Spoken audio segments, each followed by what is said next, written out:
Alright, good morning, chat. We're starting early. The stream is... we're starting with round 1 here with the stream here, so... Early start. I assume we had Dragapult going first here. And hit him with 8-9. Oh, wait, are we in the final round? It's round 2? Oh, they already played a round. Oh, okay. So it's this round into top cut. So this is a winning in here, for sure. Yeah, this is the winning in.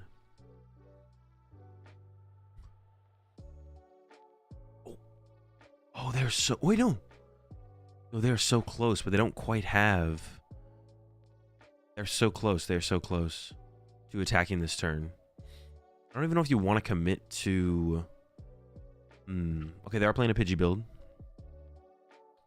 Sparking Crystal is in the deck.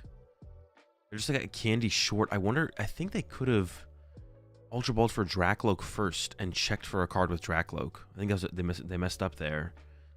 Could have Ultra Balled away TM Devo and Defiance Band, found Dracloak, evolved bench, repeated Dracloak, use Dracloak to look for card, and if they find Energy or Tool Card or Rare Candy, then Arvin can get the other pieces and put together the combo of... Was it second Defiance Band?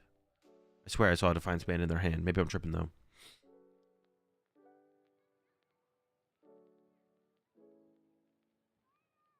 Oh, it's Rotom. Yeah, see, now they're going to get the Dracloak anyways. But I feel like we could have got Dracloak for... Oh, maybe not. Maybe this actually does make sense to get Dracloak second. Hold up. Because we have 0 cards in hand. So even if we found an Energy, or if we found Rare Candy, we couldn't use Vessel anyways.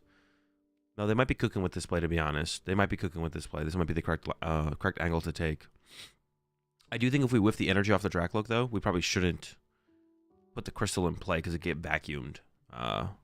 The Iron Swords deck does play vacuum, so... But let's see. Energy? No energy. Another Dragapult, though, is not bad. Poffin. Oh, they're going for the... No, they are going for the Dragapult grab. Okay. Yeah, I would candy the active Dreepy, but I don't think I would attach the Crystal. I think I would just pass. The 70 hit... The 70 hit is, like, okay. But now if we get vacuumed here, we can't... It's... That's, like, so much worse for... The vacuum here is, like, so good now. Ooh, and a Lightning top deck plus an Arvin. Arvin for vacuum. Pretty good. Yeah, I didn't like the Crystal top deck if we're not getting off a full attack this turn. Because if we combine the Crystal with an Energy, then that would lead to... And there's the vacuum lineup, yeah. If we combine the Crystal with an Energy, then that leads to you need Crushing Hammer and Vacuum, which is a lot harder to like pull together on your turn. But now for Carlos... Go get the vacuum. Just go get the vacuum. Less than 513 people for an event is crazy. It's not too crazy. I'm not sure. I'm pretty sure the event did cap. So I don't know how much bigger this could have gotten. But they had 300 people. That's doubled up from Lima, the Lima special event last season. Of course, that one was also capped, but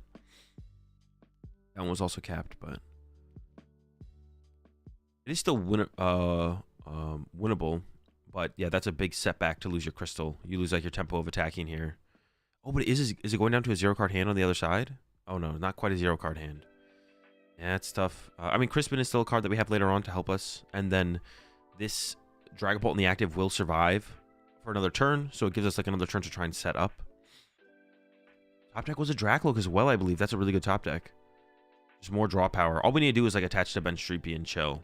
Or bench Dracloak, I guess it'll be. And then like go dig for our Crispin. Yeah, second Dracloak is a really, really good pull here. I cannot tell what the cards are. It's an Ultra Ball and something. Maybe a Duskull piece.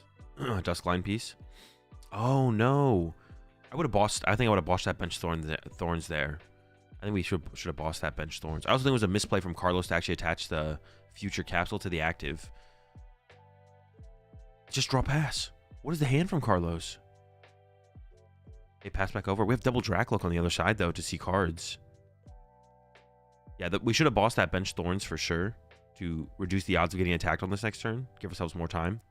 And now with this situation, I don't even hate attaching to the active to attack with. I'm not sure it's correct, but they should go set up another Dreepy here if there's one in the deck. with that Poffin. Oh, I guess you're kind of stacking the deck, though. So you don't want to shuffle the deck again. I guess that's fair. What is the hand here on the other side? Nothing? Top deck Defiance Band. Yeah, I guess if you keep using Dracloaks, you don't want to shuffle the deck until you find something that shuffles the deck. All right, that's a Psychic Energy, I believe. Although I thought the last thing was a Fire Energy, so who knows? Nope, that is a Psychic Energy. And that might also be a... I don't know. Every card looks like a Fire Energy, actually. I'm not going to say it.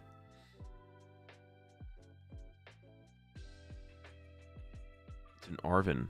Okay, so now we probably commit some search cards here. Play the Arven, play the Poffin. If we have another even if we don't have another Dracloak, though, we want another Dreepy. So our next Dragapult gets candied out through the other Dreepy. So we can just like search out Pokemon here. Oh, Duskull's also as well. Like the Dusknoir line could be good to grab. So Duskull Dreepy would be good. Goes for double Duskull. The last Dreepy might be prized. But we do need to set up another Dragapult here probably at some point. So we don't want to evolve a Dracloak to a Dragapult. We want to candy a Dreepy into a Dragapult if possible. We're going back in with Arven. I assume this will find Vessel something. I don't know if we have any tool. I've got 4 Seal Stone left probably.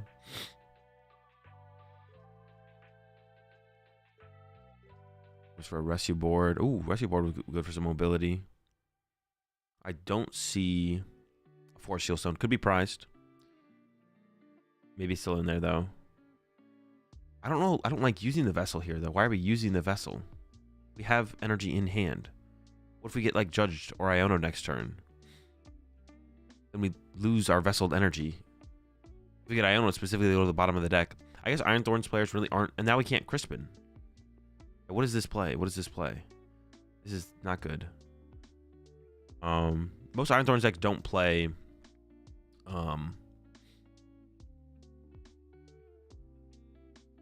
Ooh, I'm not sure about this attached to the active either, because this Dragapult gets KO'd in 2 turns.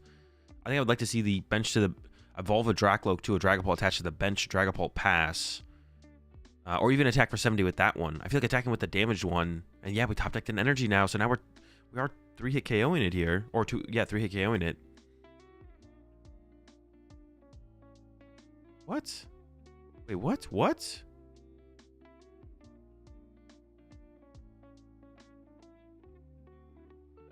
Can we 1-hit KO it from here? No. Oh. Carlos is looking for TM Devo. Okay, Carlos is looking for TM Devo. Maybe he wanted to try the Dusknoir plus Dragapult for the win in the next turn. Oh, that's true. That's fair. Yeah, you could just win next turn with Dusknoir and Dragapult. That's fair. That's fair. I guess I don't mind the 70 hit for that reason. But I think I still would have retreated to the bench Dragapult. Yeah, I think I still would have retreated to the bench Dragapult there. Evolve the bench one and go from there. I think it actually might be game in hand.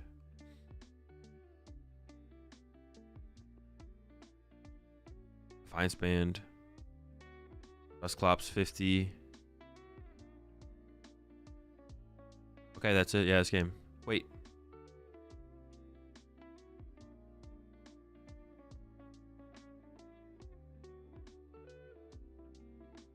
$70, 50.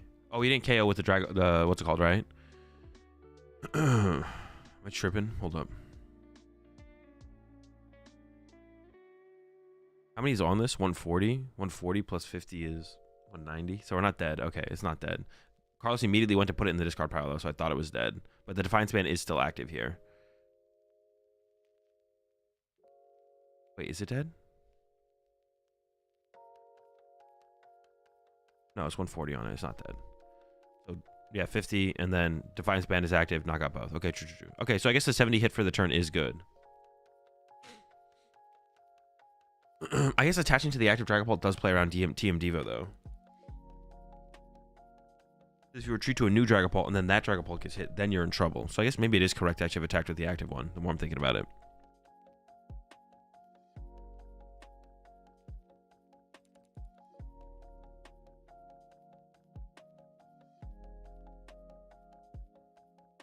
He scooped because he had another Dusclops, right? No, he scooped because he won with the Dragapult attack there. The Dragapult attack won the game. I don't think the Defiance was active unless there was double Clops. No, Defiance was active. It was 2 prize cards drawn to 0. The Dusclops there didn't actually knock out the Iron Thorns. It was a Dusclops. It only did 50. It wasn't a Dusknoir.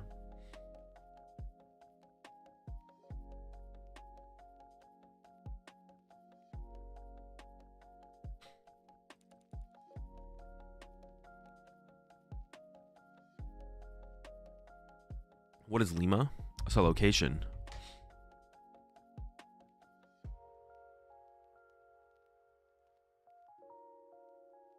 Other than championship points, what do top 8 get in these tournaments? I think there's like packs. They have like oh wait, that was just game 1, dude. I thought the series was over. I literally thought the set was over. I was like, yep, that's it. That's the set. I thought we were best of 1. Crystal's prize, that's pretty bad. Crystal's pretty important for getting going.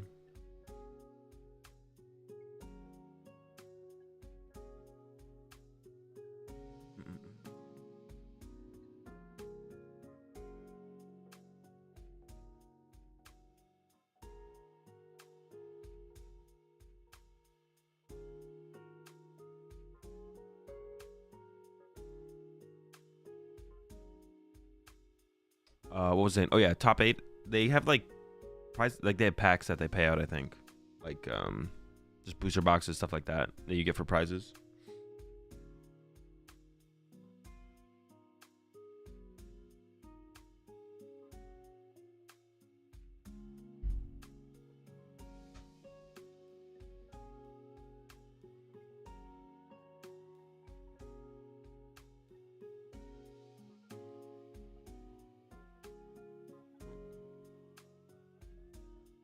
Does anyone unironically say you're my boy Blue?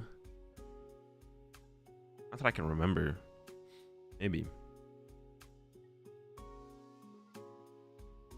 Medals as well, of course. Do they give out the? I assume. I guess they do, probably, right? The medals. They give out at regionals. Only 21 players on day 2. Actually, good question.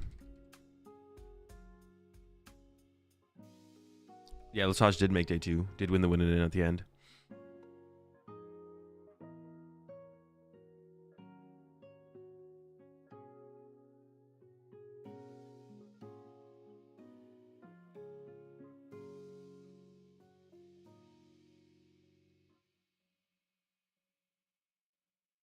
We'll take a look at the standings after this round to see like what the top cut is looking like.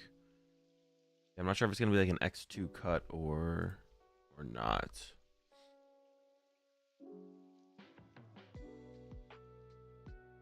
All right, Carlos is going first here. Gets the attach to the thorns in the pass. Hopefully, if there is an early judge, oh my gosh, a couple mulligans to work with here. For sure, we at least have a Boffin, but there's probably some more stuff in that hand to work with as well.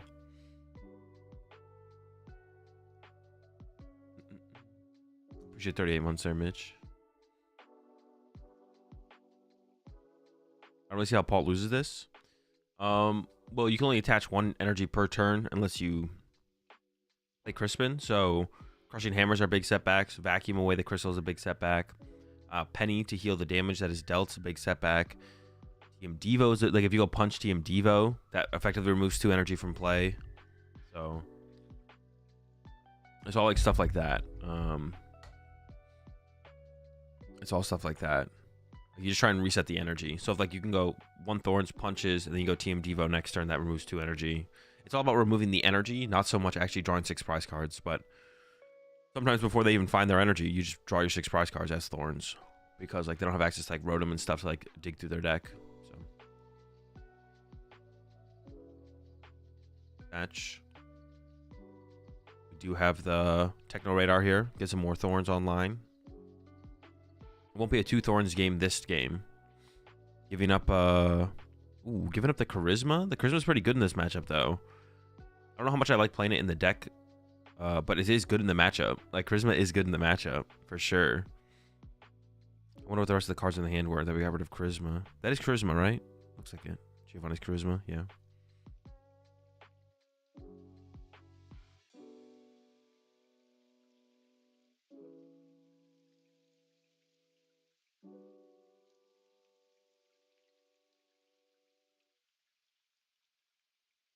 Okay, there's a punch. It's a KO on the Duskull. And yeah, with it's a really big hand, but with with the Crystal Prize, there's not going to be an attack this turn unless Crispin or some people still play Mela, unless Crispin or Mela is found.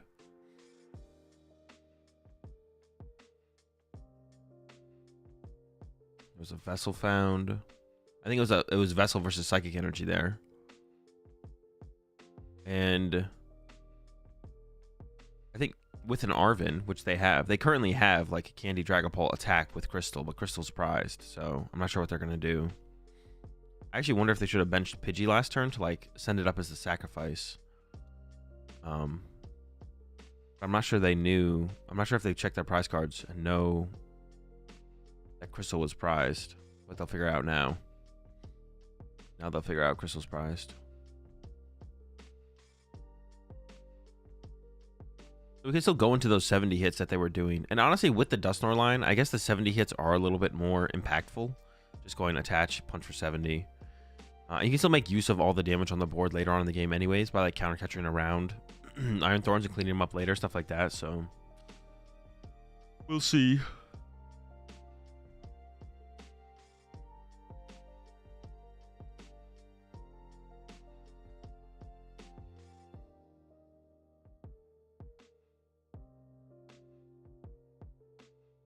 Ultra Ball and Rescue Board. Probably set up another Dracloak. Also, like, evolving your Dragapults through the Dracloaks to help play around the TM Devo later on will be a big deal.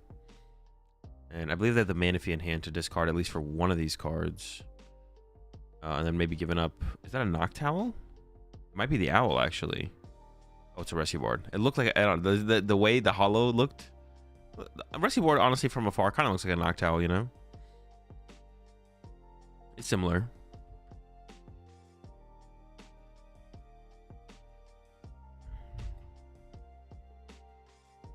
Our double Lokes. And I assume Candy Dragapult is going to happen here. I actually haven't seen the Crispin from them, to be honest. They could not play Crispin, I guess. There's definitely a debate for putting that Fire Energy on the bottom of the deck if you do play Crispin, though. Yep, we're going to get that 70 punch here. Just start swinging. Build up some damage in play. Ooh, and going to go for the counter. I don't hate this either. Try and be like, all right, make them work a little bit harder on their next turn to actually attack. With the 70 punch, bringing up the benched one. Now it comes down to like finding now it comes down to finding those capsules. There we go. There's a capsule. And then Crushing Hammers are big cards to find as well. Shouldn't Thorns be staggered here so Benchball doesn't get maximum value with their spread? No, you can't risk it. I don't think. The boss KO. Why are we not pressuring the active? We're getting rid of the draw power? I guess I don't hate it. Or do they value getting a prize card that highly? I guess that could be it as well. Do they value getting a prize card that highly? Interesting. Yeah, the boss KO is weird instead of pressuring the active. Because you punch the active here, you could TM Devo it next turn, especially if they attach another energy to it. Maybe they're trying to KO both Dragapult or both Dracloaks and then punch active and then TM Devo. It's a lot of work, though. It's a lot of work. They maybe only had boss, though, and really wanted a prize card because their hand is dead. That is also possible. Shouldn't Thorns be staggered so Paul doesn't get maximum value with their spread? No, because you have like so few search cards in Thorns to set up your Thorns, and you don't want to in the middle of the game have to go use Arvin to get your second Techno Radar. So if you have a first Techno Radar that you could play, you just want to play the Techno Radar and then get your Thorns, just bench your Thorns. Because otherwise, let's say you get 2 Thorns off your Techno Radar, you hold 1, you bench 1. Your opponent goes, okay, I own a punch. You're like, well, shoot. Now I need to find my second Techno Radar, or I just need to naturally draw into Thorns. And you don't see that many cards per turn. So, yeah, I really don't know how I feel about that. Not just punching the active Dragapult there, because then we could have threatened this. We could threaten the energy. It's all about energy removal, basically. This matchup. If Dragapult has 2 energy every single turn it attacks, they win. It's all about. Oh my gosh, in the Crispin, holy smokes! Yeah, it's all about energy removal in this matchup. So if we had punched that active Dragapult last turn, we could have threatened play Arvin, get Devo, remove 2 energy from play. But now we're staring down a Dragapult with 2 energy that we can't remove, and a second Dragapult with 1 energy, which we also can't remove. But if we had punched the active Dragapult instead of boss KO the Dracloak, we could have gone play Arvin, use Devo next turn to remove 2 energy from play. And then maybe we get a Crushing Hammers on the bench energy and we wipe all 3 energy off the board. But now we are like staring down 3 energy, and we do have Crushing Hammers. We could find 3 Crushing Hammer this turn. Ooh, the counter catcher. Yeah, knockout 30-30. Is that correct? We could have also just punched for 200. Is there a better way to play that? Punch for 200. Spread 3-3. Could we have gone for like a board wipe turn? Also, oh, I guess Crystal is prized though, so we probably want to get prize cards because of Crystal being prized. I guess I don't hate that because of the fact Crystal is prized. All right, Crushing Hammer number 1 has been found. Gotta have some exciting action go down. Ooh, let's get it. Heads goes off the bench. So is trying to isolate the active here. Oh, there's the TM Devo to reset the... There's so many cards in this hand though. And we're getting access to... There's definitely a rare candy on the other side. I don't like that. This Devo is so bad. Punch and then Devo. You definitely punch then Devo here. I don't like that play at all. There's definitely a rare candy in this hand. And we actually just top decked a rare candy. This hand, we have a huge hand. I'm curious where this Devo came from. As well. Super Rod versus candy. Why did we go for the candy? We have a candy. Why would we not go for the Super Rod? I'm so confused. Don't we have... Well, I guess we only have 1 energy in the discard pile, but don't we want that to have access to the Super Rod? Yeah, I really don't like that Devo play there. I wonder if the Devo was... If the Devo was in hand on the last turn, you definitely should have done the punch active play for Devo following turn play. Crystal's still not found and won't be found this game. The Crystal will not be found this game. Draw, attach, pass, and that's it. That's game. Game over. Draw, attack, game. That's it. We see Dragapult moving on to cut. And Thorns loses out here. A capsule attached to the bench so we couldn't Devo next turn.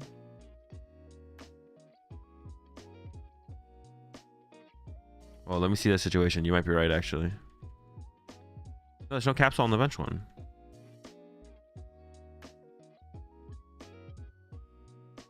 Yeah, we could have punched the active. Dude, we're watching the same game here.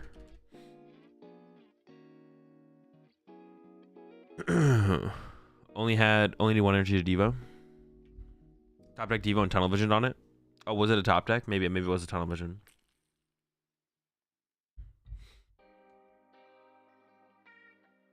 Which multi-stream app do you use for your chat? I use Social Stream, I think it's called. Yeah, Social Stream Ninja. It's by the same people who I think made... you don't know if you know about that program, but Ninja VDO or VDO Ninja or whatever.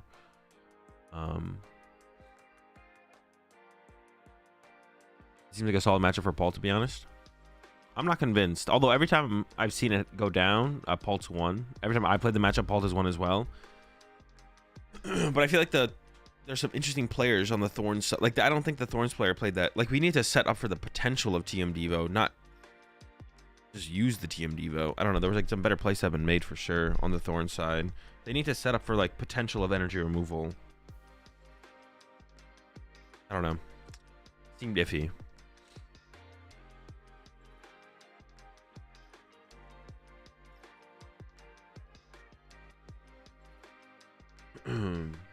Yeah, it seems iffy for sure. Or the play was iffy. It activated counter catcher when he boss KO'd. That is true. It did activate counter catcher. Yeah, I don't know if there was something like the only reason to like ever boss KO Dracloak there, I feel like, is if we go back, I can't really tell what the hand is, so it's hard to like make two Heart of Judgment calls. What was even prized going to this game? What was prized? Okay, there was a decent amount of supporters prized. Pokegear, Arvin, Judge. You need another, going like boss KO Dracloak to get a boss would be bad. It's like 50-50, right? Arvin, Judge, or Pokegear, Arvin, Judge. The Arvin might not even be that good, to be honest. But then you have Turbo Energized Boss, Eham are obviously not good. If you pull those off the prize cards. I feel like just punching the active here made so much more sense, though. Like, just punch, instead of boss KO Dracloak on that previous turn, do some instant replay.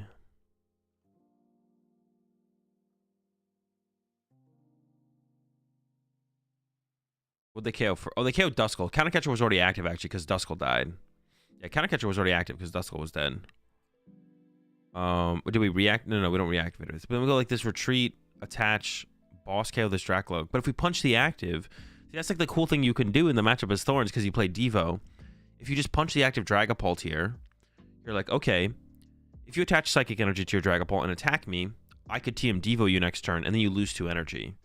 So do you want to attach another energy to this Dragapult, or do you attach to a bench Dragapult? And if you attach to a bench one, then you could boss punch that one, and then be like, okay, if you attach another energy to either of these Dragapults, I TM Devo both of them. So I feel like you just gotta threaten. You need to threaten the potential of the TM Devo in this situation, and you need to punch the active Dragapult here. You can't do this boss play, even though even if you know your prize cards, which I don't even know if Carlos does, because not that many people check their prize cards that thoroughly. So I'm not gonna say that Carlos for sure knows, but even if Carlos does know the prize cards here, I feel like you still just punch the active and be like, if I top deck Devo, if I top deck Pokegear into Arven, if I top deck Arven, that becomes Devo, it becomes remove 2 energy, and then I can like take tempo from there. So I feel like you have to like establish the threat of Devo as soon as possible, because it's such a powerful energy removal. It's such a powerful energy removal play to utilize. And that's the way you want to think about this matchup, is you're just trying to keep energy out of play up until the point where you could maybe go boss knockout, right? But like you're 3-hit KOing Dragapults in this matchup. So the Dragapult player does have a lot of time, and it's going to take you a decent amount of time to draw your prize cards. So the matchup truly is about threatening energy removal.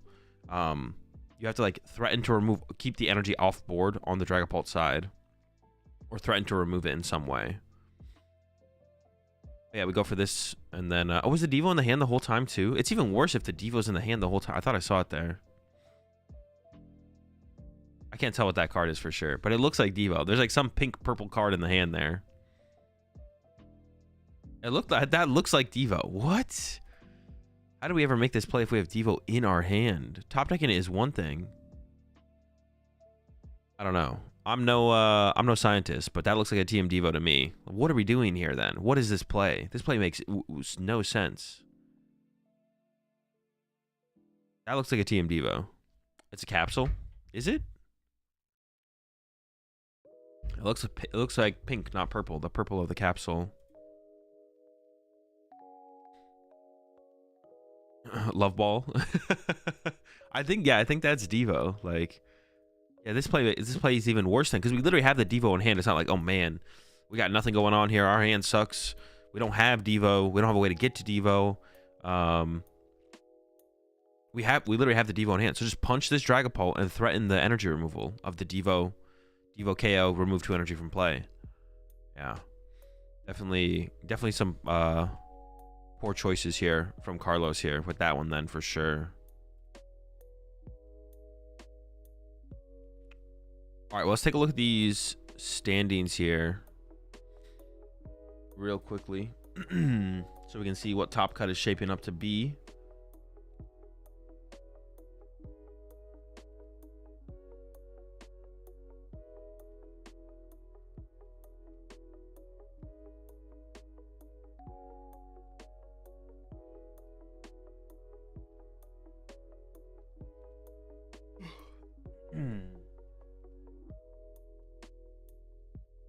What do you think about Lucky Helmet on Quad Thorn, since the deck struggles with draw power? Oh, there's so many better tools you want to be playing. Probably not.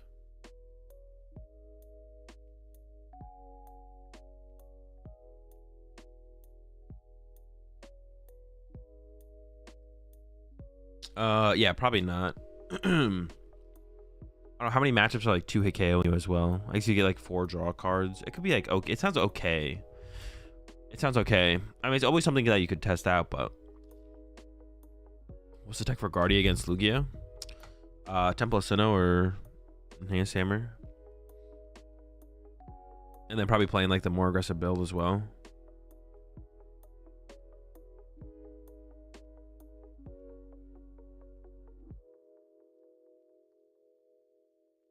So my group has a Grand Tree question. Can you Grand Tree something like Spupa can evolve during the turn you play it? What does Grand Tree say? I'm pretty sure the answer is just no, because Grand Tree says you can't.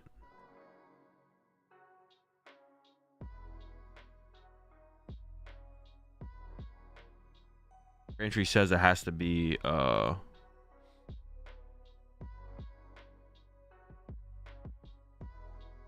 Grand Tree says that like a Grand Tree's the ruling of Grand Tree's wording should overrule Spupa. Players can't evolve a Pokemon, a basic Pokemon during their first turn or a basic Pokemon that put into play this turn. Yeah. So Grand Tree, even though the effect exists on Spupa, Grand Trees to utilize Grand Tree, you still have to meet that requirement. You can't utilize Grand Tree on a Pokemon. Yeah. It's not trying to work around like the rules of evolution in the Pokemon TCG. Grand Tree has its own rules of evolution, but it tells you what they are. It's like, yeah, so you can't. Nope. No shot.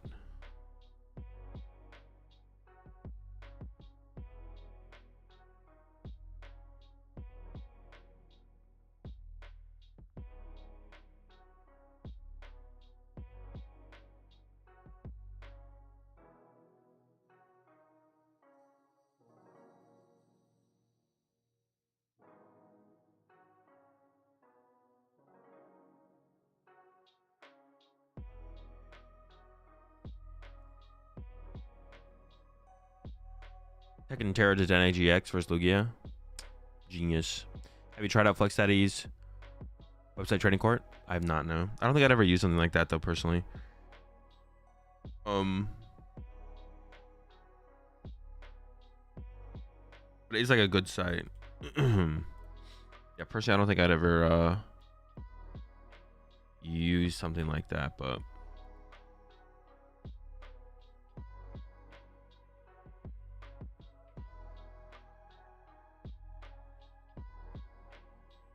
it's a cool site. So do you have any tech for Dragapult versus Stall matchup? Concede. Go to the next game. Yesterday at my locals, my opponent board wiped 4 GP turn 2 with Rad Ninja plus double Candy Dusknoir.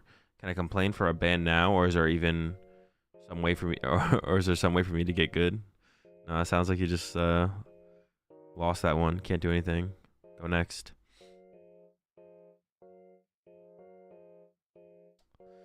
Gonna see a limitless posting for this event. Do lists usually get posted for these? What do you mean, for the tournament? There's a listing for this tournament on Limitless and PTCG Legends, I'm pretty sure.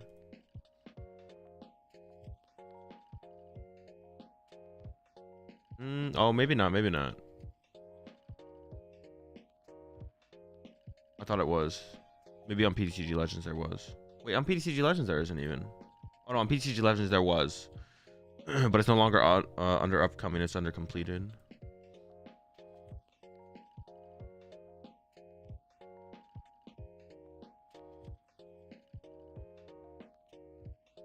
Robin doesn't recognize Latin American special events.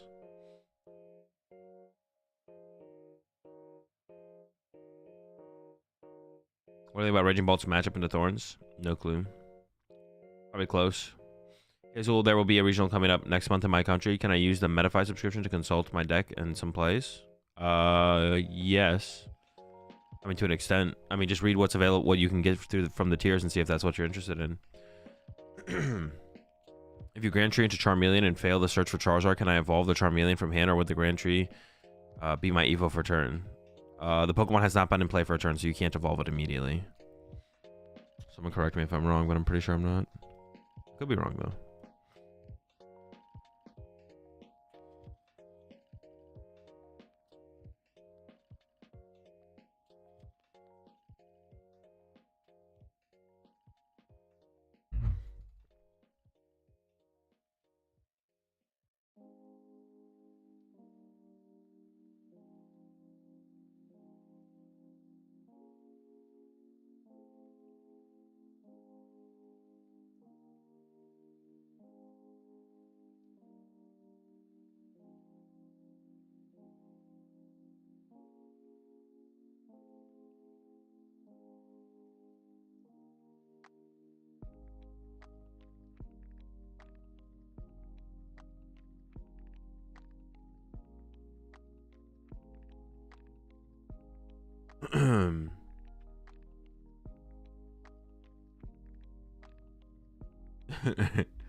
True, that should have been my response. Read the card if you still have questions. Read the card again if you still have questions. I'll answer them.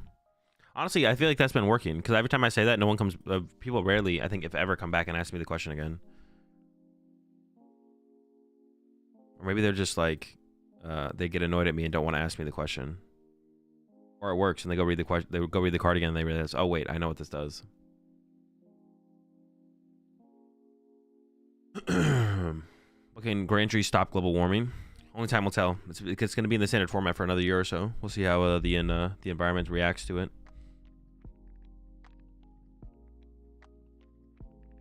So you forgot to punish the Iron Thorns believers? What do you mean?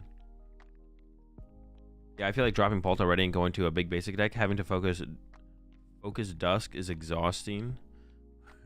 Just tired from having to use Dusknor. Focus Dusk.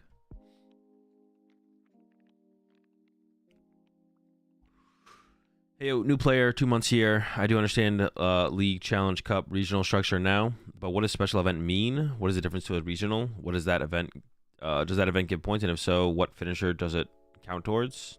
Special event is literally just a regional in every single way, except no cash prizing. It's literally just a regional with no cash prizing, but same best finish limit as regionals, same point payout as regionals, same structure in terms of rounds as regionals, literally just no cash prizing. That's it.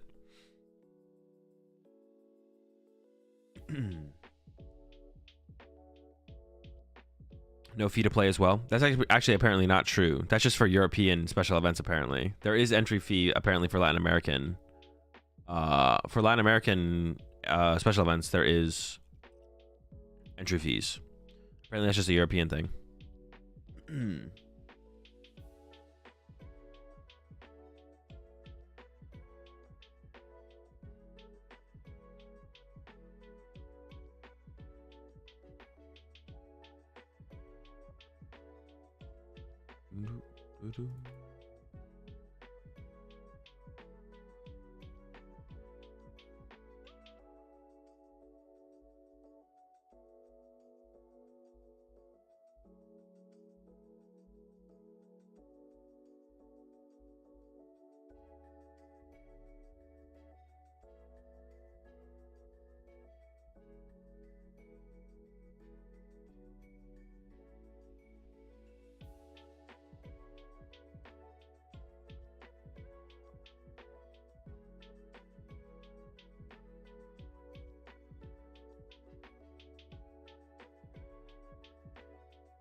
So winning in is also an invite. Thanks.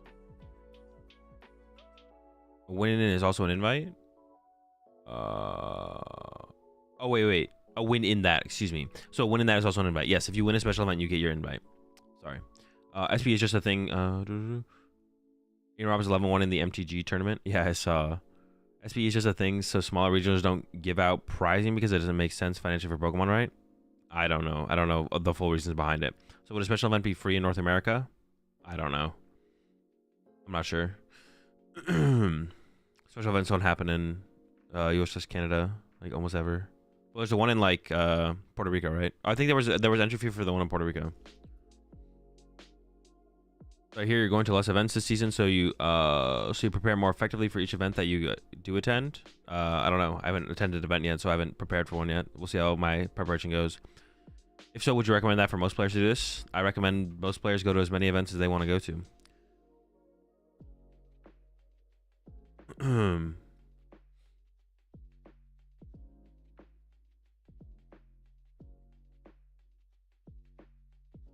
There was a special event at Origins Columbus. There was. I did play in that. There was entry fee for that? I don't remember. But I believe you, Irish. What is the pricing for the special event? Points and booster boxes, I think.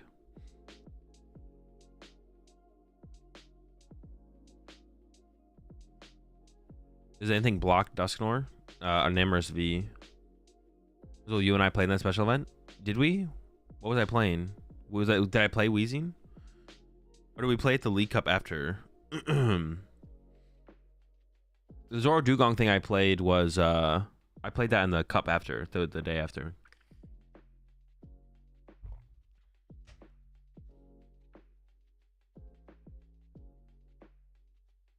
But I do remember we did play.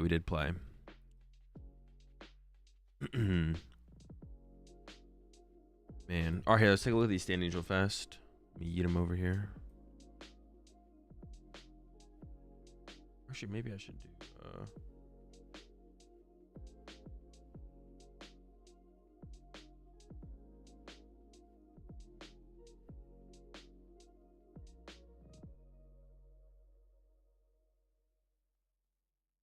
Let's see. No, I wish I have to do this. It's fine.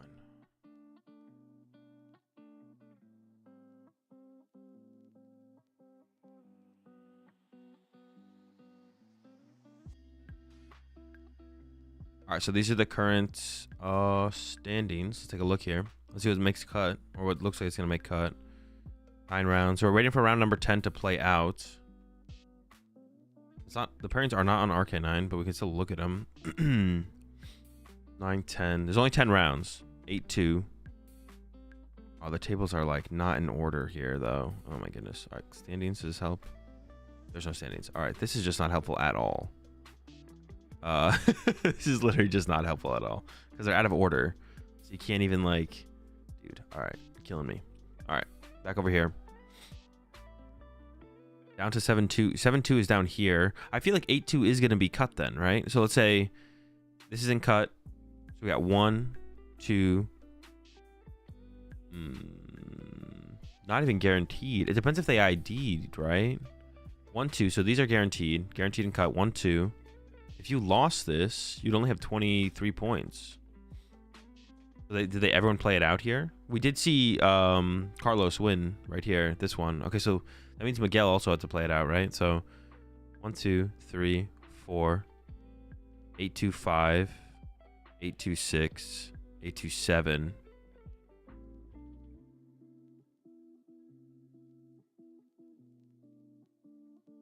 Seven, 1, 2, 8. But if Miguel wins, then 7-1-1 would make cut, or 7-2-1 makes cut, right? And then all the 7-2-1s make cut, but it wouldn't be that many people still.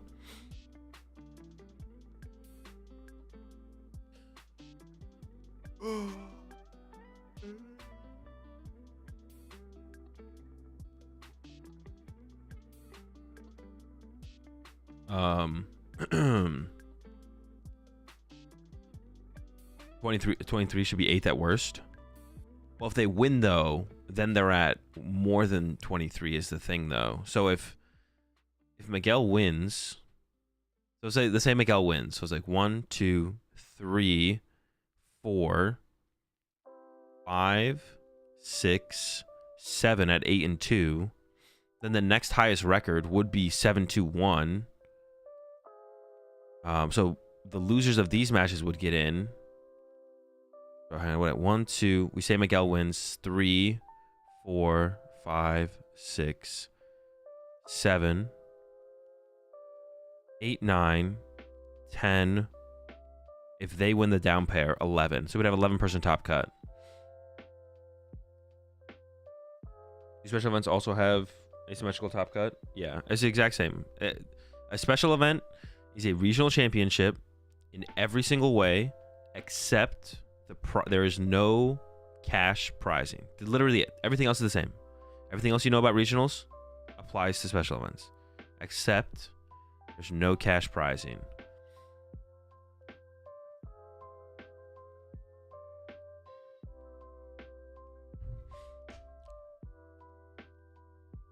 Is ID allowed? Yes, you could ID if you wanted to. Oh, wait. So I guess in this scenario, then, for the point totals we have here, then, should all the 7-1-1s have ID'd to guarantee cut?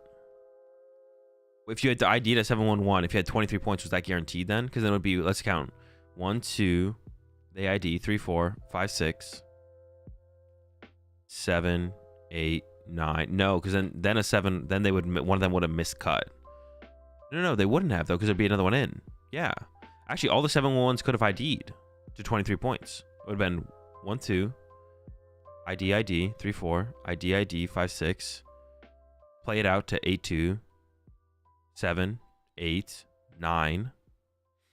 9 people in cut. One of them would have 23 points, so all the 23 pointers make it. Interesting. So Carlos could have ID'd the last round. We could have seen an ID in the last round. They both would have been guaranteed cut. Interesting. Interesting. And no cash pay-in? No. There was an entry fee for this tournament. And there is entry fees for special events outside of European special events. Apparently European special events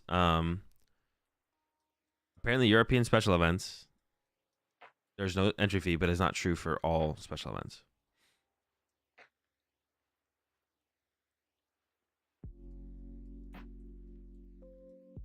No, but because they played it out and Carlos won, these two players played it out and Carlos won, that means 8 and 2 can make cut. So, well, it depends if the other side played it out as well, though.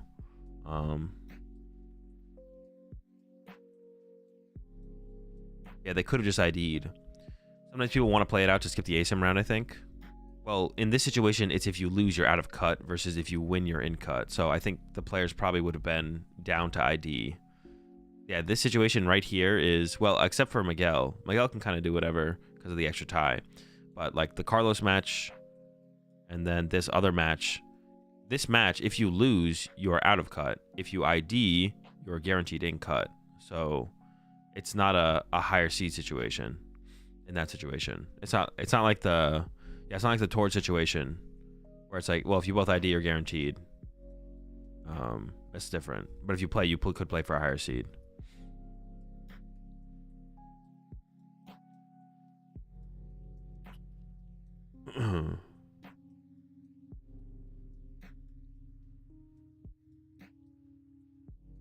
I'd have a hard time IDing when other people tell me just trust me and I've been playing all day. Would rather see everyone sign slips first. What do you mean? You can just do the math. You don't even need them to ID. You don't even need the other players to ID. Look at, they win.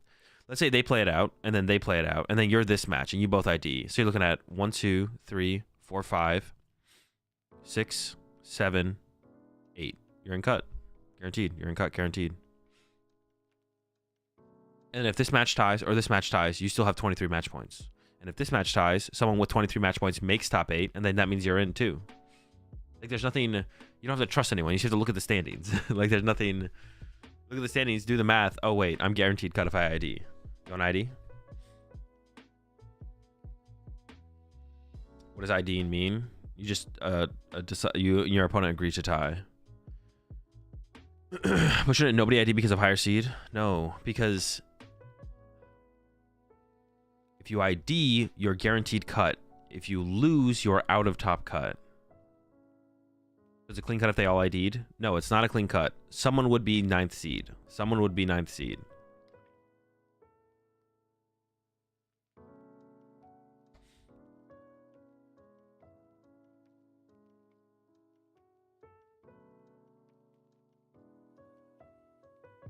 Yeah, there would still be a 9th seed.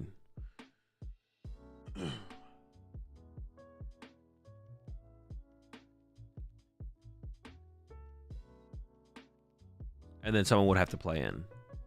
Maybe you'd be guaranteed the play-in match though, so maybe you'd play it right now. I guess that could be a thing. Hold up.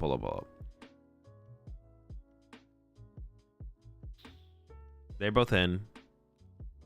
2. ID 23. There'd be 3 23s. So one of the 23s would have to play against another 23 on the play-in round. So, but it would probably be correct because if you lose here, I don't even know if you're guaranteed top 16, right? Well, no, you might still be guaranteed top 16. If you're still guaranteed top 16, then that's probably worth it. But if the ID puts you in asymmetrical cut, so you're guaranteed top 16, and you have a chance to play for top 8, versus if you lose this round, you're out of top 16, that would kind of be unfortunate. But I think if you're here, if you have 20, if you ID for 20, if you lose at 22, well, many other 22s can come up? Not that many. Yeah, if you lose at 22 here, you're probably still top 16. So playing it out isn't terrible, because then you're basically playing your top 8 match, or you're playing your asymmetrical match right now, but theoretically.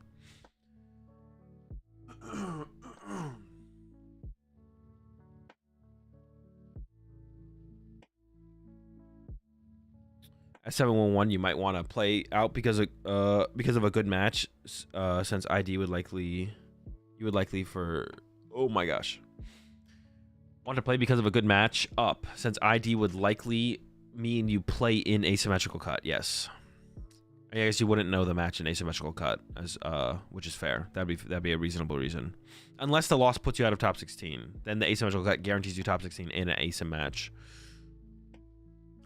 for sure. Just got here. Nash won. Wait, we literally. Oh yeah. Oh wait. Nash beat Carlos. I was saying Carlos won. Nash beat Carlos though.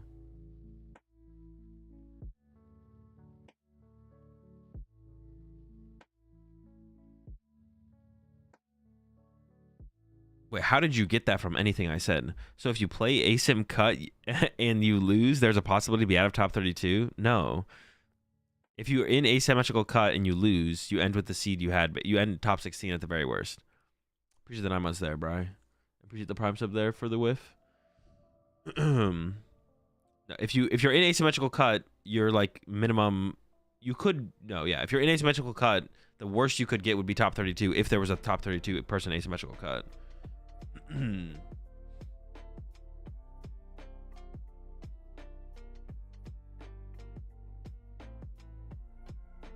Zach in contention. Depending on how many IDs happened, yeah. X2s could make cut here. So if they're guaranteed in 1-2, we know Nash won against Carlos 3. If they beat them 4, and then 5, 6, 7. But there's guaranteed an A2 and cut then. Wait, is there guaranteed A2s and cut no matter what? Am I tripping? Oh yeah, A2 is guaranteed no matter what. So yeah, if Zach wins, Zach's in cut. Yeah, A2's in cut no matter what, actually. X2 still makes cut guaranteed.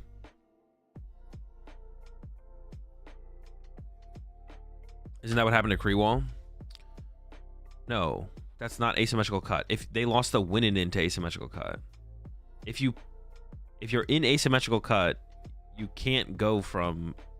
That's not the same thing that happened, Markham. What happened at Baltimore was they lost the winning into top cut and then ended up 33rd. But if you're in asymmetrical cut and then you play your asymmetrical cut round, then the worst you can land is top 16 or top 32. Because the asymmetrical cut extends to top 16 or top 32. So it depends where you fall in the seeding. That's like that was a different round. That was the last round of Swiss, not the first round of asymmetrical cut.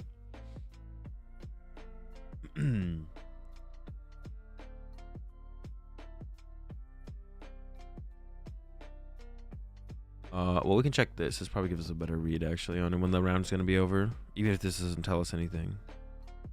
Match is completed 0.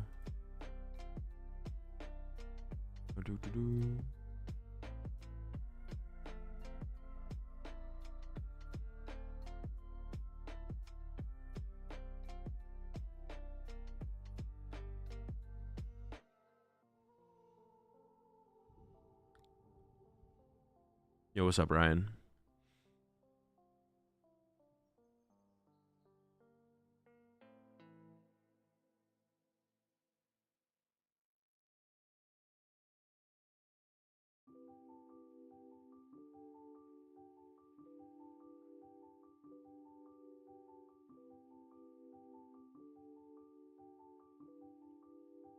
Juan is guaranteed cut. Yeah, Juan's guaranteed cut.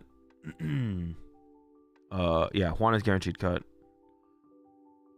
Yeah, anyone who wins, anyone who goes 8-2 plus is guaranteed cut. 8-2 plus is guaranteed cut. But it's possible someone with 23 match points could also be in cut.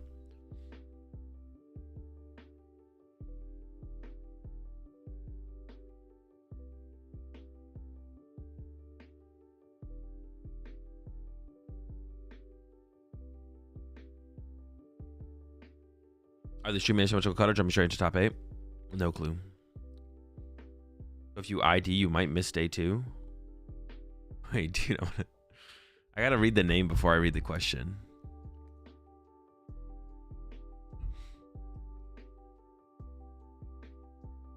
posted standings.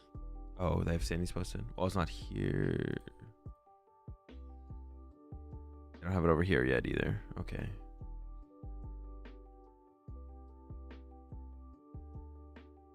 Eighth with 712. Andre. Right here. So they tied the last round against Miguel. And then they're the only player with 23 points. And they're the 8th seed. Okay. But that's what I was saying, though, is Nash and Carlos here could have ID'd, and they would have also had 23 points. And then they would also have been in cut. But it would have still been a 9%. It would have only one more person would have made cut then. Then Carlos would have also made cut. But, yeah. They played it out, and then Nash won, so. But if they could have guaranteed it and then not risked potentially not making cut on the loss there. It depends how the players feel about the matchup, or if they have that information to work with, to be honest. Is like the question.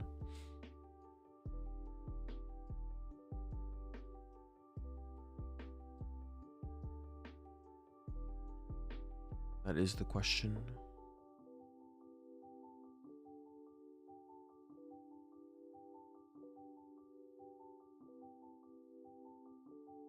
On Pocket Esnar. It's pretty good. Top 8 is all right. Felipe's got the drop for us. Hit us with it. You're our inside man. You're our source.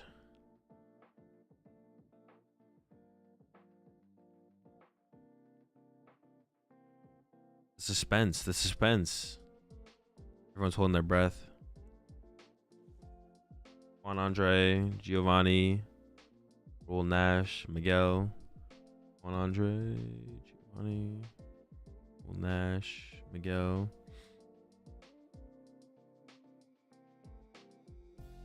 Yeah, so no asymmetrical, no asymmetrical cut.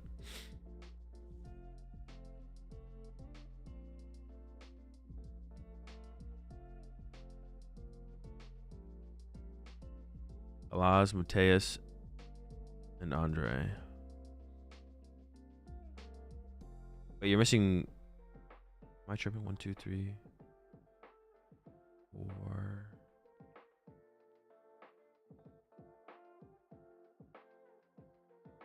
Oh, oh, okay. No, you didn't miss one. Okay.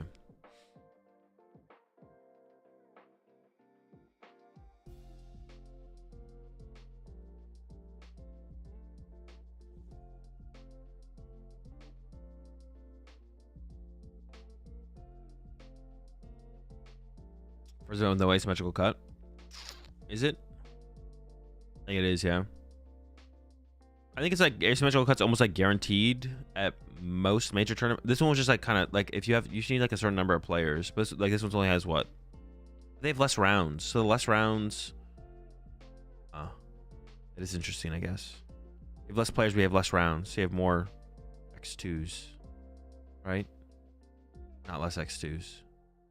Well, it's like there's like a cutoff point for like players and rounds where like you maximize X2s with how many rounds you have, right? How many rounds day 2? Just 2. It was just two. That feels so weird to say. Yeah, they said 2 rounds in day 2. I don't think it's like inherently like a bad thing or anything like that, but it's just like, you know, different from what we've had recently. More so than anything. Yeah, just two day 2 rounds.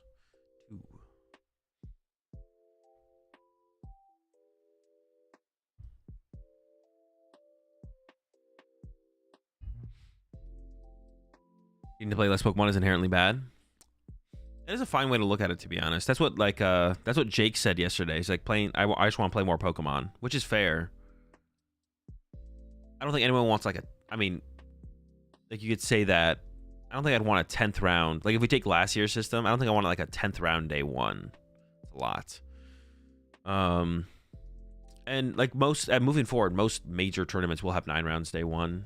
It's just like some less rounds day 2, I guess. But which region is the weakest when it comes to competitive PTCG according to your experience and events you played at?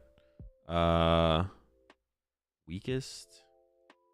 I don't know. It's like so hard to quantify that.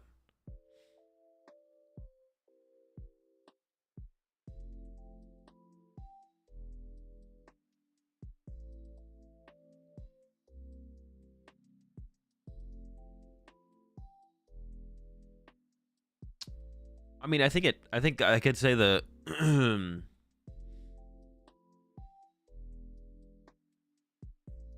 yeah, it's like so ridiculously hard. I don't even know how you'd quantify that, to be honest.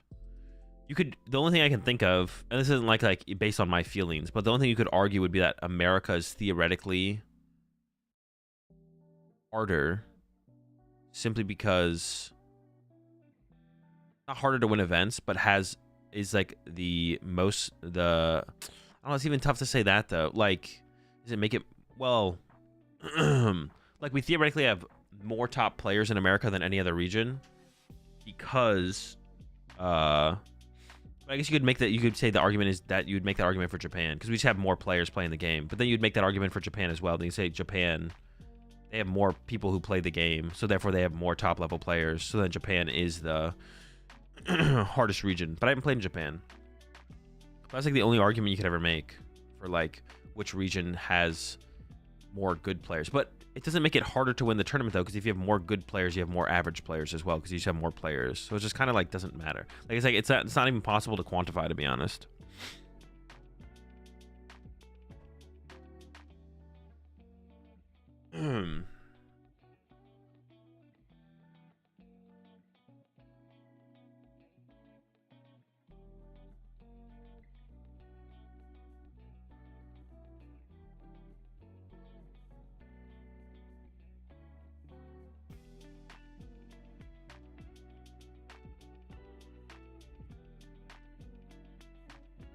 I could argue the more rounds, the harder the tournament. Yeah, for sure. The tournament's harder, but the question was, which region is the weakest? Which I assume just means like level of player, like player skill. Yeah, I think it would just mean like player skill.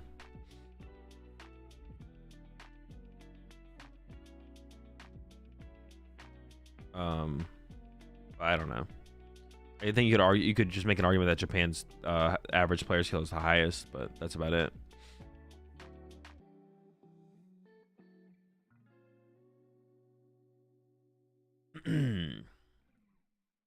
What do you say the U.S. is harder to prep for off the wall?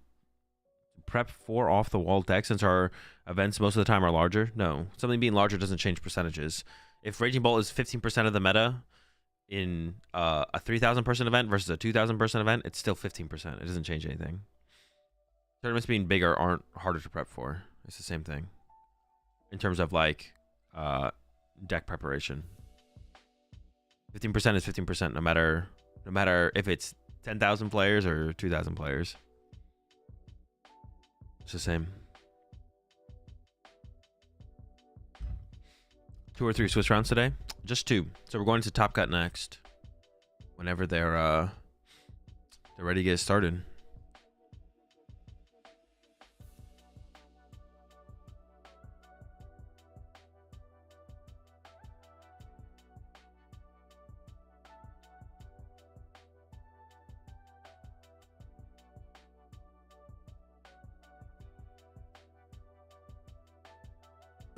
Larger events are arguably easier because the skill level is more diverse. No, that was the same ratio.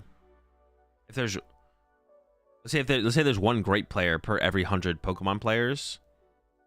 If you just do that times 10, there's 10 great players. It's the same ratio, right? I don't think the ratio changes. Well, no, I don't think the ratio does probably change that much. Maybe that's not true. Because the better players in the game are more likely to travel to more events. So the smaller events, there's going to be a higher concentration of good players. Which is like true for something like OCIC. Like OCIC had like the ratio of like great players to average players was higher. But the actual what you actually need to do to win the tournaments is basically the same. Like once again, it's like not worth quantifying because it's kind of irrelevant. But the bigger the tournament, the more players that are in a tournament, the better record you have to progress, the better record you have to make Top Cut, right?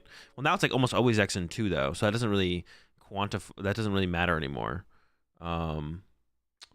You basically just need to go X2 to make cut no matter what. I guess you could maybe make an argument that smaller tournaments are a little bit harder then now because X2 always make cuts. But in the last system, that wasn't true. And the more and more players you added on, X2 wasn't like as guaranteed to make cut.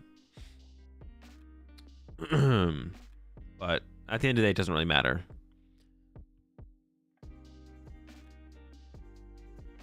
OCIC is the hardest. It's not the hardest. There's just like it's not because your record. You could like lose more matches at OCIC, and then still make cut. So I wouldn't say it's harder. There was like the concentration of good players at OCIC was probably greater than other ICs or any other major tournament or most other major tournaments, but it didn't make it hard because like you could lose like an extra round or maybe 2 and still make cut at OCIC. So.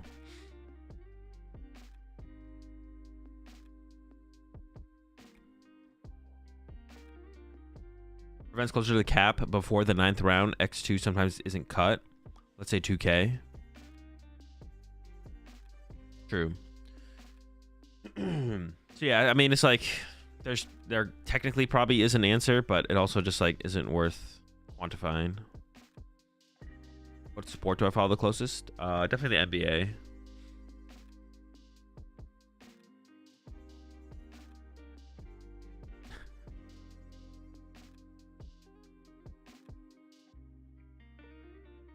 Yeah, like the statement. What was your question / statement? Larger events are arguably easier because the skill level is more diverse. No, it's like I don't know. You could be right. I mean, it doesn't completely not track, but it's also like irrelevant. I would say, yeah, it doesn't completely not track, like, but also not relevant.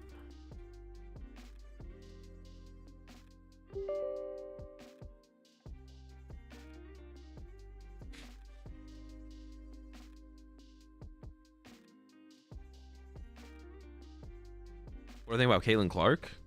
I don't really have any thoughts. I don't have any pressing thoughts. It's pretty sick what she's doing in the WNBA.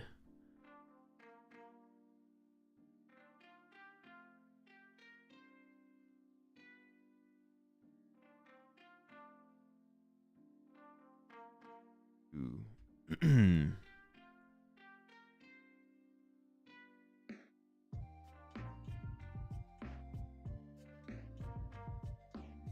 Oh, I did want to... Hang on. How many players at this event? 300. Oh, they have a little timer up there now. It did cap at 300, though. It did cap. Yo, appreciate the... 2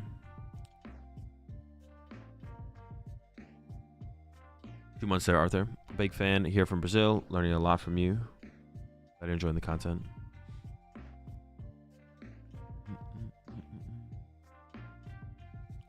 What I meant, she got me watching WNBA as a long time NBA watcher. Me too. That's the only reason I care about the WNBA at all, is literally because of Caitlin Clark.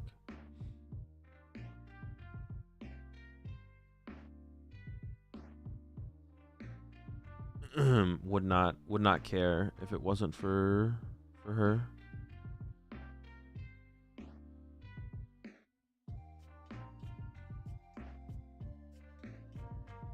If they switch it up on me again and put the player cams up, I'm gonna be pissed.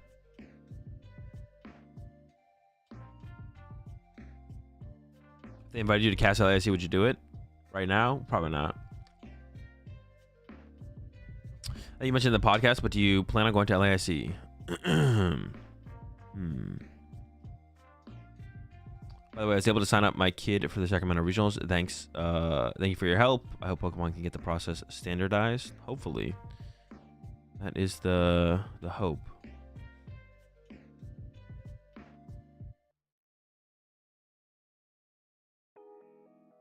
If they invited me to cast LASC, I don't think I would with how close we are to it. I'm not feeling it.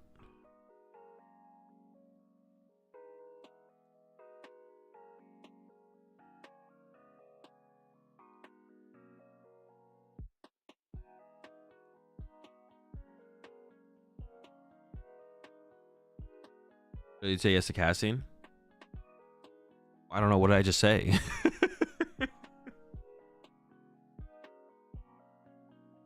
You don't get it, Azul. But if they asked you, you would say yes.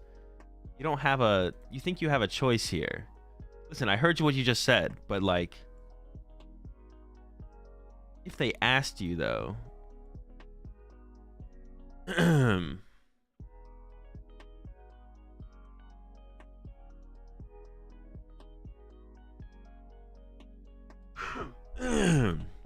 Excuse me, dude. I'm definitely sick, but like, it's like, what am I sick with? Because it's like, this is like the most mild sick ever. It's just like an annoyance. It's definitely just, it's like an annoyance.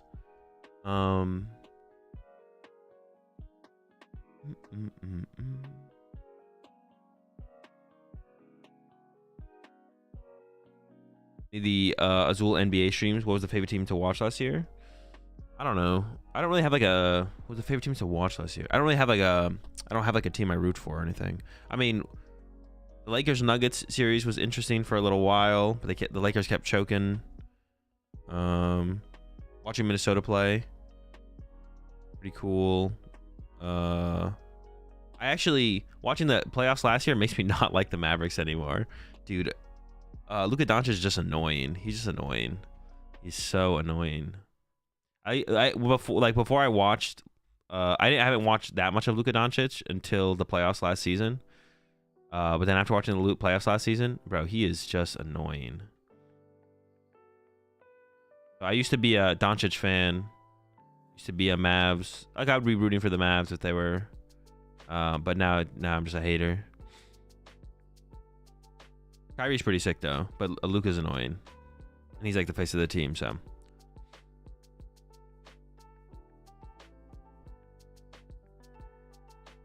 there's a bandwagon supporter, kind of, yeah. You know what it is? Allergies? I guess it could be allergies. Maybe it is allergies. I guess I could see that. I think the Iron Thorns deck is still great in this meta. It seems pretty good, yeah. Trapagos is a really bad matchup. That's the question. That's the question for Iron Thorns. Is like, is there a way to solve the Trapagos matchups? And I feel like E-Hammers and like maybe a fan, some pennies, stuff like that, vacuum their Vitality Band, should be good enough. Pulp matchup also sucks. Dude, I feel like there's got to be a way to solve the Pulp matchup as well, though. Like Devo, pennies, like something. You think the straightforward Terrapagos with big charms and Bouffalons could be good? No clue.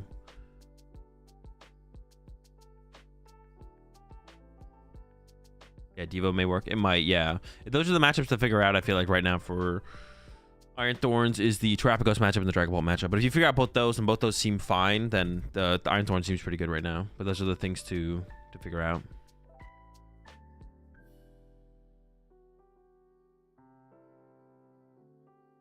I think I asked already. But we see V Pokemon rotating out. Would you like to see Megas come back in its place or GX? I do not care. As always, my answer for these questions will be, I do not care about what ifs. I only care about what is. And that will never change. The Terrapagos Palkia version is winnable for Thorns. Yeah, it's like not like a real deck to worry about. I think Ancient Box is a bad deck. As far as I can tell, yeah, it seems pretty bad. But I do think it is... With that being said, though, as far as Lost Box goes, I think it's fine to take like a I think it's fine to have like a bad Drago matchup right now. Like, I think Drago's really good, but it's like not that popular. Drago's like not that popular, so I think it is actually fine to have like a bad Drago matchup. I think it's fine to take a bad Drago matchup. What if your opinion on what ifs changed? I would let you know.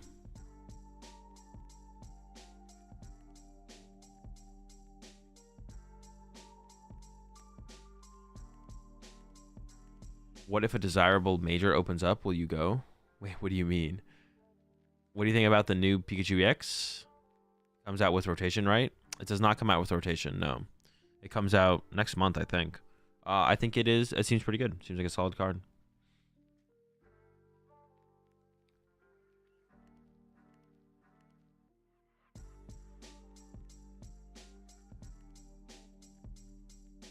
You're saying that so Grant and Caleb can play Drago next regional? Yeah, I'm I'm doing what I can. Which has been your favorite play match / cap from any event? I don't have one.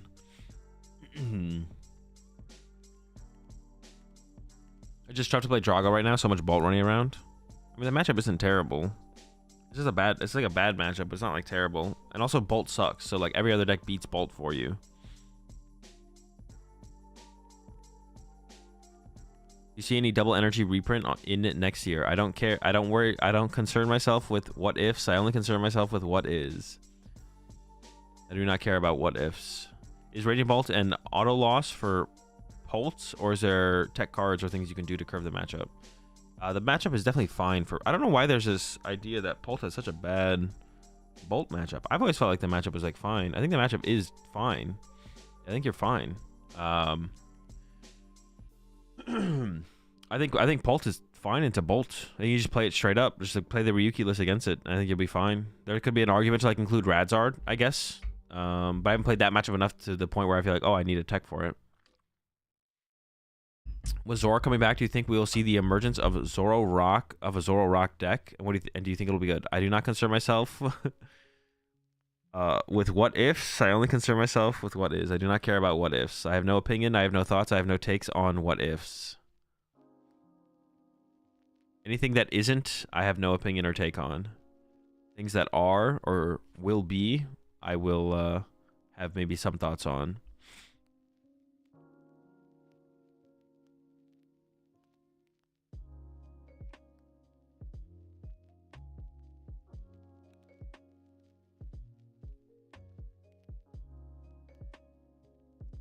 Kirsten and V start winning Louisville. Trust. I mean, that'd be pretty sick. I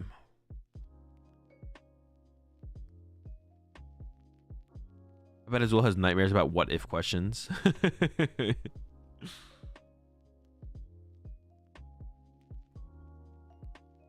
Azul thinks the what if Marvel show is trash. Facts. I actually like that show. The what if show is pretty cool.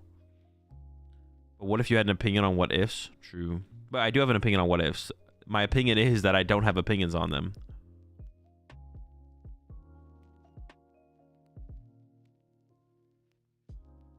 What if a big Sasquatch came into your house and stole all your socks? Would you fight him or let it happen? I think I just probably have to let it happen. Will cause Drago to be a lot less popular this format? I think it became worse overall. Not like the deck. The deck is still as powerful as it was. And theoretically got more powerful because you can play like Noctowl if it is actually good in there. Just the meta change. The meta didn't really change too much. Honestly, it's the only thing that like really is like... No, the meta shifted around a little bit. Like, Lugia is probably becoming more popular, and then Raging Ball is like super popular right now. Also, I feel like Drago seemed to be this unbeatable force, like at the World Championships, but then people realize, oh wait, it's not unbeatable. It's a good deck, but there's matchups that are close or bad matchups exist. Like, it's not some unbeatable force. I feel like at the World Championships, people saw Drago as this unbeatable force that you actually just either play it or you lose, but it wasn't quite that powerful. What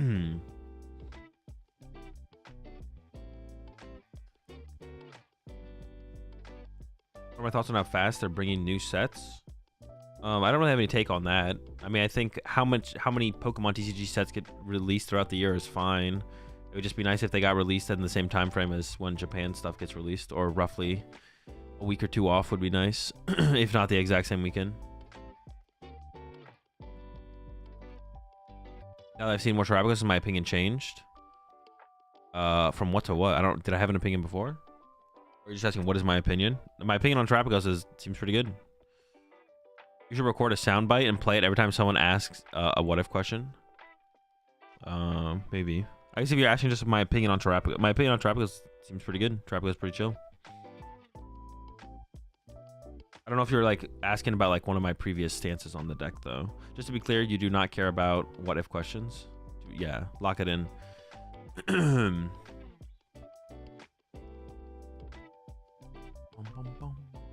are my thoughts on the upcoming...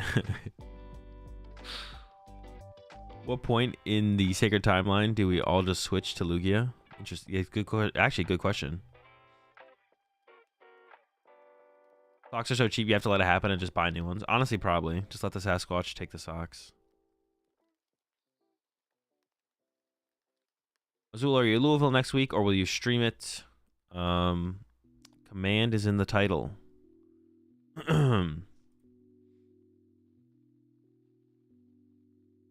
if you had to have an opinion on rotation? Then I would have an opinion on it. I would form an opinion. But what if you had a what if that made you think about what if you cared about what ifs? True. So what if asymmetrical cut was just a fist fight in the parking lot of the convention center? It would make things a little bit more interesting, but probably not a correct approach from TPCI to implement that. Is it worth to play Pidgeot and Polt, or is the Dusk build better? The Dusk build is better.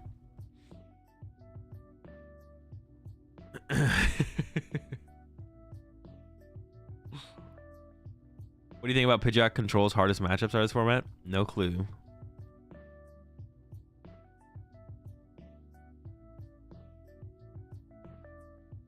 If the English cards were to line up with the Japanese cards, we'd have to go to a new, go to their format of a new subset every month. Well, it doesn't have to be exactly their lineup atomic, but like when when they get Surging Breaker or whatever, it'd be nice if we got Surging Sparks or whatever breaker set they're about to get in 2 weeks. I guess 2 weeks. Whenever they get that breaker set in 2 weeks, it'd be nice if we got Surging Sparks when they get the breaker. Supercharged Breaker. When they get Supercharged Breaker, we should get Surging Sparks. Like make that line up, right? We don't have to get Ceruledge and Sylveon when they get Ceruledge and Sylveon, like they got it with the Battle Dex or whatever. But when we're supposed to get... Yeah, but we're getting the Ceruledge Sylveon stuff plus Supercharged Breaker in Surging Sparks. Give us Surging Sparks when Supercharged Breaker drops. So like line it up like that. Okay, not doing a bit. Any knowledge of what decks are in Top Cut? You're banned. I'm banning you, Tyler. I know you're trolling still. Dragapult. We just know there's... All I know is there's a Dragapult in Cut. But besides that, I'm not sure.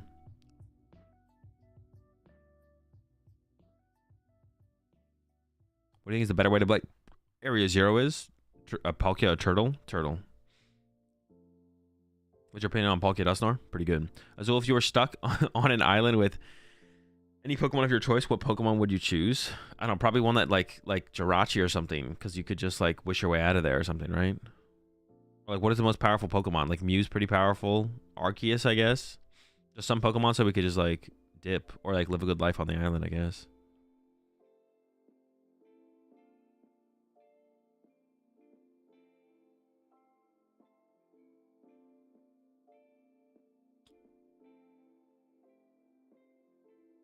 Isn't Breaker part of our Surging Sparks?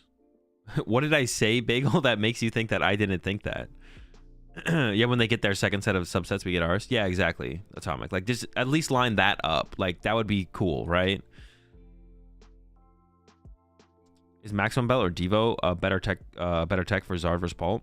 Probably Maximum Belt. That's what people have been running. I'm just kind of... Some people play both, though. What regional will you play in? The command is in the title. What do you think of Zard in this meta? I keep losing a Pult. You could probably got to play the Maximum Belt, to be honest. Martini and Galaz are Dragapult. Juan is Charizard. Okay, so got some info to work with. If you're on an island, just teach your Pokemon fly. Duh. True.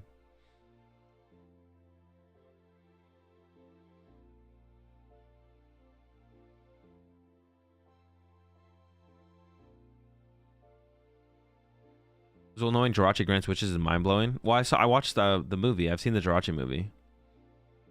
What do you think of Grand Tree in Pult Pidgeot? No clue, but it's the worst way to play Pult, so I probably wouldn't play it.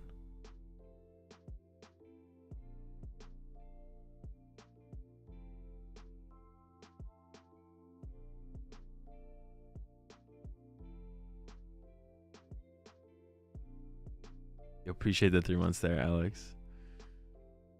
How many of the movies have I seen? I've seen the Groudon Kyogre movie. I've seen the Mewtwo movie. I've seen the...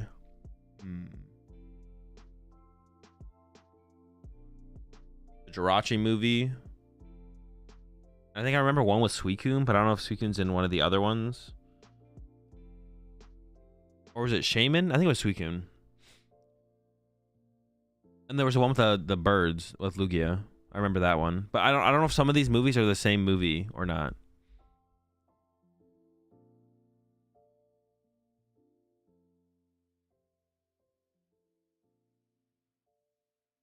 Shaman had a movie. But I don't know if it's a Shaman one or the Suicune one. Maybe I've seen both. I've seen the Gardevoir movie? I don't think so.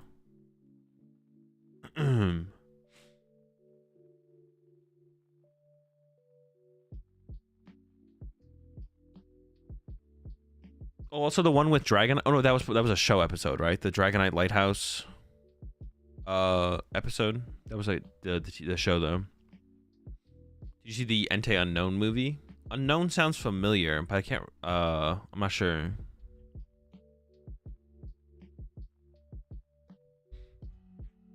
Yeah, Latios movie sounds familiar, but I can't. I don't remember it.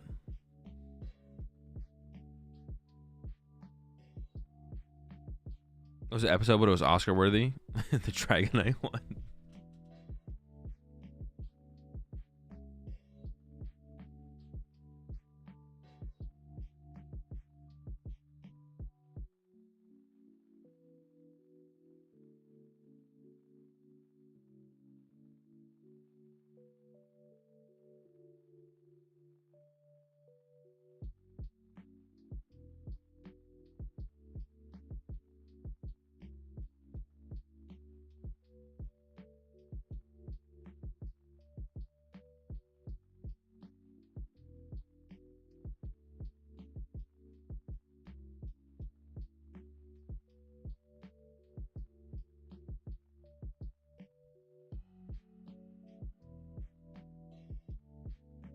Japanese players get an edge from early set releases? Not really. Like, there's nothing stopping players from proxying the cards. Like, we know what the cards are when Japan gets the cards. You can just proxy them.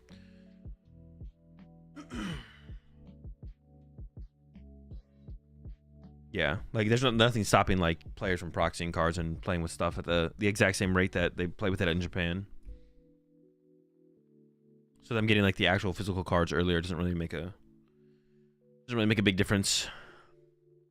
Top 8 is 4 Pult, 1 Zard, 1 Guardian, 1 Trapos, 1 Bolt. 4 Pults? Holy.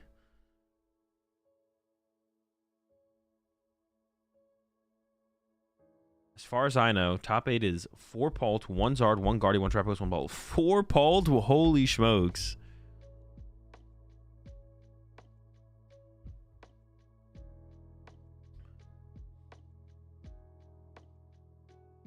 Oh, yeah, a little bracket set up here.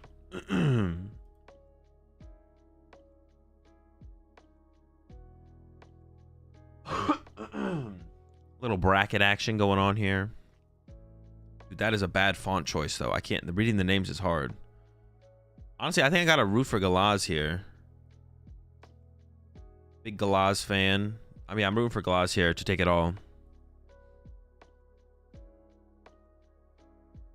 You can't halt the Pult. They get to test their builds in tournament settings. I mean, that doesn't make a different professor. Most like testing your deck in tournament settings isn't actually like a thing that actually matters. Everyone's preparation comes from like just like testing. Like no one's preparation for tournaments comes from playing them at like locals and cups and challenges and stuff like that.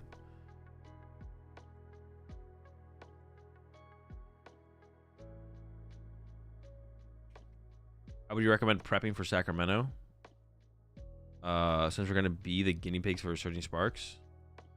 I mean, play games of Pokemon, and if you wanna go out of your way, besides just playing on PTCG Live, proxying cards ahead of time, it's like fine. It's like fine to do that. Yeah, it's basically your options. You can wait until the stuff comes out on PTCG Live to play with it, which is fine. You can also proxy the cards, try and get ahead of the curve a little bit.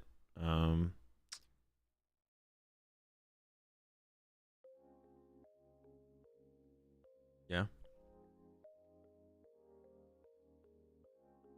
I think it's just kind of just like how much effort you want to put into the game, to be honest, more so than anything. Oh, the Bolt. Let's go. Yeah, it's really about how much effort you want to put into the game, more so than anything. Because obviously, like, waiting for it to come out on live is easier than proxying cards and making a bunch of decks IRL and then testing with those IRL. The testing IRL is more involved. Oh, is Gardevoir? Wait, there wasn't a Gardevoir listed. As far as I know, top 8 is 4 Bolt, 1 Zard, 1 Guardy. Oh no, you did say 1 Guardy, 1 Terrapagos, 1 Bolt. Okay, actually, you're still spot on. Actually, I was like, I don't remember you saying Bolt or Guardy, but you definitely said Bolt and Guardy, so we're all good. This is a pretty good matchup for Gardevoir. I am curious to see what the Gardevoir build is as well. I'm curious to see what the Gardevoir build is here. All right, here we go. And looks like Guardy is going first, which is where you want to be as the Bolt player. Oh no, it is a candy build. This is why you want to go second. Dude, dude, so many people were like, well, I don't know if people would argue with me in this match. No, you know what? I think there would be. I think there would be people like, Azul, why would you want to go second as Guardy? You need to evolve your Pokemon. This is why. This is why you go second against Raging Bolt. You always go second against Raging Bolt. Do not let them, do not let Raging Bolt go second against you. Go choose second because of that right there. Miguel even had an Iono in hand. Like literally had an Iono in hand.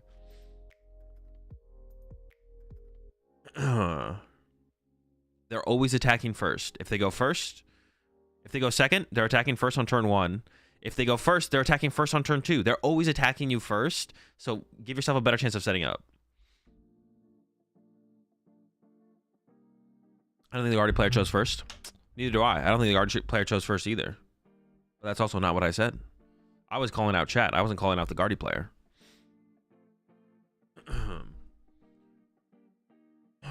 Also, Guardy just should go second. Yeah, probably, to be honest. You might be right. Chat just annoyed me the other day, so I had to just say something because Bolt was on screen. Now, we could fault the Guardy player here. We could fault Miguel here if they do choose first. But I would hope after that game, you would never choose first. You're like, all right, even if I thought maybe going first in this matchup was correct, there's no way I'm doing it now.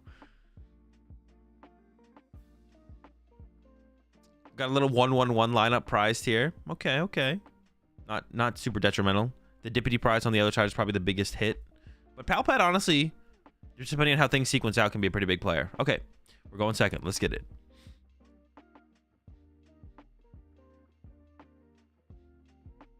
Got the hand is like okay. It's not like terrible though. No, what? Why? Do you play Carmine? Dude, what? You can't do that. Wait, actually, is that correct? Hold up. It actually maybe was correct to play Pokegear there, because I think we're actually hoping for a top deck. I actually think the Pokegear was correct there, because we're actually hoping to top deck a Vessel or something, a way to discard energy. Because currently for Miguel, wait, are both their names really Miguel, Angel? So we got to use the last names then, Rojas and Linares. So for Linares here, you do need to top deck a way to get an energy in the discard pile. Even goes as far as retreating here to play around like Boss on the Raging Bolt, so then you can't retreat the energy into the discard pile. No, because they can retreat inside as live next turn. No, but you want an out to get a Fighting or a Lightning in the discard pile, because you're not attacking. If you next turn, if you sought out a Grass here, Raging Ball, you're still not attacking. So you're trying to top deck Pokestop, or even Vessel's not good enough. But if you top deck Vessel and then Ogerpon into a Fighting Energy, then you can Vessel away the Fighting Energy. But if you top deck Sada, that's not a piece, right? So actually, the Pokegear there is actually fine, to be honest, from Linares. Is that how you say it? Linares?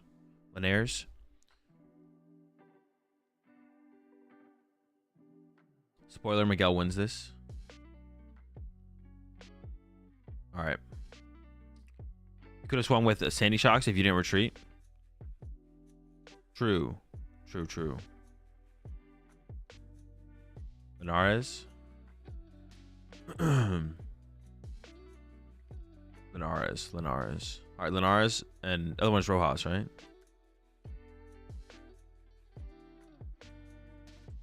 Gonna be real salt when you fault the Bolt for trying to halt all the Pults. All right, Secret Box is getting involved here. We're getting a lot of cards here. We got the Poffin, the TM Evo, getting the research. Is discarding the Arvin there. But we do have the TM Evo anyways. He's just gonna give up on the rest of the cards in his hand, I assume.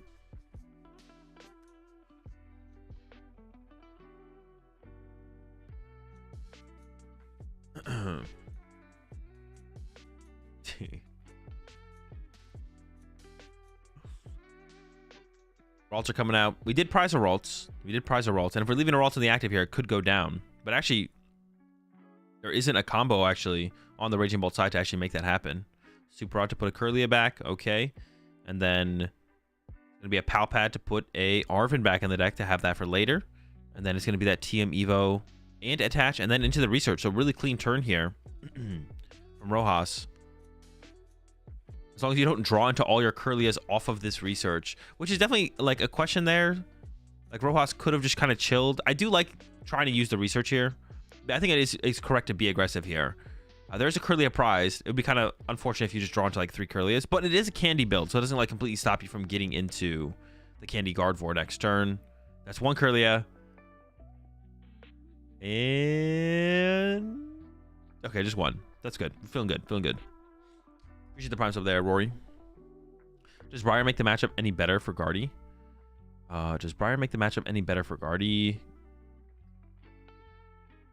You mean any better for Bolt? Yes. Yeah, it just does. I think the matchup is still favorable for Guardy, but it does make it better. Yeah, better, but better is not favorable. All right, concealed cards, and then TM Evo targeting the Ralts. You get 2 Curlias. There should be 2 Curlias in the deck still. And then we will lose this Ralts on the next turn. I don't even know if this... There's a heavy ball. I was going to say, I don't know if they play heavy ball. They do play heavy ball. I did see it in the deck. So, we do have a way to get that last Ralts out of the prize cards, which would be nice.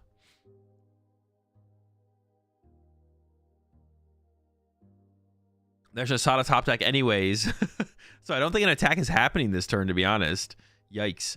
This Pokegear like needs to find us a Iono or a Judge. Oh, we're actually just going with the Sada play here instead. I was thinking we maybe want to go with like finding an there was the Iono, because we just want the whole hand just has, there's no way to get energy in the discard pile.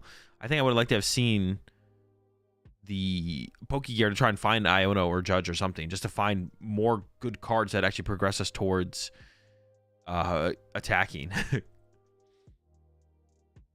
Actually, that's like another thing with actually discarding. Okay, now I don't like this Poke... Well, actually, no. Maybe I am fine with this Pokegear use, to be honest. Because it's the same reason as last one. Just, like, get the card out of the deck so you can top deck a Pokestop, to be honest.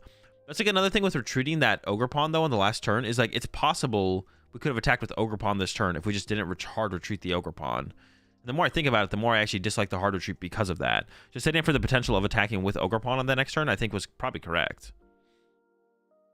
Save it for Briar. Also, saving it for Briar is probably pretty good if they play Briar. They went with the Prime on the Greninja. Retreat the pawn. Oh, I guess they're going to play... Okay, they're just going to draw 1 more card here with this other Ogerpon. This is never leading to an attack, though. We're never attacking this turn. Did find a Vessel. But that's not doing that much this turn. Yeah, there's the Vessel. I guess we could attach return to the active, though. We can attach a fighting, and then next turn we can attach a lightning. Okay, actually, that is a pretty big deal to find, actually. Because now we don't need Sada next turn. We can attach fighting active, pass. Next turn, attach lightning active, attack. We're kind of cooking from there.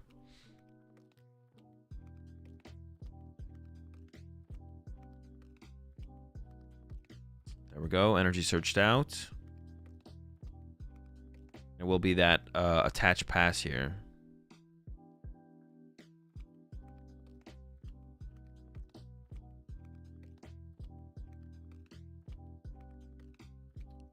We could see the... I don't think we're going to see that, though. There's too many... Wait, what?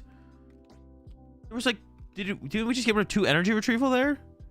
That's a lot of resources to go. I thought we could have chilled. I was like, all right, I don't think we're going to actually use Burst Roar here. We'll probably just chill on the hand. And next turn go attach Iono or something. And then there's like, nope, Burst Roar. I don't know. There were some good cards in there, I felt like.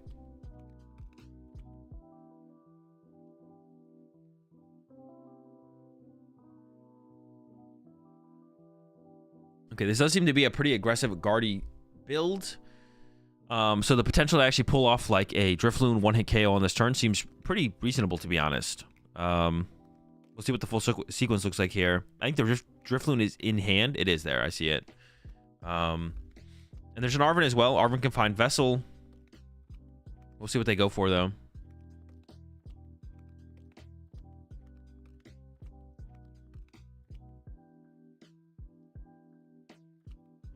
For sure, it's 2 to 3 Sada in the discard pile and Palpad prized.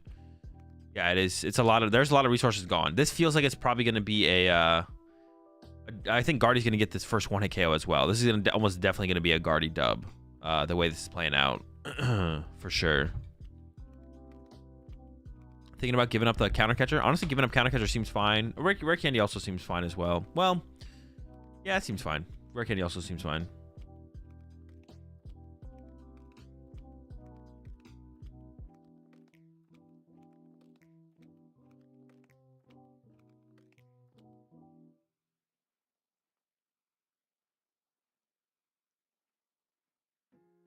Concealed cards first. The energy is trapped on the Curly on the bench. I assume we have enough energy to get the 1-hit KO here, though, for sequencing it this way. If we're sequencing it this way and using Vessel before using some of our draw power here, I assume that means we have the energy to get the knockout already.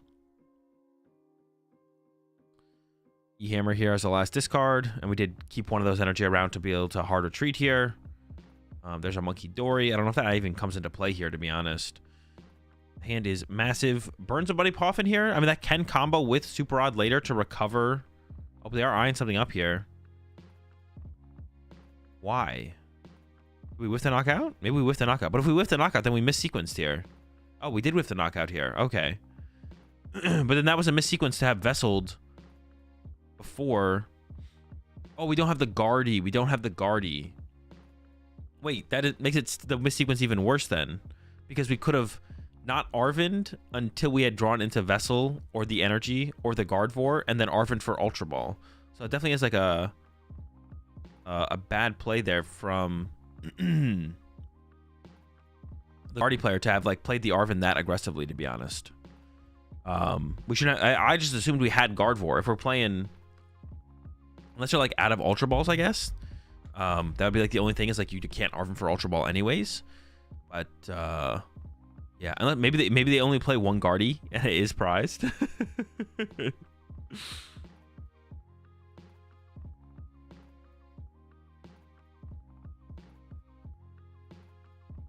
Concealed cards. We do have the Sandy Shocks in play now. They have a Sada in hand as well. That is like the third or fourth Sada being played though. Oh, there's one more in the deck, so that's the third Sada. There's one Sada left. Palpad is prized as well. So you either need, I think ideally you'd like to Gust KO a Curlia here and not have to go into the Sandy Shocks this turn. But if you do have to go into Sandy Shocks this turn to get through this Mimikyu, it's fine.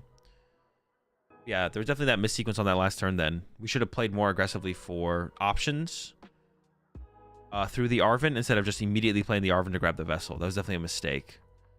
4, 5. And there was 5 Psychics in the discard pile, or there would have been. So there was enough for the Drifloon to get the knockout if we had found the Guardvor.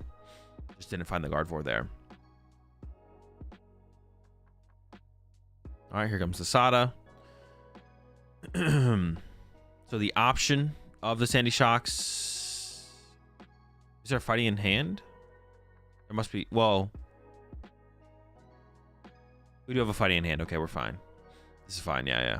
I was like so confused though for a second because I didn't think we had a Gust effect in hand. So I was like, well, we do have a catcher. So actually, we can try for this here. Hold up. Yeah, no mistakes were made. Had all the options. That's a heads. Let's get rid of that Curlia. Goes after the Curlia with the energy. That make more sense than the one without? I actually don't know, to be honest. I'm not sure.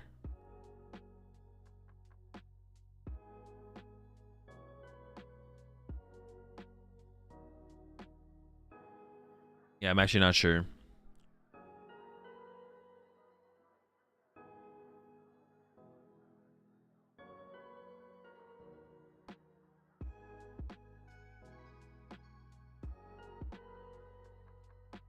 It puts the energy in the discard pile, but it means that a Guardvor could attack with less damage on it. I think it's correct to KO the one with the energy in this situation. Because if you just KO the other one, then you can push up this Curlia and then just retreat the energy off it. So it's not like a big deal. I guess another big card in this matchup is honestly the Vacuum, right?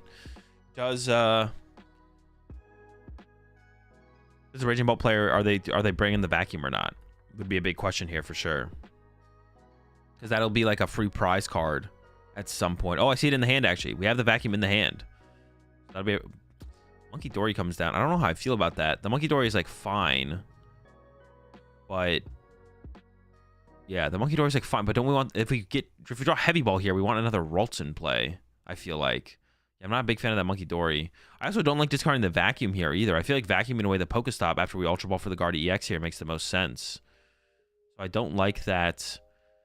I also don't like using. I don't like not using Refinement before we get this Gardevoir here as well. We should thin out a dead card first, I feel like. Maybe there's no other dead cards to thin out. I guess that could be possible. There's Iono. Okay. An okay sequence here, I guess. But yeah, I think we should have kept the... We probably should have refinemented the Arven first. And then if we have to refinement again, we can do that. And then vacuum away the Pokestop and then play the Iono. Why are we leaving this... Why are we leaving the Pokestop in play? There could be an argument to save the vacuum for later. That's the only argument I really see here. We did draw the League HQ, so that will be able to bump the Pokestop. I feel like guaranteeing getting rid of that makes... the most sense. We don't have to keep the vacuum, or we don't have to play the vacuum this turn even. We could have put the vacuum on the bottom of the deck and comboed it with a later Iono. But getting rid of the vacuum I don't think makes any sense here if we can avoid it. And we could have avoided it for sure. We definitely could have avoided it. So, not a big fan of that. We do have the League HQ. I don't know if you want to play that right now or you want to save it to combo with a later Iono though. So I don't hate holding the League HQ here. And just taking the knockout. And there's the knockout. All right. Goodbye, Raging Bolt. Here comes an Ogerpon. We got Guardia EX off the prize cards. And like I said, I didn't really love the Monkey Dory bench either because I feel like saving the bench space open for Heavy Ball for another Ralts would have been a little bit better. But I guess this does allow us to take knockouts on Ogre. Establishing the Monkey Dory does allow us to take knockouts on Ogerpons with Gardevoir EX or with a Drifloon that doesn't have a Bravery Charm, which I guess is nice.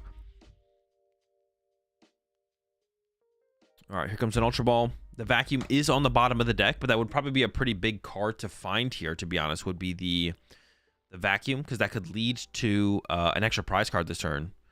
Vacuum, the Bravery Charm off the Drifloon.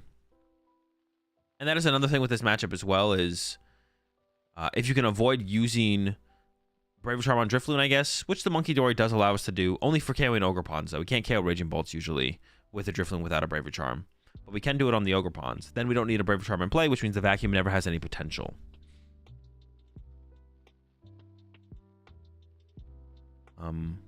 Yeah, like Vacuum, the Bravery Charm plus Gust KO Gardevoir would be like a pretty good sequence here, to be honest, or a pretty good play if we can pull it off. And it definitely is possible. I think there's already a catcher in hand. Finding the Vacuum would be the big thing. You could still just go Gust KO the Guardia EX and leave the Drifloon around for one more turn, but that feels a little awkward to do. Feels a little weird to do that. Here comes Asada. Fighting to the Bolts. No Vacuum yet, but we still have a couple Ogerpons to be used. And I don't know if the Pokestop's been hit quite yet either. As we go in with this Vessel here. One last Grass Energy to find. There's not that many cards left in deck. There's like nothing left. Yeah, I don't think we've used either Ogerpon. And I don't know if we've hit the Pokestop either. So finding the Vacuum here is pretty likely at this point, it feels like, to be honest. Seems pretty likely. Pawn 1. What do we got? Superior Energy Retrieval. Goes into the Pokestop. There's the Vacuum. Okay. And another catcher to work with. So Vacuum, the tool card plus KO Guardia EX is becoming more and more likely here. I can't tell what that is. Number 2. A heads. That one's definitely a heads. There's the Guardia EX bring up. Vacuum away the Nest Ball. Ooh, but do we want to play the Superior? Giving up the boss? If we have Prime left, I guess it's okay. We should honestly Vacuum first so we get a card off our prize cards to work with, to be honest, I think. Well, no, because this could generate 4 energy cards. Maybe it is better to Superior, then draw 1 card, and maybe that card off the next Ogerpon draw leads to a good Vacuum target. That could be the better play here.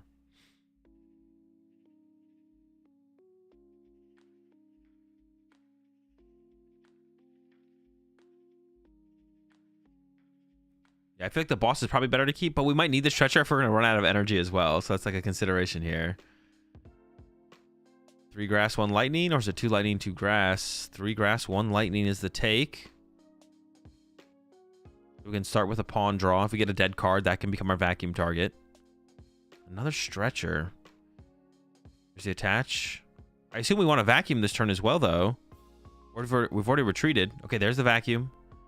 It's rid of a grass. Okay. Get a prize card to work with here.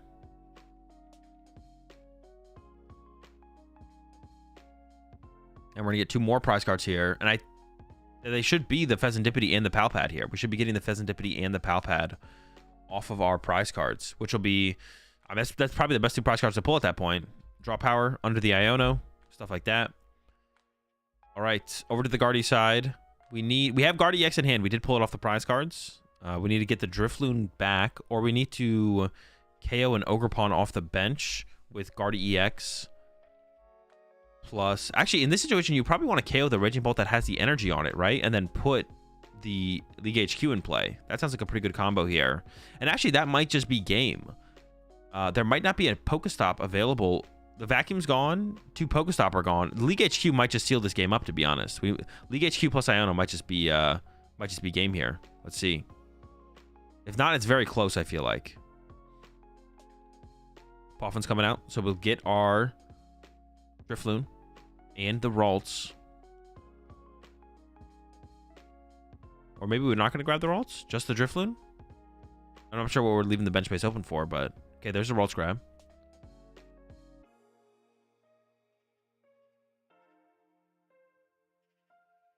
Need the Bravery Charm, but we have the Iono League HQ combo here, which is like the big card to find is League HQ. We still need a Bravery Charm though, so this refinement is going to be big.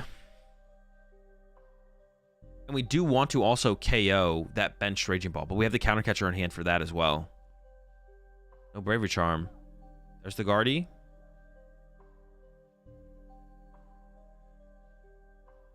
League HQ. All right, there's the League HQ. I assume we want to Counter Catcher KO the bench Raging Ball to take yeah, there we go. To actually get the full value out of this League HQ. The thing is, now we need a Gust Effect to get around the Sandy Shocks next turn. But I think Boss is still left. But there's not that much draw power on board anymore, to be honest. And also, right here, we could whiff. This is it. If we whiff the Bravery Charm. Oh, last card. It was close. And the Boss might be in the hand there as well to close out this game on the next turn. I'm actually not sure.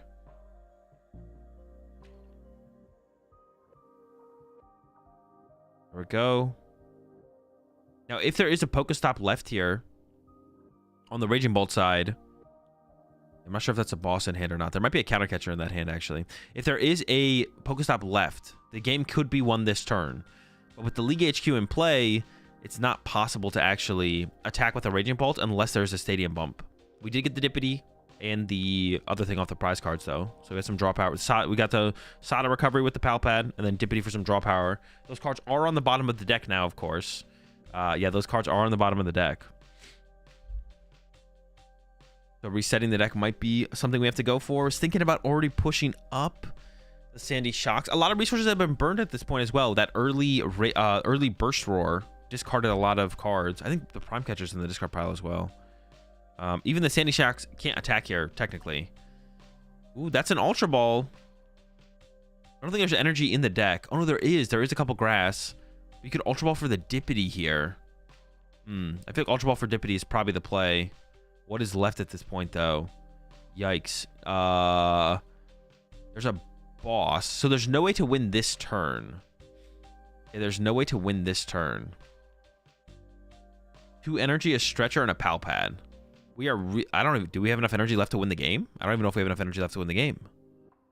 There's got to be enough. There has to be just enough, right? Probably? Maybe?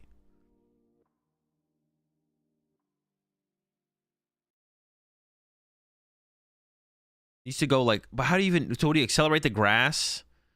Sheesh. You accelerate grass and then you attach Lightning Active to attack through the HQ? There's no Pokestop left, right?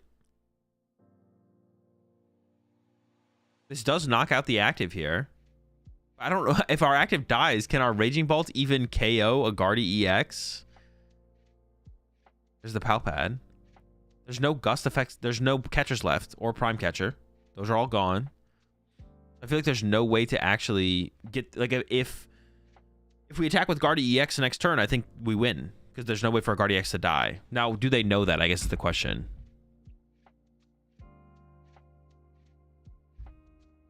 Iono and Sada recovered, and then we're going to knock out this Drifloon. Looking at the other hand, I think there is a counter catcher in the hand, but I don't know if there's a way to actually KO a Pheasantipity or an Ogerpon yet. So we might be waiting on, we might need like the Dark Energy for the Monkey Dory. If that's not in the hand, because it was prized. And literally just concedes. Okay. Did they show them game? Did I miss that? Or they just do the calculations and we're like, I can't win. Your opponent could always misplay, I guess, right? There's not, it's just conceded, packed it up. I don't know if there's game in hand there or not, but I feel like you should like make your opponent do it. I don't know.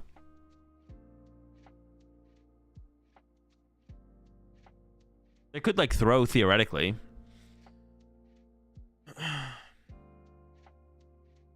I guess to like win there, it would involve your opponent like not knocking out.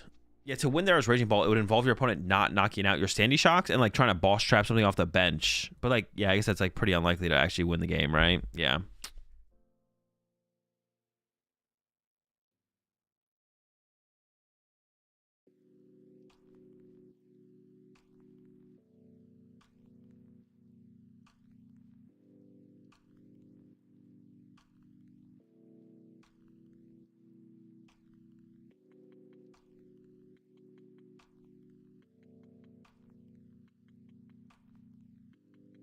Yeah, the timer was frozen, so I'm not sure how much time is actually left in the round. But I think they have plenty. If they did like a 60... Yeah, the timer's frozen at 39:55. So if they did like a 60-minute, 75-minute top cut, which is like pretty normal for top cuts at majors, then I think there's probably plenty of time left in the round because game 1 literally ended in a donk, so...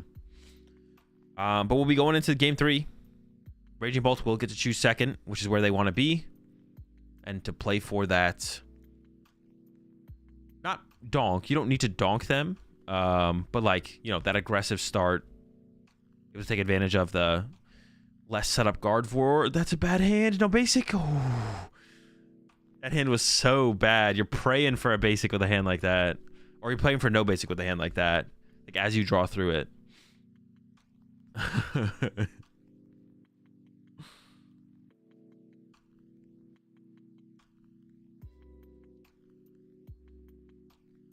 Ian Robb is 12-1. Bro, honestly, Ian Robb is doing such a great service for the community. This just like puts like if anyone ever wants to bring up a discussion about if what game is harder, but like, I don't know. You think a Pokemon player could go over and do well in a Yu-Gi-Oh or a Magic tournament? We literally have an example. We can just be like Ian Robb. Prize Ralt and Greninja, but it looks like something's being played here, which I'd imagine is like an S-Ball or Buddy Poffin. So I don't think we're lone basic here with the threat of getting donked. There's the Buddy Poffin. Oh, and we got the Klefki. All right, all right. Klefki's super strong up against the Raging Bolt deck early on, and we're going to get to see how powerful it really is, to be honest, right here in this game 3. Shuts down the Ogerpons, which is the big thing. Shuts down Radiant Greninja and Squawkabilly. There's a catcher in hand. Ooh, but this hand is not good here. Oh, no, there's a Radiant Greninja in there. I was like, we're just living off of pawn draws. But yeah, it's got to come down to this catcher, because otherwise you're playing boss, and if you're playing boss, you're not getting a turn 1 knockout. The tail's on the catcher. So it is going to come down to the boss here to actually get access to these abilities, but that does mean no attack turn 1 here. If we're bossing, we can't Sada. No attack turn 1. Oh, wait, hold on. We could still attack with Sandy Shocks. I take it back, actually.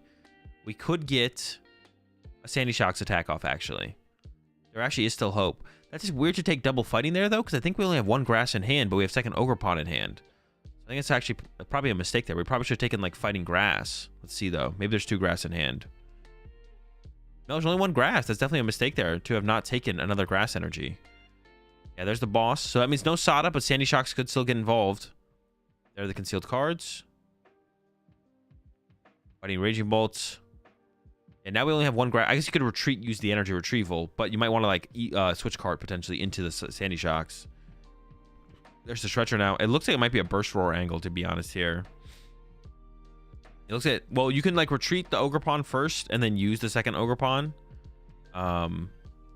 We should definitely use the second Ogerpon here for sure. We haven't used that yet. Then yeah, Burst Roar. It's gonna have to be the Burst Roar. You definitely pawn again one time.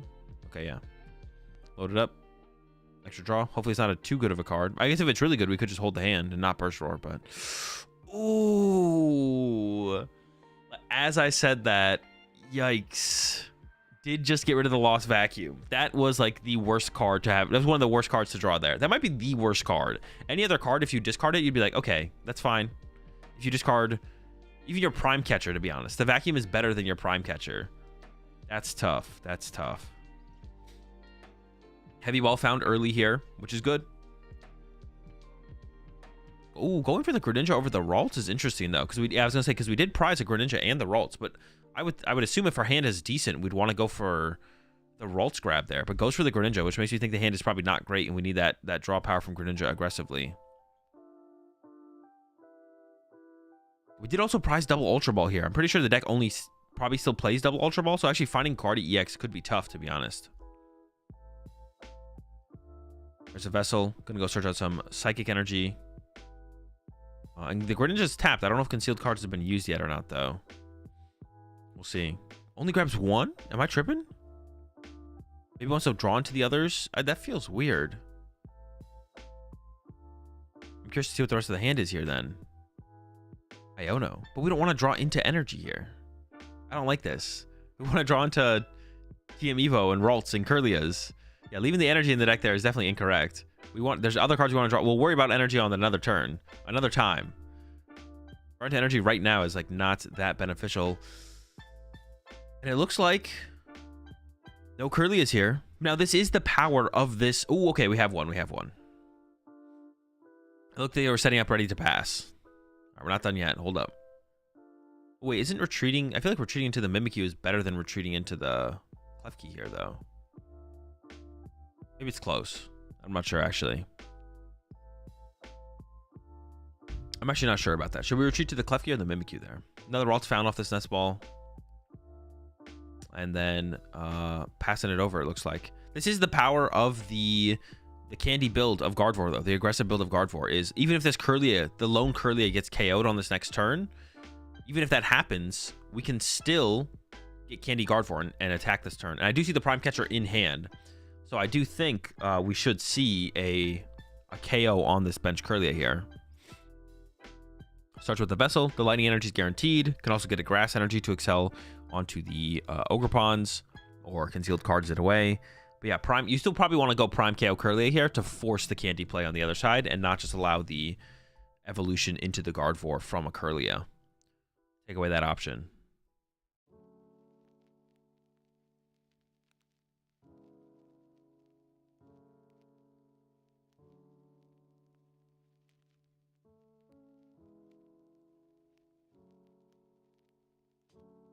I don't think there was a mathematical way that their opponent could throw the game if they even just KO the Shocks. Well, I'm saying if you don't KO Shocks was the out, I think. But yeah, pretty unlikely, right? Pretty unlikely.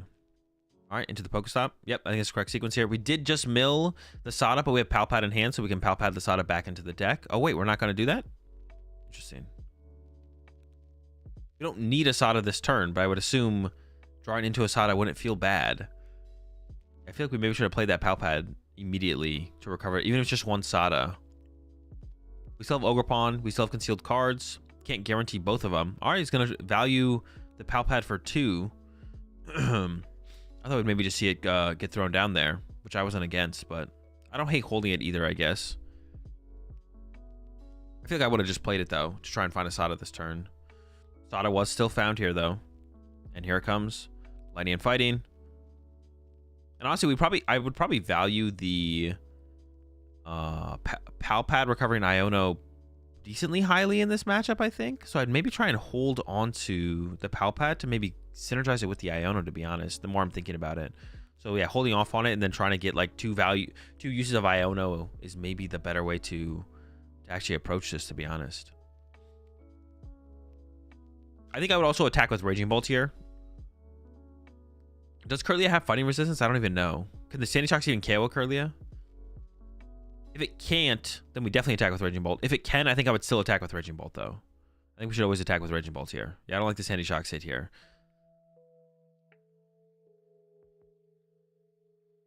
Or maybe I take that back. Is it because like does Angel ever actually KO Sandy Shocks anyways? I guess maybe the answer is no. Yeah, maybe I'm wrong on that actually. Yeah, Angel is maybe never actually, or Rojas is Rojas here is maybe never KOing Sandy Shocks anyways. So you're always maybe going 2-2-2 and just ignoring the Sandy Shocks. So actually attacking with Sandy Shocks this turn and leaving it in the active is probably actually the better play. I take that back. Oh, is that the judge's foot is between the camera and the... Or maybe, I think it's the judge's foot. It could be one of the player's feet as well. No, so I think I actually like that play from Lenars here. Setting up going with the Sandy Shocks aggressively. In my head, I was like, the Guardian player wants to attack, but they don't really want to attack. And they're going to wait until they can just get around your Sandy Shocks anyways. So this is fine. Team Evo's found, and I assume, yeah, using it. I didn't think there was anything else for us to do. 2 Ralts. Maybe should have evolved the other Ralts. Keeping around the memory skip Ralts might be better. I mean, it probably won't actually come up, but technically it might be better to keep that one around for a little bit longer, to be honest.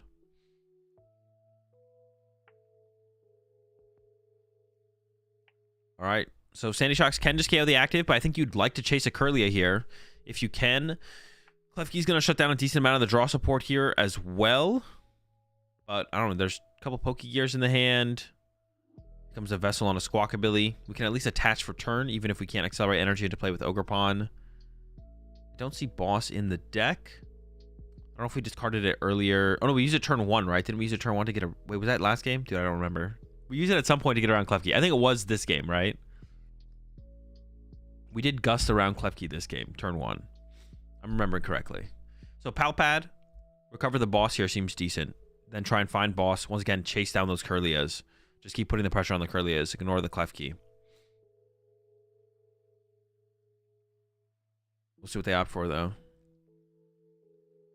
They haven't played the Palpad yet, right? Still in hand. Okay. I was going to say, for a second, I was like, okay, Pokestop first. Definitely, yeah, I like the sequence here. Pokestop, then we go into the Palpad. I like the sequence.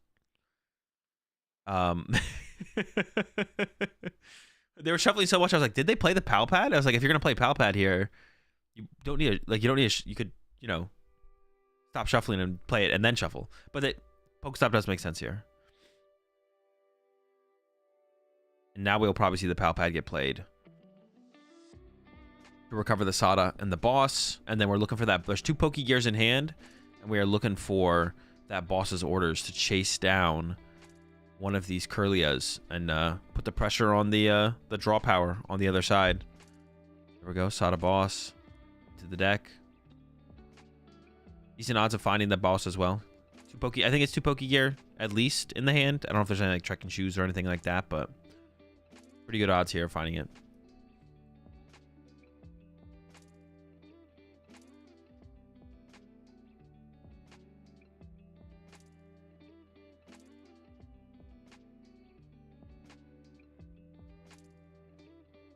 All right, here we go. Pokegear number 1. There's a Sada. Also, the Sada could lead to a catcher. Do you take the Sada here? Yeah, there's a catcher left in the deck. Might be Prime Catcher as well. I already forget. We could get that Gust effect as well, and that would work for us to go chase down a Kirlia.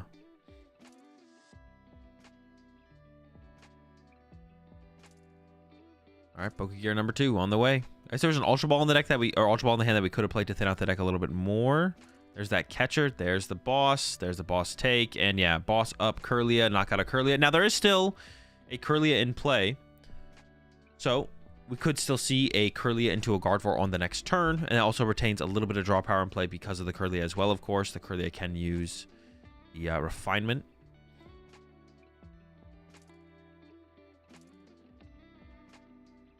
Catch return. And then, yeah, here comes that Boss on a Kirlia. And another knockout with the Sandy Shocks. Oh, wait, now we can use our abilities. Hold up. Klefki's out of the active. Let's accelerate some grass energy into play. We're not completely done yet. I'm not going to get too far ahead of myself here. Hold up. And, okay, there we go. Knockout. All right, I do see at least an Iono in the hand on the other side, but we do need a decent amount this turn. You really don't want to KO. And honestly, if the Vacuum was still around at this point, it would be looking decent for Lenars here. It'd be looking pretty good for Lenars here if we had that vacuum still to work with, but we did lose the vacuum early on. I see a secret box, which is a pretty powerful card, pretty powerful option. We also got another Kirlia set up before we played that Iono. One problem here for Rojas is both Ultra Ball are prized, so it could be pretty tough to actually find Gardevoir. I don't see it in hand yet. We still have a concealed cards, and we still have a refinement. They're thinking about playing the secret box already, though. But do you want to play the secret box before you actually dig through your deck first? Because all those cards we put on the bottom of the deck with the Iono are going to get brought back up here. Can't conceal it at the moment. Oh, true. We can't use concealed cards because of the clef key. Very true.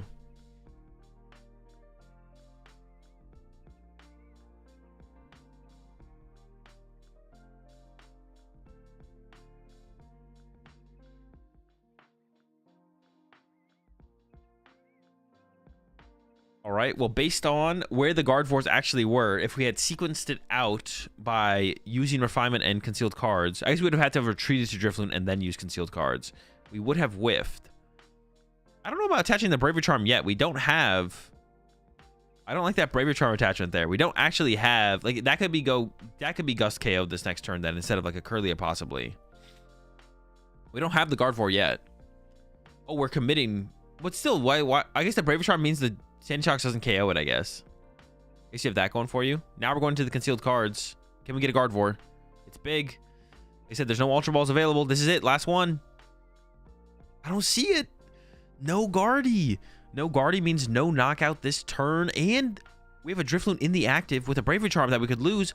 We're also putting the League HQ into play now. And a Counter Catcher on a Raging Bolt to try and buy some time. That's a lot of resources we're putting into this play here without taking a knockout, to be honest. Only one Sada down. Or is it two Sada? One Sada. Still three Sada left. Oh, man. Drifloon currently doesn't die to the Sandy Shock, so you could just leave it in the active here. Commits the Counter Catchers, hoping to buy some time with this Counter Catcher League HQ combo. But we see that there is that Sada in the hand, so probably not going to buy the time that they were looking for here. Also, once again, KOing Kirlia is still decent, but I think KOing the active at this point. The Drifloon with the Bravery Charm in the active here, I think you want to take that out probably. You also would like to find another Pokestop. You can attack through the League HQ this turn. You can attack through the League HQ this turn, but ideally don't want to have it be an obstacle for you to get through in future turns. We'll see. No Stadium Bump. There's a Lightning Energy in hand though, so you can attach that active, take this knockout on this Drifloon.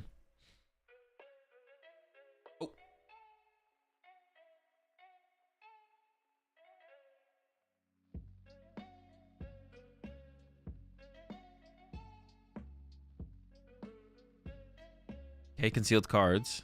Looked like they were about to start attacking. I don't know if anything was verbally declared on the table, though. All right. Is aware of the League HQ.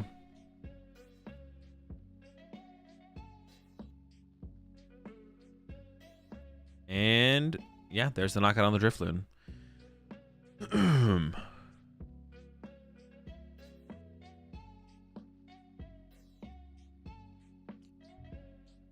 All right. It's going to be... League HQ is still in play, which is a big deal for sure. The League HQ still being in play is definitely a big deal, but... And I guess this isn't impossible. You could just go knockout, knockout, knockout here. Drifloon, Drifloon, Drifloon. We still need to find this Gardevoir, though. Have we still not found the Gardevoir? I think the Gardevoir still hasn't... No, there it is. Okay, we got the Gardevoir. We're getting close. But we need to go knockout active, and then we need to go Gust KO, Gust KO. Do we have enough Bravery Charms and Drifloons left to do that? I guess one of our KOs could come from Guardy EX plus Monkey Dory, though, as well. That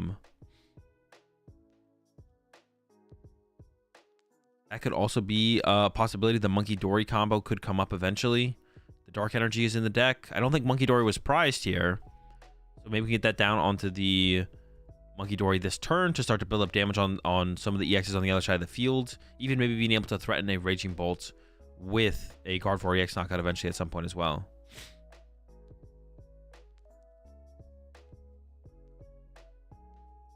Thinking about this again. Do they have an out to the 1-hit KO, though, is the question now. I'm not sure if they do. I see Super Rod. That's why I really honestly just did not like the Bravery Charm attach was like because they didn't need to attach the Bravery Charm, right? Like they didn't need to attach the Bravery Charm. They could have just retreated to Drifloon, used concealed cards, and then gone from there. But instead they attached the Bravery Charm for like no reason.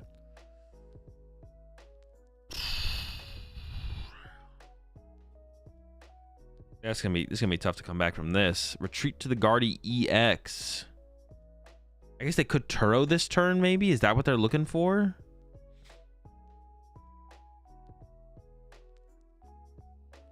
Putting your 2-prizer in the active seems tough. They should have jammed the charm and left Shocks active, or gusted and not charmed. Yeah, the charm should have just never been put in play, right? Definitely should have never been put in play.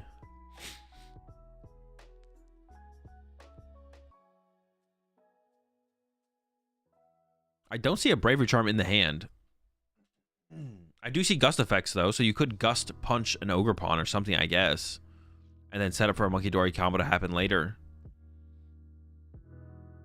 It seems almost insurmountable at this point, though. Like, I don't know how... Like, this does not seem winnable.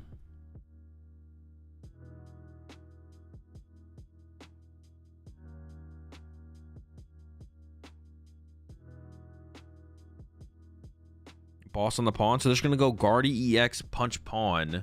It seems like there's gonna be just too much setup on the other side, though, to ever actually make this lead to a win condition, though. And then they can like Monkey Dory KO this Ogre Pawn later. But it could get switch carded as well. And the switch card would put it out of range.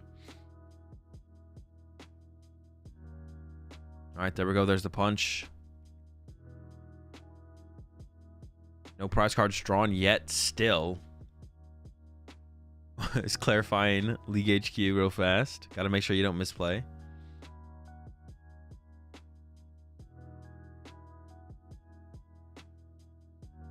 Starts with the Sada. How many energy are in the discard pile? Is there even any? Oh, 2 grass. Okay, that works. Raging Bolt's more than capable to attack through the League HQ. Of course, once again, you'd still like to remove it if possible. There's a Ultra Ball, which would be nice actually to like thin out some of these dead cards that are in the hand. There's a lot of cards in the hand right now. And a lot of them you're not going to need moving forward. Like Ultra Balling, like the Iono, probably seems decent. Maybe even getting rid of the other Raging Bolts doesn't seem terrible, to be honest. Just try and make it so the opposing Ionos will have potentially less of an impact on the outcome of this game moving forward. The Stretcher. Going to go ahead and use some pawns here, I guess, still as well. I don't know, like, yeah. Burning some of these cards with, yeah, Vessel or Ultra Ball or whatever. No energy left in the deck. Looks like Retrieval, Switch Card, Catcher.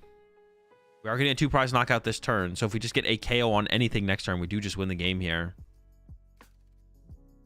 Yep, here we go. Now the Ultra Ball's coming into play. I like this. I don't know about getting rid of Nest Ball. Nest Ball becomes Pheasantipity. I don't know about getting rid of all these Nest Balls, though. Nest Ball becomes Pheasantipity. I kind of like the idea of getting maybe rid of the Iono. Maybe get rid of the other Raging Bolt in hand, because we have another Raging Bolt in deck still. I didn't see any Stadiums in the deck, though, to be honest. So I don't think we actually have an answer for this League HQ moving forward. And here we go. Here comes the swing. Ooh, removing 2 off the active? How many do we have to get rid of here? Maybe it's fine. 5? What if we got rid of, like, the 2 off the pawns and left 2 on each Ogre? I like keeping, like, 2 on each Raging Bolt here, to be honest. Do we have to get rid of 4? I think we should keep the Lightnings on the Raging Bolts. I don't like that at all. I would definitely keep the Lightnings on the Raging Bolts there, I feel like.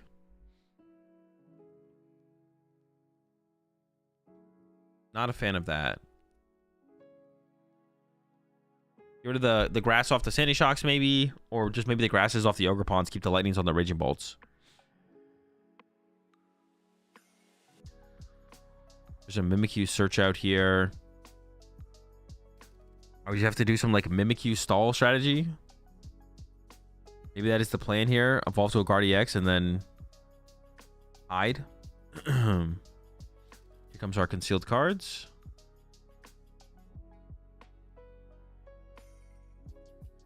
We need to find an Iono this turn as well. So we need like find Iono, maybe get Mimikyu in the active, maybe establish Monkey Dory as well to start spreading damage. We're not there yet. We have a Palpad in hand. Should we not Palpad for some Ionos? There's no Iono in hand.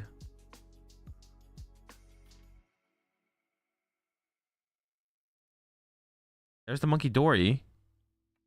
Is there an Iono in hand? I'm tripping? I don't think there is. Wait, how do we even... Is there a Super Rod left? The only supporter in hand is Research. Yeah, they definitely needed to play Palpad to get an Iono there and just didn't. That's definitely a pretty big mistake. I don't even know if they have a play now. I think they have Super Rod in hand for Guardy, if I'm not mistaken. Okay, they go with the Monkey Dory play to get some prize cards, but the prize cards are like Ultra Balls and Nest Balls, I think. There's like nothing good in the prize cards. I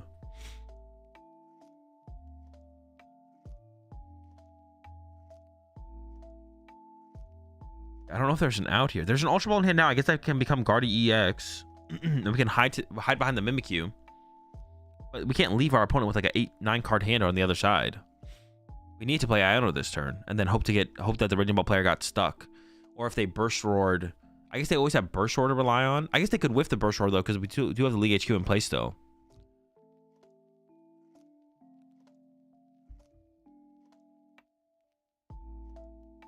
And now they're trying to come up with some kind of play, but I don't know if a play exists. Or maybe there's not even a Super Rod in the hand. Did they already play the Super Rod? Am I tripping? Did they like play it at the beginning of their turn or something? While I was reading chat. Oh, there's the Guardy EX. Okay. So we can get the Mimikyu into the active here. There's still that Sandy Shocks on the other side though, waiting.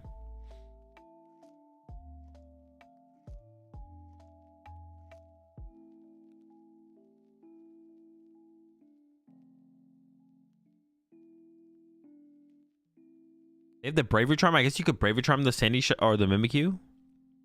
You could Bravery Charm the Mimikyu, I guess.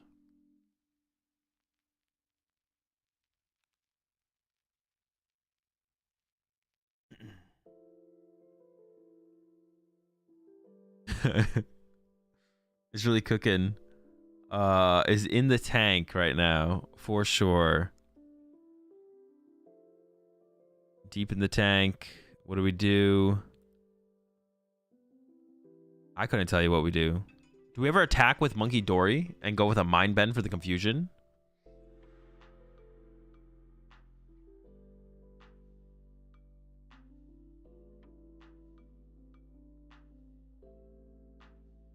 What decks are top 8? 4 Dragapult, Guardy Bolt, Zard, Terapagos. Did I say Dragapult? Oh no, yeah, I said Dragapult. Dragapult's correct. I thought I said Regidrago.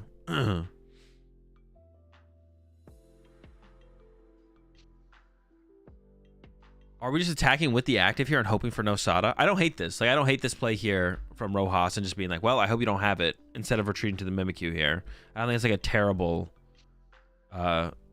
line. Oh, but I guess if we're gonna attack with Mimikyu, we can't. The Bravery Charm doesn't even matter on the Mimikyu. Yeah, because if you retreat to the Mimikyu, you're like, what? I hope they don't have a switch card. And now if you punch the active, you're like, I hope they don't have a Sada. Yeah, there's no good play here. There's no good play here that's like, okay, this is a solid win condition route. It's like, I'm always praying my opponent has a dead hand. Like, is the only, like, out here. I'm not sure the correct dead hand to hope our opponent has, or the correct card to hope our opponent doesn't have. Now we are finally getting the Ionos, but this is a little bit late to recover these Ionos here, to be honest. Definitely a missequence. I think we concealed cards into the Palpad and then could have played it to recover Ionos and then refinemented into an Iono potentially, but just didn't play the Palpad before the refinement. And now this is where we are.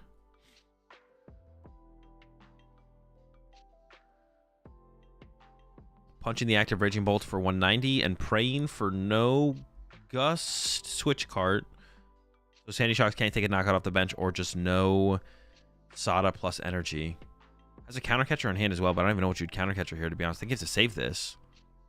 Running your last gust effect here does not seem correct.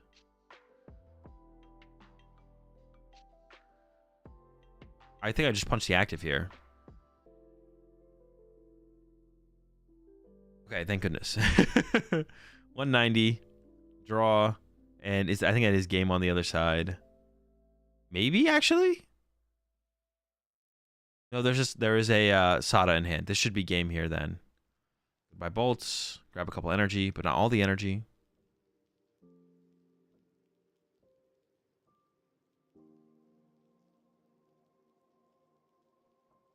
Wait, Lenars is like cooking here. Does Lenars not realize that they just have game?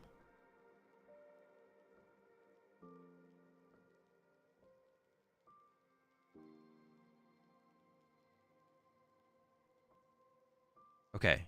All right. Yeah, I think they do. They were cooking for a little bit there. I was like, wait a second. I'm pretty sure they just win in hand. Okay, okay. All right, we got there. Let's get it. A dub for the Bolts in a definitely unfavorable matchup.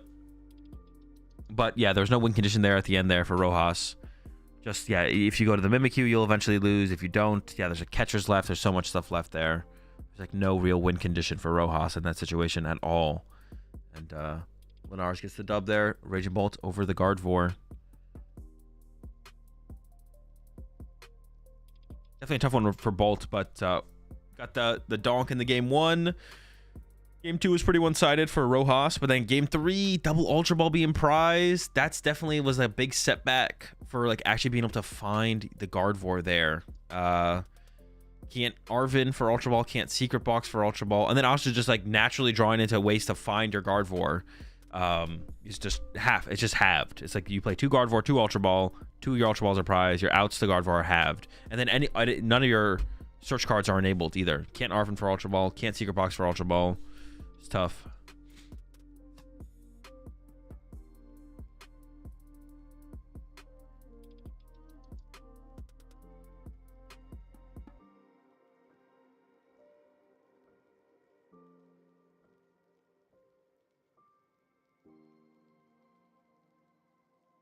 All right, chat. I will be right back. I'm gonna go get go fill my water bottle, and we'll get into top 4. I'm sure it was a pretty long round, so I'm sure we'll get into top 4 shortly here.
Oh, I forgot the... Gosh darn it.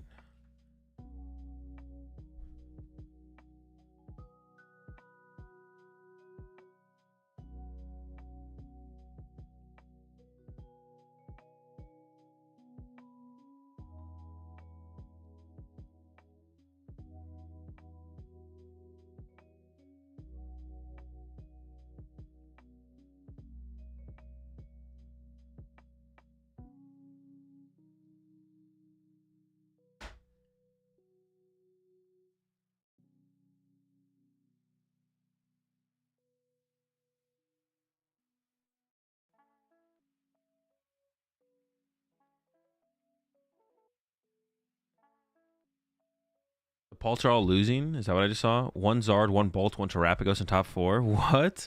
So we also will have one Polt then, right? Because we saw Guardy versus Bolt. Bolt advanced. Zard beat a Polt. Terrapagos beat a Polt. And then Polt is against Polt. So we will have one Polt in top 4. But from 4 Polt in top 8 to 1 Polt in top 4, it's not pretty good. That's not a very good conversion rate. Especially when one had to win.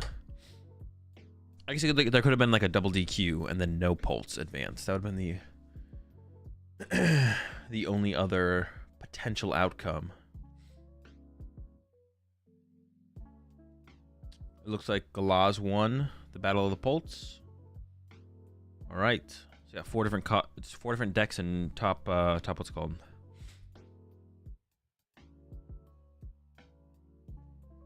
Azul really wants that double DQ. It would make things most interesting.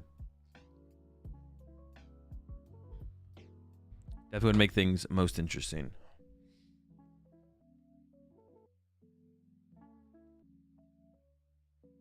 Ian is on the backup stream. What is that? Hang on, I can look it up. Was it Magic?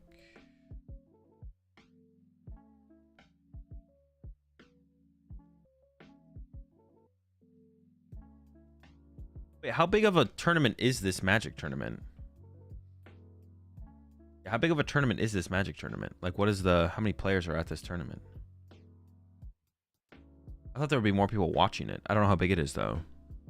I think I said 1,800, 2K. Big enough for 13 rounds, I guess. Is that, like, standard? So about to play a local with Pidgeot, with Dragon Ball. You think I should try the no Pidgeot version or the version with the birds? I mean, I don't really... You can try whatever version you want. I don't know what version you should try. I think the better version is no Pidgeot, though. I think the better version is the no Pidgeot version. But which one you should try? I mean, whatever one you want to try.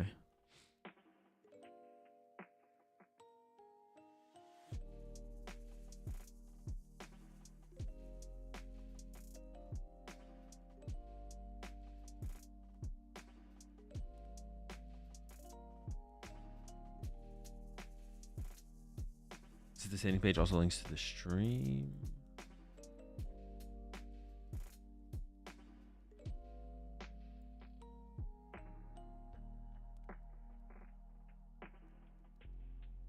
Is Ian guaranteed cut or no? Not quite yet. Those are the options here for both. Holy chill. Oh, there's 15 rounds. Round 14, round 15. They're in round 13. So Ian needs to win 1 or 2 more rounds. Ian locked for cut. Oh, Ian is locked for cut?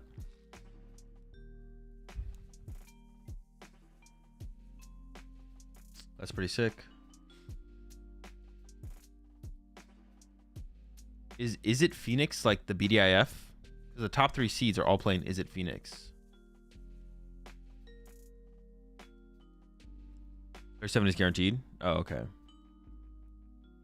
Is there a reason for Ian to play this out? Is Ian playing this out for seeding and then we'll ID the next round to guarantee cut? So play for seeding as long as you can until you have to ID. Pretty good. It's the strongest deck, but can get hated pretty hard. He got down paired, so he needs to play. Oh, he got down paired. Okay. Can you even ID?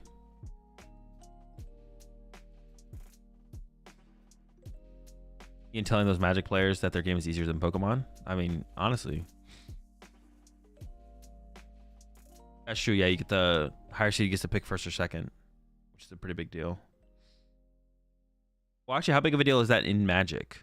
Like, I'm sure there's some metas where it's more, or some formats where it's more relevant than others.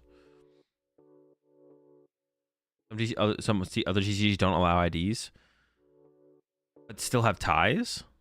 The format just had major bans, and it hasn't been balanced since. Part of why viewership isn't the best. Wouldn't that make things more entertaining though? If it's like a switch up, like if there's a if it's a different format, wouldn't that be a reason for people to want to tune in to see what's happening after the big switch up? Magic allows IDs. Having ties but not allowing IDs is so weird, because couldn't the two players just sit there and play for a tie? Like, what would stop the player? If, like, let's say you can't ID, what stops two players from sitting there and draw passing until they tie? Nothing, right?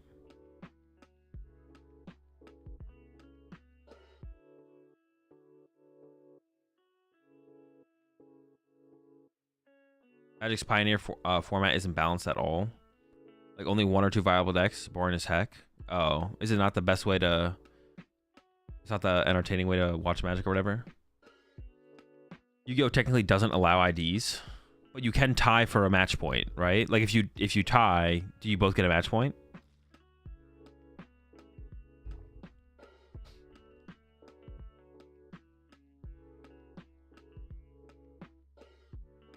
So in Yu-Gi-Oh! Could you just both sit there and draw pass? Do Yu-Gi-Oh! Players do that? They're like, well, we can't technically ID, but if I draw pass, if you draw pass, I'll draw pass until time.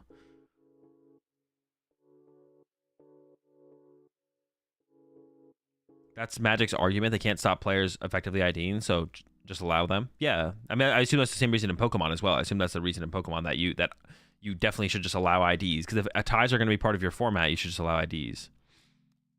You can, but no one really wants to ID in Yu-Gi-Oh! There's never a situation where like it would like lock you up cut or something like that.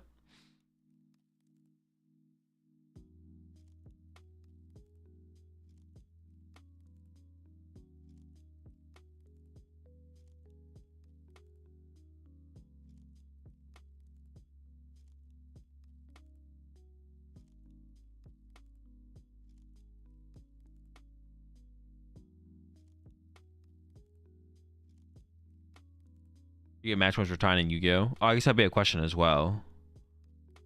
I mean, yeah, obviously there's no match points for a tie. Well, then it's just effectively a double game loss, right? It would be just like what Japan has. I know in Flesh and Blood nobody gets a match point for a tie. Okay, yeah, if you don't actually get a match point for a tie, then ID not existing is like fine.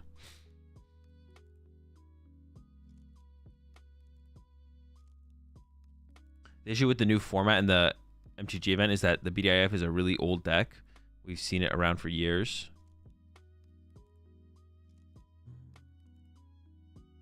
Like, why is that an issue? It's just because it's like old, like it's like the best deck has been the best deck. You can't discuss an idea or it's punishable by the judge.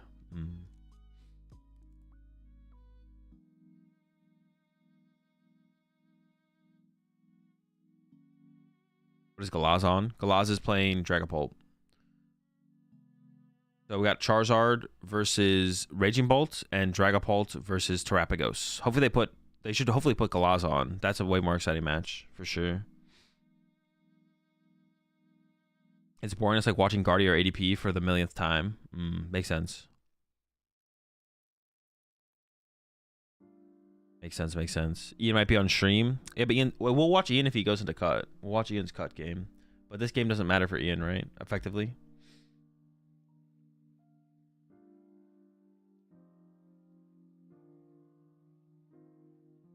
I feel like interesting to see the production quality for like Pokemon tournaments is so high compared to like everything else out there for like card games. Like watching this Magic tournament stream, like I feel like this is the same thing I've always seen when I've tuned into a Magic stream. The production quality for Worlds in Magic is pretty high as well though, right? But is it only Worlds where the production is that high, or do they have higher production for other tournaments as well? For like the stream quality. I feel like the production at Worlds for Magic is pretty high. Like comparable to Pokemon. All right, here we go. Got Giovanni versus Laz. Terrapagos versus Dragapult. I'm curious to see what version of Dragapult. Galaz is running here. I'm going to go ahead and make a prediction that is probably similar to the Ryuki list, but maybe is a Pidgeot Enjoyer. We'll see. And we do have this Nest Ball here off the rip here, which I assume is going to grab the Fan Rotom, everyone's favorite card.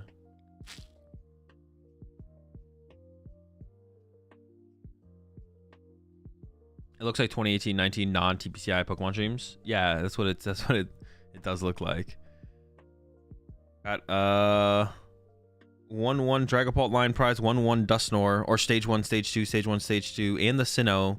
That looks pretty similar to Ryuki's list with the Sinnoh in there as well, but we'll see.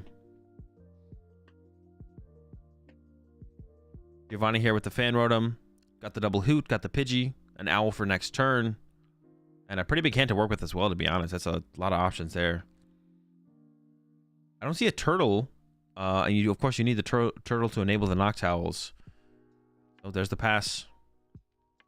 All right, let's see what Galaz can do here. Rotom down. Okay, and the Poffin. So the Dreepies are on the way. No Duskull down turn 1 here from Giovanni. So no threat of that like Dreepy board wipe. Dusknoir, Dreepy, Terapagos, Dreepy situation. And an Arven coming out as well. Pretty powerful turn 1 here. Another Poffin probably on the way. Alongside that Forest Shield Stone. And of course the Forest Shield Stone. Probably not going to use it here. Actually he's opting for the Vessel. So wants to get that energy attachment down. There's a lot of Dragapult pieces in the hand. Also a Nest Ball. Maybe the Nest Ball will find another Dreepy here or a Duskull. We'll see. I don't actually know how important Dusknoir is in this matchup, to be honest. Yeah, I'm actually not sure. I appreciate getting the prediction there. The lock. Part of the Dreep is going to put the Force Shield Stone in play, and then an S-Ball's coming out as well. And does get that third Dreepy. Okay. I do see a Mela in there. But we saw no Pidgeys getting grabbed, so this looks like a non... Is that a Mela? The front card is a Mela, right? I'm not tripping.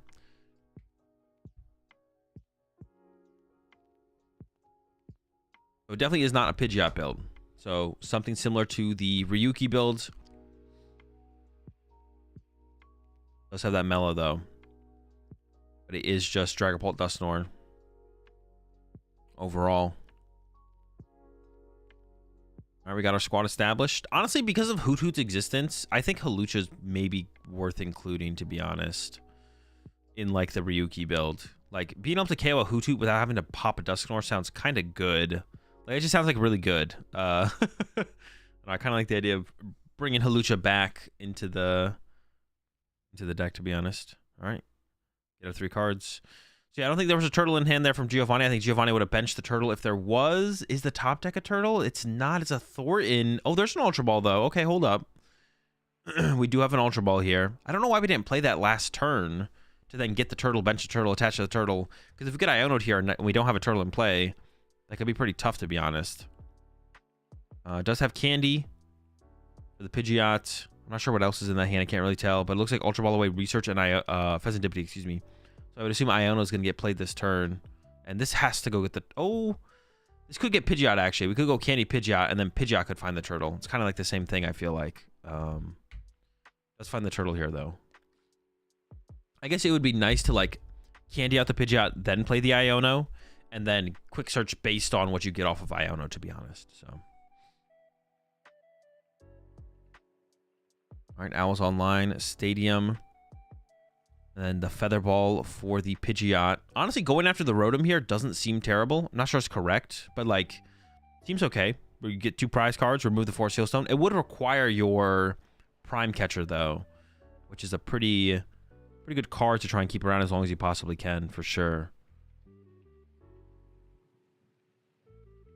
It's the Japan list, but with a few changes. 2 of the top 8 Dragapult players are using the same list. So two players are playing literally the Ryuki 60. Candy Pidgeot. Got the double turbo as well. We still have quick search. And we have the switch. No, the switch. Wait, this means we're playing for the Prime Catcher then, right? The Hoot Hoot is stuck in the active currently. So if we were just going to go switch KO Duskull. Oh, maybe we're going to go Prime Catcher KO the Dreepy actually as well. That could actually... Well... Actually, I don't even know. I think I'd rather remove the 4 Sealstone from play than the energy off a Dreepy, to be honest. Prime Catcher is prized. Is it really? Wait, then... Well, I guess we have to just go quick search for Switch now, which we had, but didn't use, and now we have to go use it. Prime Rotom feels better than Dreepy. Yeah, I agree. I think the Prime Rotom does feel a little bit better. Yeah, but with Prime Prize, well, we definitely should have played the Switch then, I guess, right?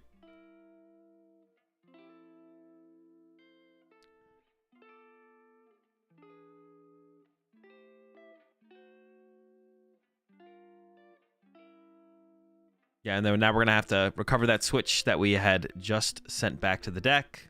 There it is. Quick search to grab the card we just ionoed to the bottom of the deck. So a little bit of a waste of a quick search there. Why prize checking is so important. That would definitely be a card you would prize check from Giovanni. Check if you have the Prime Catcher. And even not even being like super thorough turn 1 prize check. But another thing you should do, like if you're not going to like super thorough turn 1 check all your prize cards, when you go to use a search card, and you're like, oh, I have a game plan of what I want to do. And we saw that from Giovanni. Giovanni definitely wanted to play for Prime Catcher there. Just to check to make sure the pieces that are in that you want to use for your turn are in the deck. Be like, okay, what do I want to do this turn? Oh, I want a Prime Catcher. Knock out that Rotom. So when you use your Hoot Hoot, check for your Prime Catcher and see if it's in there. And then as soon as it's not there, be like, okay, now let me adjust my strategy based on the fact that I know that it's now prized.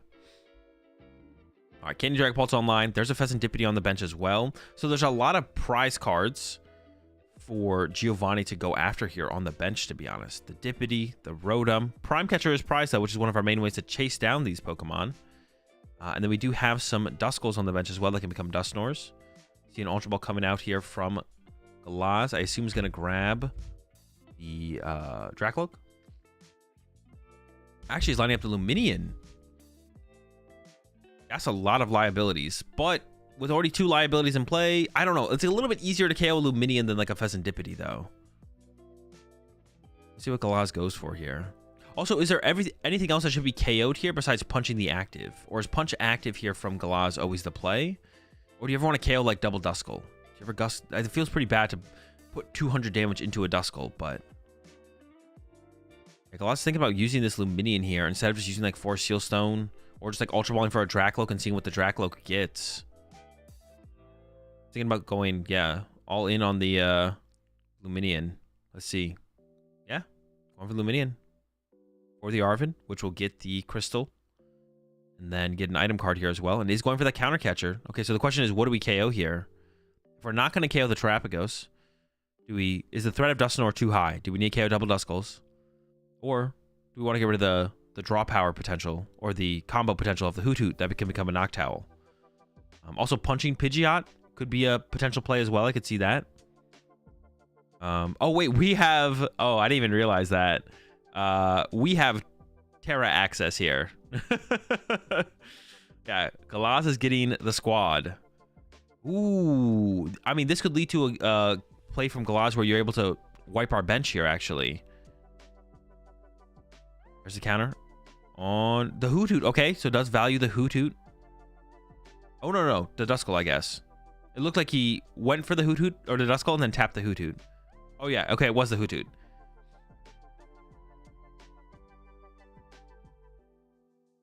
That's what it looked like.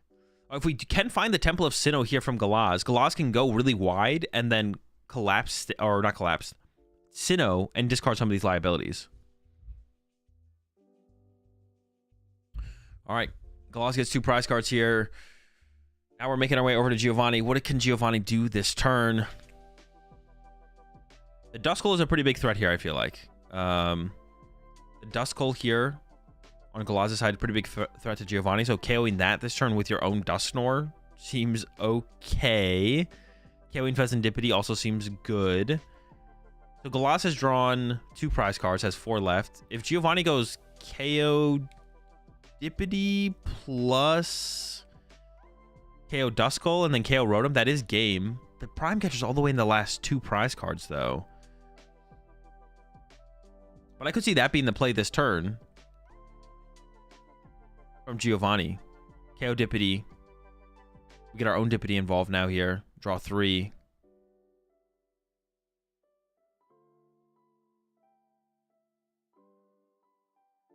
Thinking about just going ahead and benching the Ursaluna just to have it around as a threat. We do hit harder, of course. We need basic Pokemon. But Giovanni wasn't about to pass, right? Okay, quick search. Okay. I was like, what? There's a Noctowl in hand that I can see, I think. But, of course, the Hoot Hoot did just come into play this turn.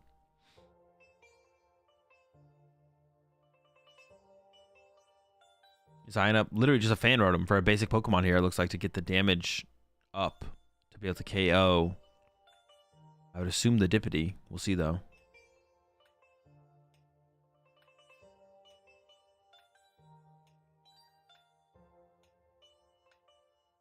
Now it looks like he's thinking about that Dusknoir. There's the rare Candy in hand. Candy Dusknoir would lead to a knockout, which I assume you'd want to go after the Duskull here of Galaz. Remove Galaz's Duskull off the bench. Dusknoir kill Polton option. I didn't think about that, to be honest. Yeah, we could just KO the active here. We need to do what? How many bench Pokemon will we need? 7? Candy Dusknoir plus 7? What was it do? 30 times each of our bench, I believe, right? Yeah, okay, I kind of like that, to be honest. Here comes the Buddy Poffin. This would do it, right? We get one more Pokemon down here. Although, I do question... We could have got, like, another Duskull in play there if we had popped the Dusknoir first. Yeah, I kind of like that, yeah, right? Pop Dusknoir, KO active. Seems decent to me. Yeah, no energy set up on bench, so... And no Dragapult or Dracloak. So, Galaz would need a lot next turn. Would need a lot next turn, yeah. Why do you kill the Hoo-Hoo and not the 2 Dusk? Well, now, yeah, now I'm kind of second guessing that. I didn't really think about the idea of our Dragapult getting KO'd. But that is a play. That is a play here. I didn't really think about that happening. But yeah, Dusknoir. And then we're doing it's 30 times, right? Oh, we're going for the Counter Catcher though. It's Counter Catcher on the Rotom. The Force Seal Stone has not been used yet, so we are eliminating that. Then Iono. Are we not popping this Dusknoir here? Maybe we're saving the Dusknoir. We just want to protect the Duskull. That is definitely reasonable. I guess maybe are we setting up for a Briar play? This would have to involve us like getting Prime Catcher off our prize cards though. Yeah, it would have to involve us getting like Prime Catcher off the prize cards here, I feel like. Doesn't matter, Giovanni has Thorn anyway.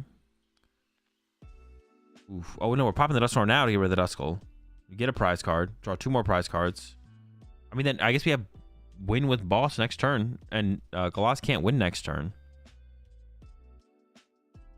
Another Hoot Hoot as well to throw down. It's looking pretty good. We were able to counter catch it last turn, so we still have a Boss left. I don't even know what kind of play. Also, just knocking out the Dragon Ball also seems pretty good though as well, to be honest. Especially if we Iono'd, right? If we went like Pop Dusknoir Iono to 3, knock out your Dragapult, that's pretty good. We would have left the 4 Seal Stone in play, of course. But that seems pretty decent as well, to be honest. All right, we're into the Dracloak here now. If Galaz has Radsam, can't he Nor then move 1 to Hoot Hoot for Phantom Dive for game? Yes, I guess you are right. Yeah, that's true. You could pull off some kind of Nor or Klops plus Alakazam. Yeah, that would work actually. That actually is a combo that works. Yeah. Holy. Man, these Dusknoir decks are... There's so many plays. There's just so many plays. Theoretically, Hulujo on Fez and Rotom Boss on Fez's game. Yeah, that would be... I don't think Galaz plays the Hulucha, but definitely could. All right, we've gone through a couple Dracloaks here. Does have an Ultra Ball. What is going to be the grab? Is there a Hulucha? Hulucha would be pretty good here if there is one. Tatsugiri. It's not Hulucha. I'm not sure if y'all know that or not, but... Oh, another Dracloak. 3rd Loke online. Screw the Tatsugiri. Nobody likes Tatsu anyways. We can't KO the active here. And Quick Search is on. This one feels like it's not winnable. I don't think Galaz can win this turn. The only thing I can think of is like, what if we went Counter Catcher Ursaluna plus Iono? Yeah, Countercatcher Ursaluna plus Iono is the only play I can possibly come up with that would ever give us a chance, I feel like. Maybe,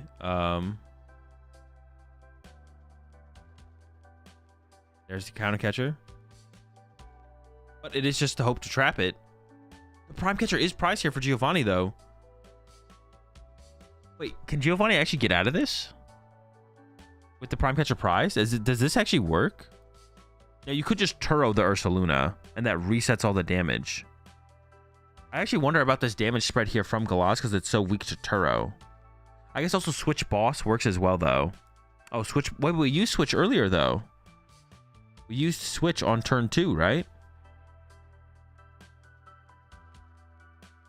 Oh, we could Thornton, though. We could Thornton Dustnor. We could Thornton... Dude, there's just too many plays. Holy... We could Thornton, Dustnor, attach active, then Ursaluna KO the active, right? That works. Boss plus turbo wins, right? Oh, true. Boss plus double turbo also wins, yeah, because you can just go KO the Luminion with the Ursaluna. Yeah, 3 power cards have been drawn from Galaz here. True. Want to knock itself out with damage? We don't have to Turo the Ursaluna or Thornton the Ursaluna. We can Thornton anything off the bench. We don't have to Thornton. Yeah, we're not Thornting the Ursaluna here. Okay. There's a double turbo. Double turbo active plus boss also would have just worked, actually. Right? -3, 2. Yeah. There we go. Attach active. Knockout. That's game. Dude. So cringe. Holy moly. Dude, there's just these Dustnor decks, bro. Watching that was just like, man. That's some gameplay right there for sure. Dustnor is so dumb. That was pretty silly to watch. I'm not going to lie. That felt silly to watch. That did not feel like the PokemonTCG. I'm not going to lie. So someone in my chat recently said... They're turning the PokemonTCG into Yu-Gi-Oh.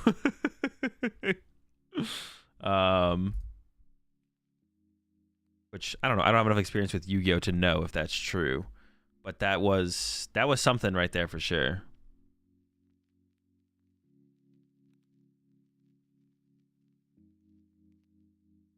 Yeah, Dustnor some weird vibes. Yeah, definitely some weird vibes. With like decks like this, it's weird vibes. Like last format when it was just like Charizard plays Dustnor and that's about it. But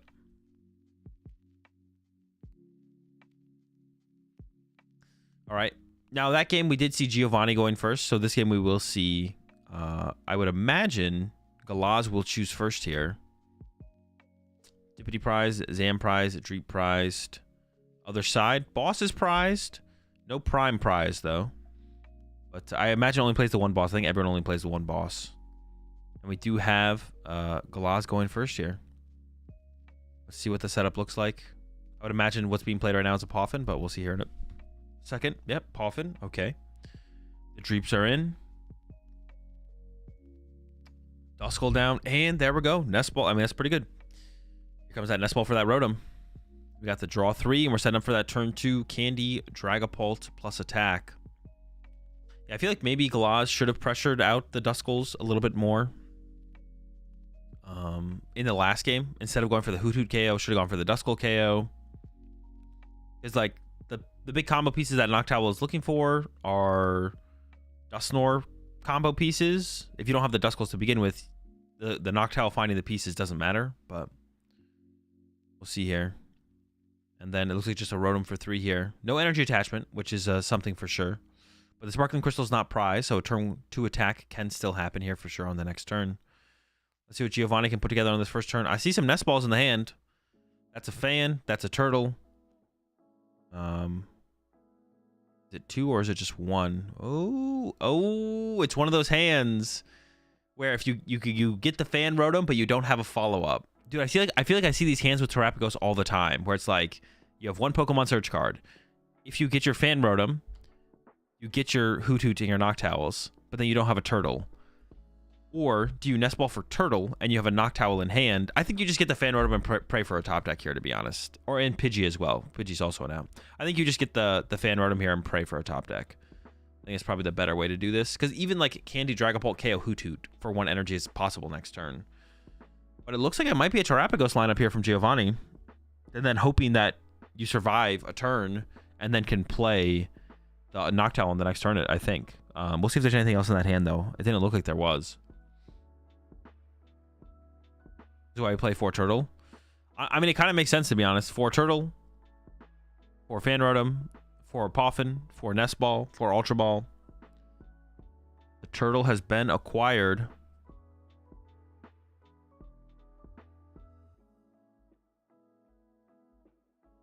So this does enable the Noctowl, but that's such a slow setup. That's what I'm saying. Like, it's like, sure, this lets you play the game guaranteed, but it's only guaranteed if your Hoothoot doesn't die, because Galas could just have Candy, Dragapult, first attack for 70 knockout. Or even committing the double turbo to retreat the Hoothoot. See, I feel like we should have just gone and get Fan Rotom and Fan Rotom for stuff, hope for a Owl or a Turtle top deck. That feels like such a... That still feels like such a big investment. And then... Now the Candy 70 isn't like possible, I guess, but yeah, the Candy 70 isn't happening. But it was at the cost of a double turbo energy, which does not feel great. A lot of cards in hand here for Galaz. Luminian's coming into play aggressively again. Maybe to find that Arven. What? Not yet. Now we're eyeing up an Ultra Ball first.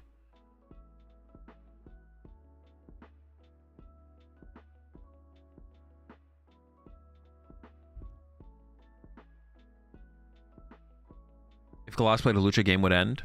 I mean, we can basically do the same thing through a Dusclops here, though. Is that the Dusclops or the Dusknoir? I can't tell.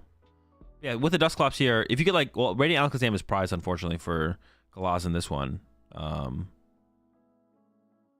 we get Candy, Dusknoir, lose. Candy, Dusknoir is pretty good here, actually. Yeah, Candy, Dusknoir, KO active, if it's possible. Candy, Dusknoir plus attack with Dragapult. That would be a pretty good turn. Not bad. A lot of cards in the hand here. We put it together. I think Dragapult EX is better than Raging Bolt EX. Yes. Yeah, Radzam would fix it. The problem is Radzam is prized. Otherwise, we could win this turn as Galaz, but the Alakazam is prized here, so not going to happen. Goes for another Ultra Ball and the Crystal. And then is thinking about what to Ultra Ball away here. Doing the math on it. Is there a Candy in the hand? I'm not sure. I feel like you need the Candy here instead of that Ultra Ball if there's not. Nope, it's still going back to the Ultra Ball. Once again, is working through it. What are we doing? We're committed. I can't tell what those cards are because they're full arts. They are cards, though.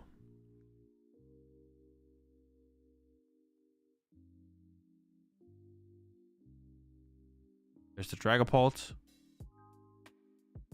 We have the Crystal. We have the Energy. Now we need the Candy. And honestly, if Galaz doesn't...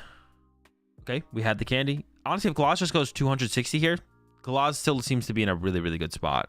Like, yep. And it's just going to be the punch, 260. Nothing extra. But then, like, this is still like in a really good spot, to be honest. We're still cooking. Crispin Dusclops. I don't know if Galaz plays the Crispin. There's definitely the Mela in there. Definitely plays Mela. I'm not sure if there's a Crispin in there, though, to be honest. All right. So, Giovanni's plan did work. Giovanni's scheme paid off. We had the Hoothoot survived. Shout out to the Hoot. And we have a Noctowl in hand.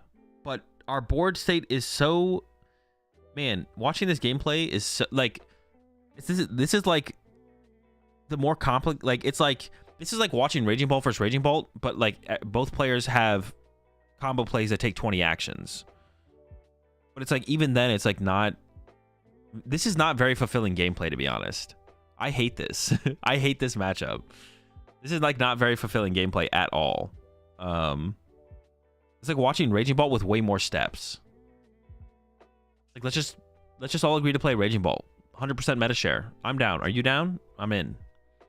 All right, the Poffins are in here off the Noctowl. But is it just going to be a pass from here? From Giovanni? Is it double Poffin pass? What else do we got here?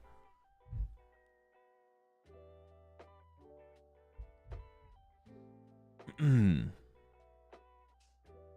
designer's trying to make the game faster. Actually just jams all the actions into a few turns. I don't know if they're trying to do that though, Jake. I don't know. Maybe this was all just a mistake. They didn't realize what would come of this, to be honest. Oh, they have an Iono in hand. Okay, okay. They do have an Iono here. I assume they top decked that then. So we have the double Poffin into an Iono here. Get some more cards. Hey, did get a double turbo. We can get a punch with the turtle here. I don't see why you wouldn't. I think you definitely probably want to go for that. I think I might have seen an Area 0 as well. So we can get some more Pokemon down onto our bench here. Well, hold up. Where's the 0? Yeah, it's in there. Could do it. A lot more liabilities to make their way onto the bench though. Another Duskull, Fan Roadie. Moving things around a little bit. And there's just the punch into the Dragapult. Okay. So this is what Galaz wants, to be honest. Is just like, please don't want to KO my Dragapults. Punch them. Okay, cool. I think this turn for Galaz, you ideally just want to KO both Duskulls. I think you just want to take both Duskulls off the board. If possible. We could go like... Ooh, you could have like a pretty insane turn. From Galaz here, you could go... Oh my gosh, we could go... What could we go? What could we go? We could go pop Dusclops, put 5 on a Duskull, counter catcher up Hoot Hoot, and then go... No, counter catcher up Duskull, and then we go KO Duskull, KO Duskull, KO Terapagos, draw 4 prize cards. Pretty broken. I like that. Let's do that. Can we get a Dusclops and a counter catcher one time? Don't even need the Dusknoir. We don't even need the Dusknoir. I'll settle for the Dusclops. Dusknoir also works. Tracklook online. Gotta make a choice here. I think Arvin just gets there as well because we get 4 Sealstone counter catcher. So Arvin, there's a Candy in hand as well, so we could go the Dusknoir route out with that. Okay. There we go again. Second Loke. I see a Crispin. And I see an Ultra Ball. Ultra Ball's coming down. I see a Candy in the hand as well. So this will at the very least... Actually, you don't even have to do the counter catcher play, to be honest. You could just attack through the active and you do get through both... if you just attack through the active, then you do actually just KO both Duskulls here. So this is actually still just fine here. Just KOing both... I think you just want to KO both Duskulls. That's all you want to do here. But this is still a 4-prize turn. Clops the Skull, and then Dragapult knockout active KO Skull. Yeah, and then we see Galaz going after the Skull. Both players get a prize card. And then we'll probably just see another attack here and go after the Skull.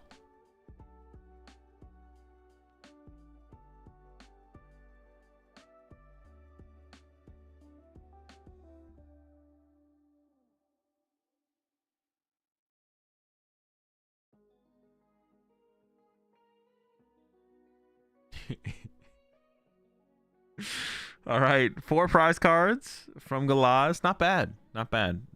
It's a good turn there.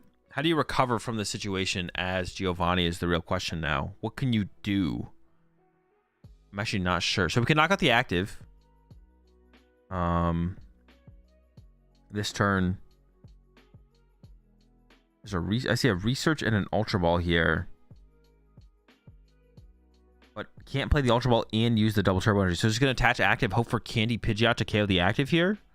Let's see what the draw is. Does have bench space for a Terapagos plus Noctowl combo. Got the 7. I see Ultra Ball. I see Prime Catcher. There's a Stretcher. Does get the Terapagos. And here comes an Ultra Ball. That will become the Noctowl. Or if you have Candy in hand, you can just Ultra Ball for the Pidgeot. Oh, we just have a Noctowl in hand. Okay, never mind. No Ultra Ball coming down. Just the Owl. Feather Ball Candy. Candy Pidgeot. I assume there's enough damage. I don't know how much damage we did last turn.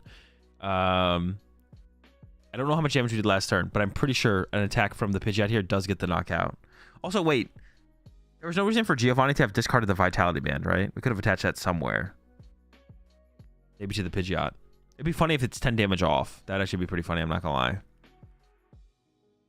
Alright, Nest Ball. And Rare Candy found here. Nest Ball probably for Pheasantipity, maybe? I think Dippity... No, Dippity's not prized. I was gonna say, I think maybe Dippity's prized?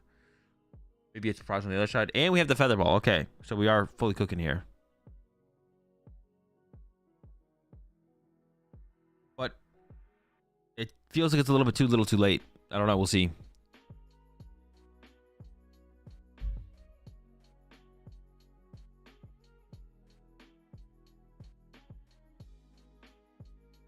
Was like 220 last turn, and DT makes Pidgeot hit 100, right? 10 short.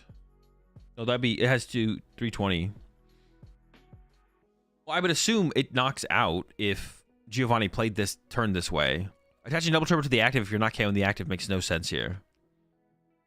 Unless you're looking for like a counter catcher KO, but that feels a little weird to go for as well. It feels a little bit too slow.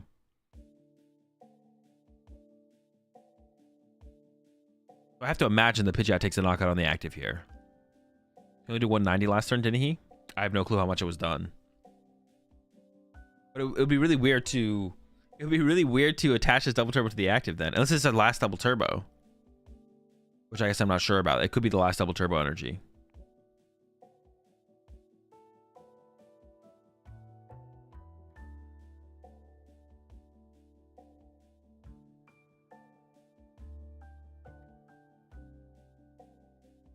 There's another GT in hand from research. Okay, so it did have one left.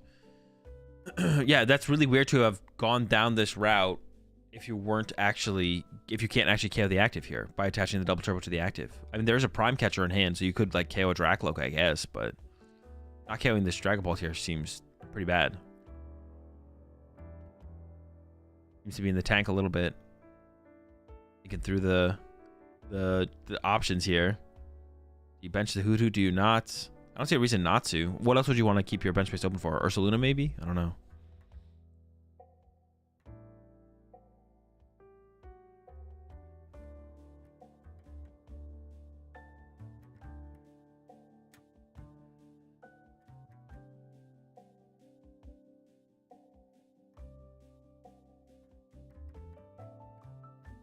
Hoot? Can I interest you in a bench Hoot? Okay, Punch for 100 does bump the stadium, so remove the liabilities. Okay, okay. I don't hate that. I didn't think about the bumping of the liabilities, but this is just over, right? Yeah, not KOing this Dragon Ball, there's like no way. You could lose this turn, I think. Actually, maybe you can't lose this turn, but there's no way you win if you didn't KO the Dragon Ball this turn, right? I don't think there's a real win condition here. Now with another Dragon Ball on the back line as well. This seems insurmountable. Because you just punch the active for 200 and put 30 on each turtle, probably, right? I guess Ursaluna would maybe come up into the active and punch you then. You could also go... Put 4 on a Noctowl, 1 on each Hoot, plus punch the active. Yeah. This seems unwinnable at this point for sure. Briar? I don't think Briar's changing anything here. Yeah, I don't think Briar's making any changes here. They put the damage from the attack? They did, yeah. Or Gust of Hoot so they can't Thornton Dusknoir. Oh, that's true. I guess, is Thornton ever a win condition here, actually? I didn't think about that. I didn't think about Thornton. There's the 2-Hondo hit. Okay, actually, hold up. I was like, nah, y'all are cooked. There's no win condition. But actually, you could go Thornton, Candy, Dusknoir, play Briar, pop Dusknoir, draw 2, counter catcher, Terrapico. Wait. No. They could. They could win this turn. Giovanni could win this turn. I was like, no, there's no... You can't win this turn. Thorn and Briar for easy win. Oh, wait, you can't win this turn. Thank goodness. Dude, I was cooked, bro. I was like, no way, they can win this turn. All right, they can't win this turn. Okay, they probably lose then. So yeah, Gloss went with the spread on the birds instead of the spread on the turtles. Which I think makes sense because Ursaluna is just like such a strong possibility here. If you spread the damage on the turtles, the Ursaluna is going to get pushed up, and then it's going to attack with that for the turn probably. But okay, we're in a fine spot then, I think, still. Yeah, you can't play... If you could play Briar and Thorn in a single turn, I'd probably just like quit the Pokemon TCG, to be honest. Yeah, I'd probably just quit. That'd be too much. That'd be too much. Okay, Area 0 reestablished. Duskull is benched here. There's no way that Duskull's surviving, though. Man, the Terrapagos deck really wishes there was a 70 HP Duskull, to be honest. From between this matchup and the Regidrago matchup, you just really wish there was. All right. Giovanni retreats into the Owl and concedes. And we're moving on here to game number 3. Giovanni will get to go first in this one. So far, that seems to be a pretty big factor in both of the games. Being able to go first and just kind of get the aggressive... Be the aggressor seems to be pretty good. If there was a 70 HP Duskull, the game would be over. Bro, do you want to break the game? Bravery Charm your skulls? Honestly, a single Bravery Charm to protect Duskull seems kind of good. Because you could put it on the Terrapagos in some situations. And in other situations, you could put it on your Duskull. It honestly seems decent. Definitely something worth like testing and trying out.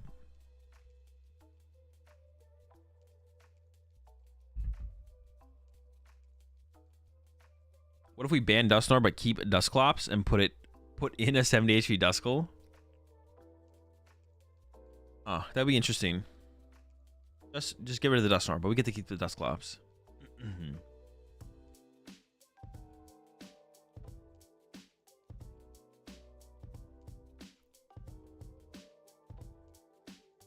We can play Terrapagos with Arven build and Bravery Charm. All right, I'm in. Everybody gets a Bravery Charm.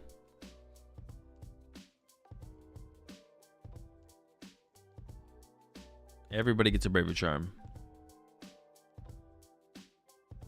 I wish the abilities said they can't target Pokemons that would be KO'd. That would definitely make things more interesting for sure. Yeah. Still probably be a pretty good card. And then it would make things more interesting.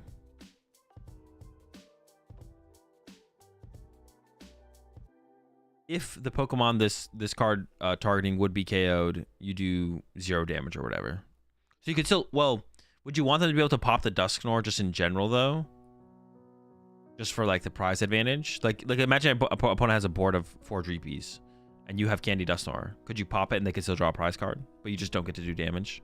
Or place damage, excuse me. That'd probably be fine, right? People acting like Dusknoir is ADPization. Yeah, I don't have that feeling yet myself, Mooncake. But honestly, watching this match play out, I don't know, it's kind of cringe. If it's just one matchup, it's not that big of a deal. But if every deck is a Dusknoir deck, and every Dusknoir deck versus every other Dusknoir deck feels like that. Ooh, the Forest Sealstone and the Luminion are a prize. And we've seen Galaz be really aggressive with the Luminion in both games so far. Forest Sealstone is going to be a big card no matter what.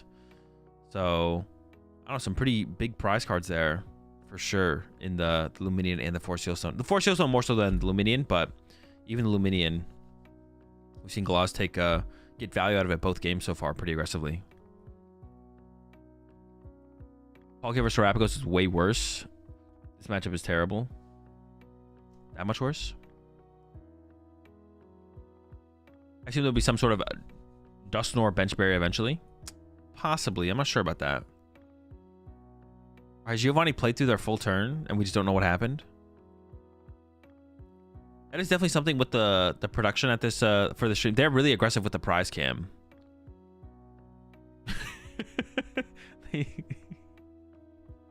Okay, now they've just forgotten. They definitely forgot. I think Energy Lotto is better than Culture Tasking. I don't know. I haven't played with Terrapagos. Well, I think Galaz has found another Buddy Poffin here. Oh, it's an S-Ball. Rhodey's been acquired. We'll see what the rest of the hand has in store. We see some Dreepies getting lined up here as if a Poffin is in the hand here for Galaz. We'll see.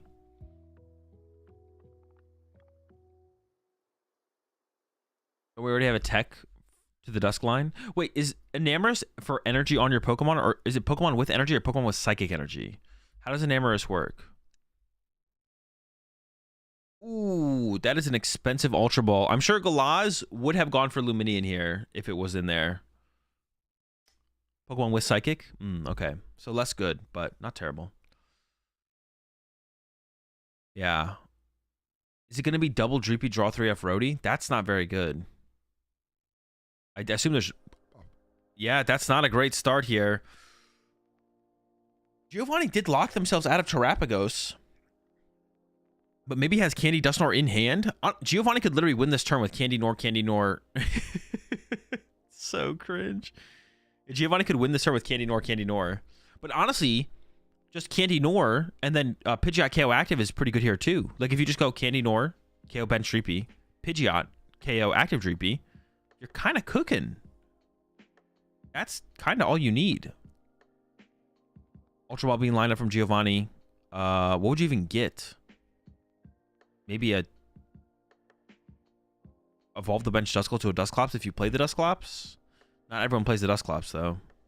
Just gonna go into the Iono. But that play is still very much available here. The play is very available here. But see, dude, I do not like this bench locking. Why are we bench locking ourselves? Do we need access to double Dusknoir next turn? Like, leave the bench space open so we can use Noctowl. Like, yeah, it's just this is bad. It's bad. Like, don't bench the second Duskull. Leave the bench space open so that way you can go bench Turtle, use Noctowl. If you can't pop the Dusknoir, before we need access to Owls, now you're good. But I keep seeing players do this where they're just like, I'm just gonna fill my bench and I don't have Candy Dusknoir in hand. It's like, what are you doing? You should only fill your bench if you have Candy Dusknoir in hand. If you don't have Candy Dusknoir in hand, don't do that. And I think we're actually seeing Giovanni get punished here because we can't quick search for a double turbo energy now, and we have to quick search for the Dusknoir, and the energy lotto is prized. Honestly, this is like yeah, the lotto is, wait, that better not be the lotto. I'm gonna be pissed. I can't tell what it was. The lotto's prized, so now we can go bench Turtle, evolve to Noctowl, get the lotto that doesn't exist. But if we had not benched the Duskull, we could have benched Turtle, evolve to Owl, get Candy Dusknoir off of Owl, quick search for energy, KO double Dreepy, and we're in an insanely powerful spot. And the only reason you should ever bench lock yourself with the Terapagos deck is if you have Candy Dusknoir in hand. If you don't have Candy Dusknoir in hand, you should not do it. Oh, I guess we have Candy. We do have back-to-back Candy Dusknoir still. I guess we still have it, but we do have to give up another prize card. We can't just go Candy for second Dusknoir. So it's not terrible. It's not terrible. But actually, it could have been terrible. It's worse, though. It's definitely worse. All right, well, there's no excuse for that prize draw right there. What is that? I'm not sure how I feel about this. All right, no lotto found, so no double turbo attack. So Giovanni is still punished, I feel like, for the sequence. Because we much would rather gone pop one Dusknoir, attack for turn, than pop two Dusknoirs. But it still gets the job done. No Dreepies on board. No Dreepies on board. Mission complete. Honestly, getting another Duskull back here to threaten... Getting a potential Duskull here to threaten the next one would be not terrible. We're going with a wide bench right now, though. Stadium into a Poffin. And is eyeing up that Duskull there. Declumping the nest balls. Hoot Hoot Duskull online. Okay. So still like some pretty big Dusknoir threat on that next turn for sure still. Still be making some plays. Can this be game? No, we don't have any. We're exhausted of resources, I'm pretty sure, at this point. If the lotto wasn't prized, we probably could have chained Owls into a potential win here, but yeah. All right.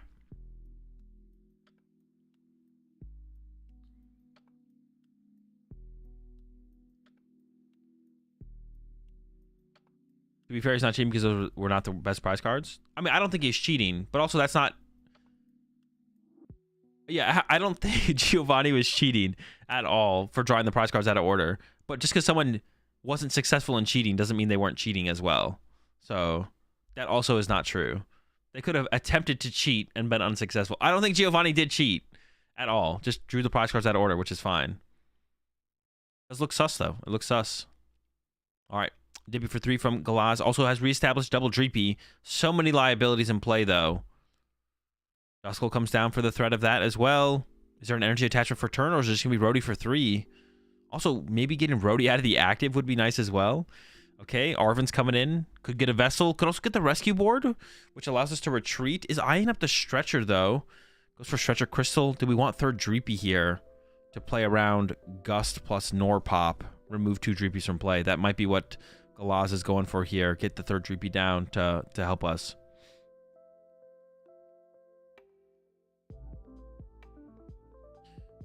What do I think of the Bolt deck? Mid. Do you really have to grab prize cards a certain way in games? No, you don't have to. You don't have to draw your prize cards in a certain order. But if you do it out of order, it looks sus because there's no reason to. Did go for the rescue board, and then here comes that Stretcher. Dreepy's back. Are we retreating to a Dreepy here? We might retreat to a Dreepy here, to be honest, with this rescue board. Yeah, so we sacrifice a Dreepy to the active, which means Giovanni doesn't need a Gust effect to be able to remove a Dreepy from play, but it's probably fine. I see Crystal. I see Vessel in hand. We also need a... So we don't lose... Wait, do we? Could we?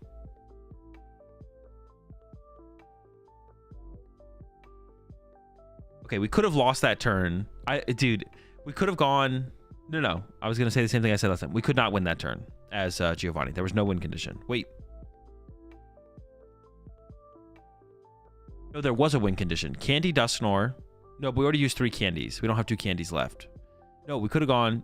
No, there was no win condition. We could have gone Candy Dusknor.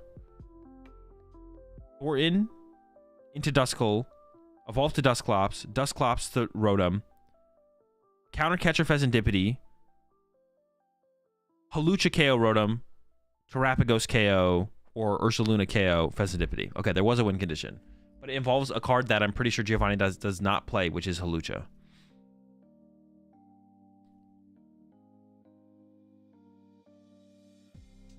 Got our Ultra Ball here. And honestly, yeah, taking a knockout on the active seems pretty good. I think this turn, if you can find Candy Dusknor again, Candy Dusknor to KO the Duskull seems kind of good. Hoffman was used there to get the Rotom. KOing Pheasantipity this turn would also be pretty good. Yeah, is it like Candy nor KO Duskull? Or like, what if you just KO'd Pheasantipity? Is that fine? That's probably fine. What if we just went KO Pheasantipity here as Giovanni? That seems like enough, right? That seems good enough. And then next turn KO Rotom for the win.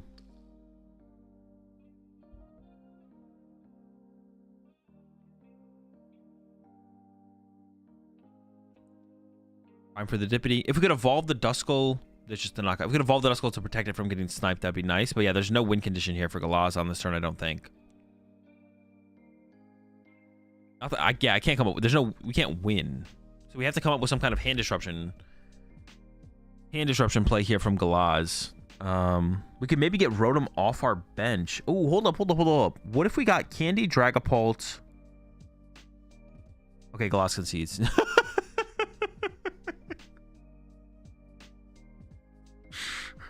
I was trying to cook something up there, but Galaz is like, nah, no shot. I'm out. Turtle too powerful. Yeah, honestly, going first in that matchup seems like a really, really big deal.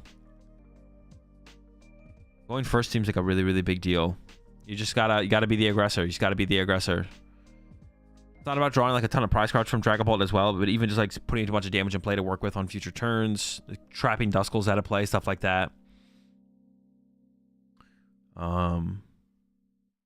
For sure. All right, chat. I'm gonna go. I need to go make some lunch. I'm pretty hungry.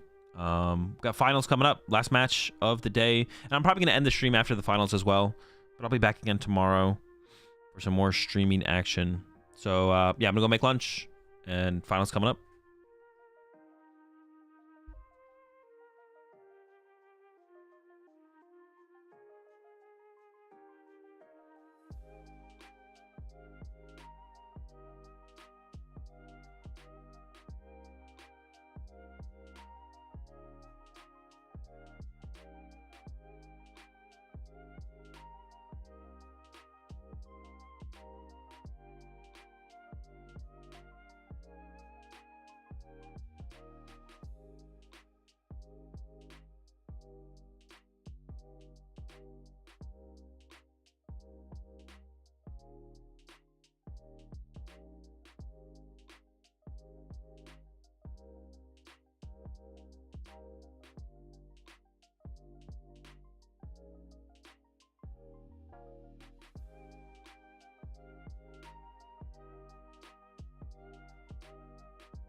Alrighty. Raging Bolt beat the Charizard. So we got Raging Bolt versus Terapagos. A matchup I think is super one-sided. I think it's a pretty favorable matchup for Terapagos from what I've seen. So unless, well, you need Briar, but even with Briar, I think it's one-sided. Honestly, maybe you need your own Dusknoir.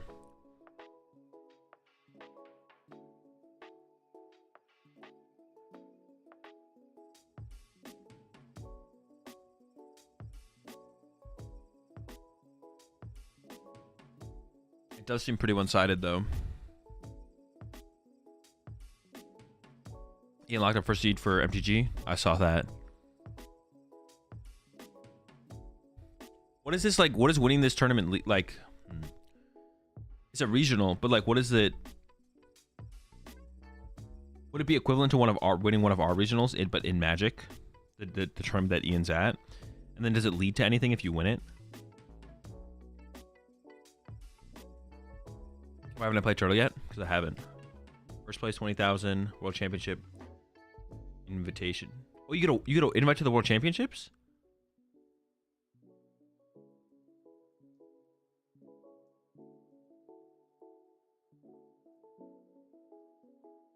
Wait, so if you win this tournament,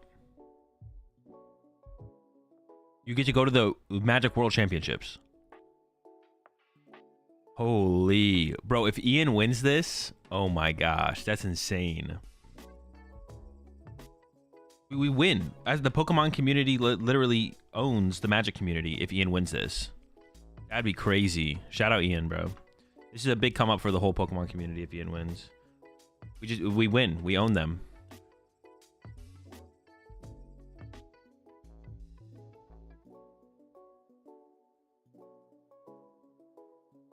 That's really cool to see him do so well, though. Like, memes aside.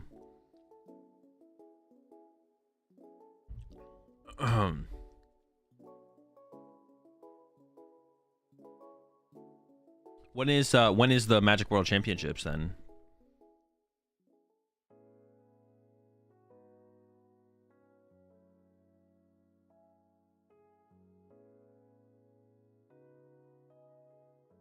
Literally in 2 weeks.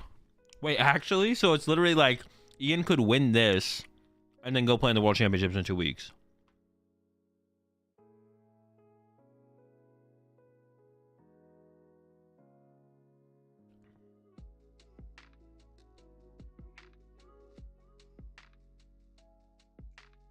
That's sick.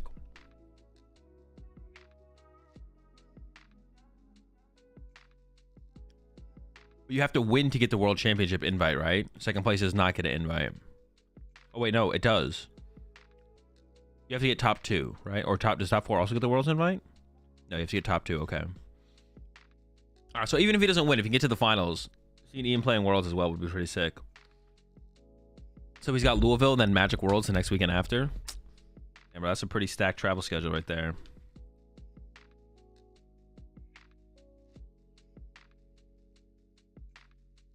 Hit us with ads before finals. I'll run the ads as soon as they cut back to the casters. What? I have to set up that button.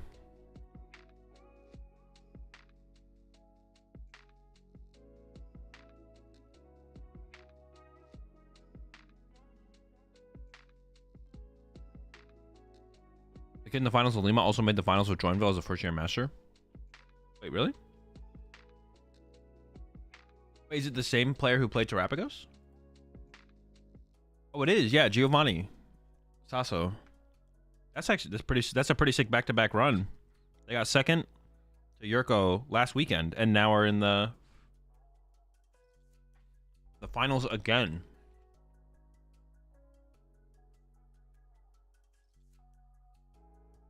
Very sick.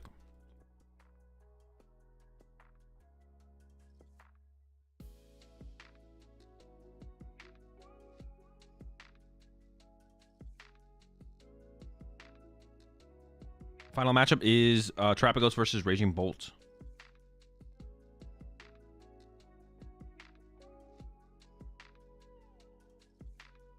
What is the main reason Lugia decks are underrepresented at major tournaments? I don't know. People choose. It literally is just people choosing to not play it. There could be like some other reasons for other decks, like I don't know, the deck's kind of complicated or kind of tough. It's not very like I don't know, like average player friendly, I guess. Like Raging Ball is like a very noob friendly deck, but I'm not using noob in like a derogatory way, offensive way. Derogatory, is that the right word? Yeah. Like Raging Ball's like a very noob friendly deck. Lugia is like not even like not noob friendly, but it's like I don't know, people just don't play it. I don't know. It's weird. I could not tell you. It's like a weird, to me it's a very weird phenomenon in the Pokemon TCG right now, because I think Lugia is so good, and it's not like some super fringe meta deck that is like complicated and hard to understand all of its matchups. I could not tell you. People think Lugia is inconsistent, but we've had moments where Lugia is like, well, not to get talking about broken Lugia, but like even single strike Lugia was like at some points the most popular deck, right?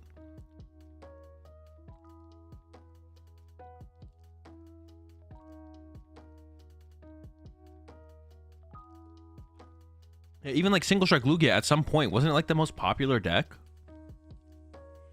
Or like top 3 at least, right? At Worlds, it was the most popular deck. Well, it's Worlds is a little bit different. Then we're kind of removing the noob factor from the equation.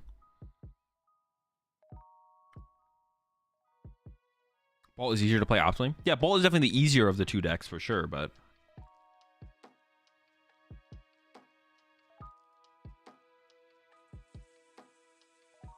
I don't know.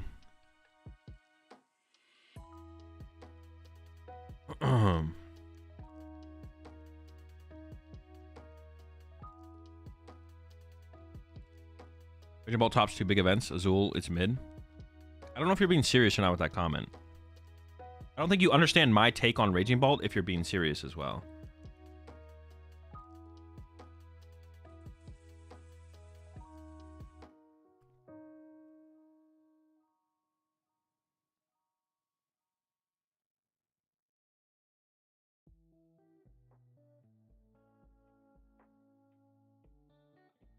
I guess it's just the idea that it bricks too much.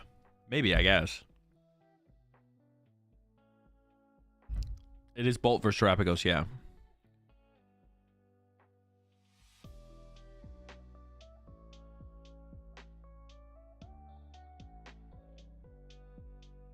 What is my take on Bolt, actually? That there is... Deck is mid, and there's decks that are just like solidly better. There's enough decks that are solidly better that I think it's mid. That's basically it.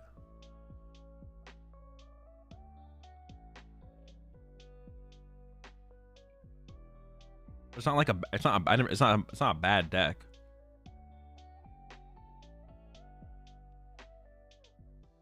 Would you ever take a deck you think is bricky and inconsistent to a big tournament? Bricky and inconsistent aren't variables that should determine whether or not you play a deck. The only variable that should determine whether or not you play a deck is what is the expected win rate of the deck.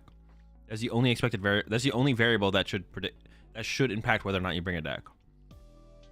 Besides just general enjoyment with playing a deck. The only two variables should be how much you enjoy playing a deck, or how much you not enjoy playing a deck, and then what is the expected win rate of the deck. Something being bricky or inconsistent has nothing to do with how many matches of Pokemon it can win.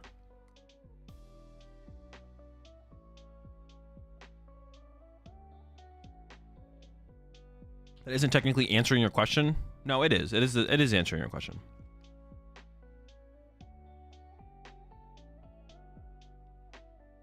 That is an answer to your question.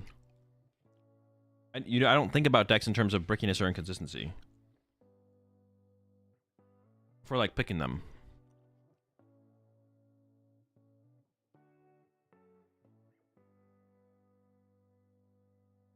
Looking at win rate shows the consistency of the deck. Well, consistency is a factor of win rate, but so is just power, right? Power and consistency are factors of win rate.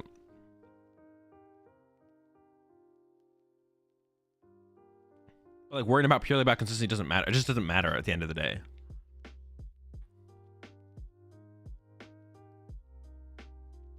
When it is correlated with consistency but not fully caused by it.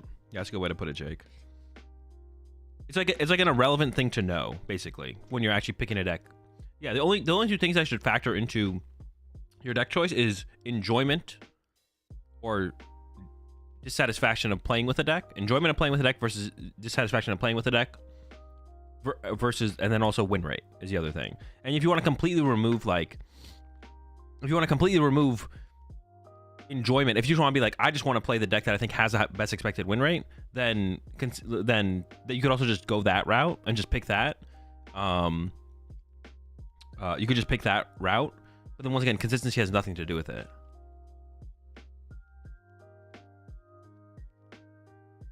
Now, if you don't like playing a deck that opens dead hands where you just lose more often than other decks, then that could be a reason to not play that deck. But that deck being seemingly less consistent doesn't mean it's still not a good play.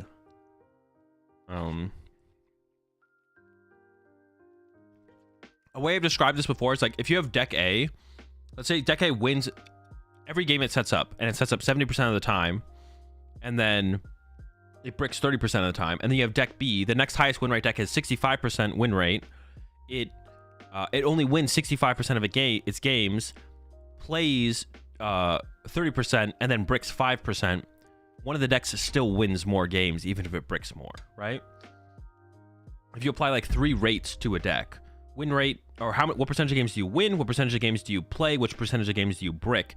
Deck A is 70, 0, 30, wins 70, plays and loses 0, and then bricks 30%. And you take deck B, and deck B wins 65, plays 20%, but loses, and then bricks 5%. Just because you brick more doesn't mean you win less matches of Pokemon than the other deck.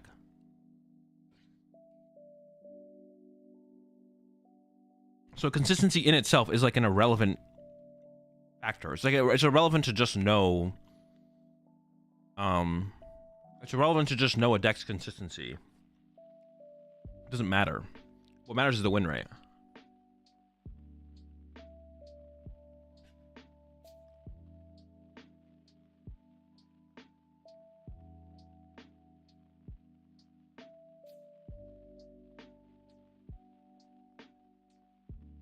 The other factor that I think is a reasonable factor is win rate or enjoyment of playing with the deck. Now, if you don't like playing a deck that bricks 30% of its games and they're like unplayable hands, that's like a reason. That's a decent reason to not play a deck, right? It's like, I just don't like the way this deck plays. I know it wins a lot. I understand that, but because of the brick rate, I just don't enjoy it.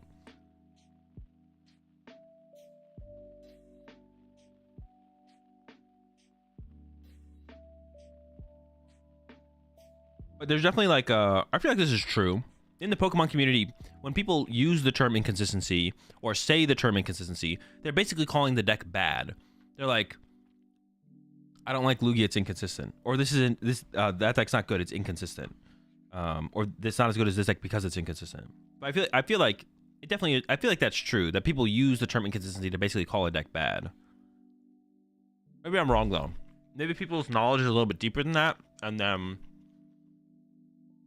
maybe people's understanding is a little bit deeper than I'm giving them credit for, and they use the term inconsistent just to say that style, the way the deck plays, is unenjoyable, and that's why they don't like it. Not that it's not a good deck. I feel like that's not true. I feel like people think that a deck like Lugia is like some inconsistent pile where there's the Lugia player who runs the hottest on the day is the Lugia player who's going to be successful. But that's just not true. The most successful players,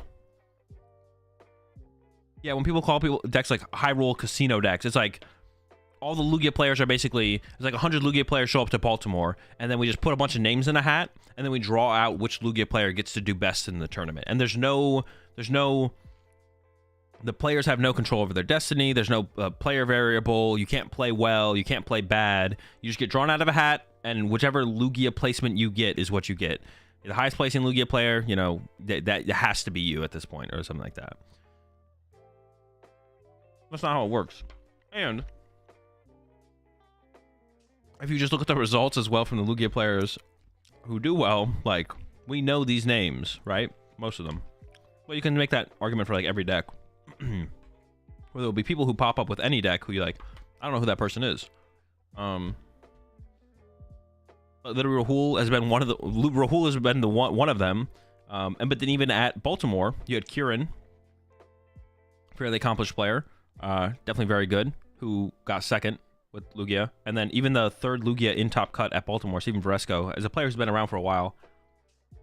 I know Steven personally. He's pretty good. A name that probably a lot of you are not familiar with, but, you know, that's fine. I can't fault you for that. But, like, all three of the Lugia players who were in cut are, like, not average. They're above average players. Well above average players. For Baltimore specifically.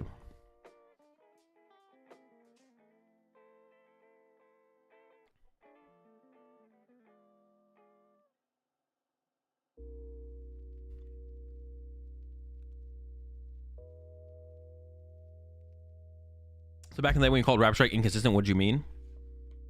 I should have just called it bad. But my understanding and my explanation of the game has also evolved. I should have just called Rapid Strike bad. It was bad because of being inconsistent, though. Rapid Strike was just a bad deck, to be honest.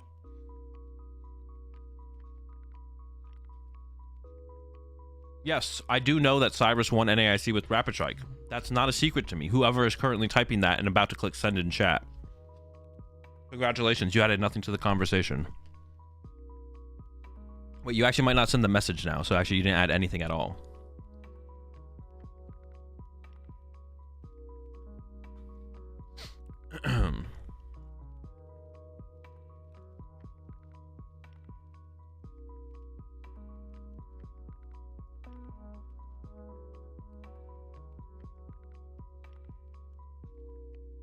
Yeah, calling Rapid Strike inconsistent was like the reason, because like the deck was very powerful. The reason that Rapid Strike wasn't a good deck, or maybe not, maybe wasn't not good. Maybe a better way to describe Rapid Strike would have been like it's fine. It's like an okay deck.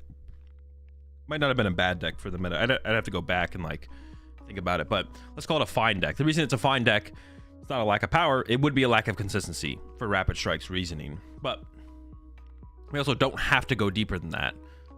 We could say it's just a fine deck. Is it mid? It's pretty mid. You look at a deck like Raging Bolt, though. I guess like honestly, what Raging Bolt lacks is power, though.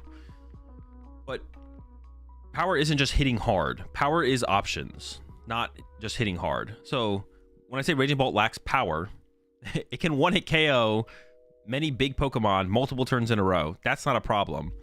But when I'm using the term power generally refers to options. That's why decks like Charizard are powerful, especially with Dusknoir. Or any decks that can like do some really big combos and stuff like that, or like super powerful decks. It lacks versatility. It suffers from linearity. Yeah. Power doesn't just mean hitting hard. Power means options.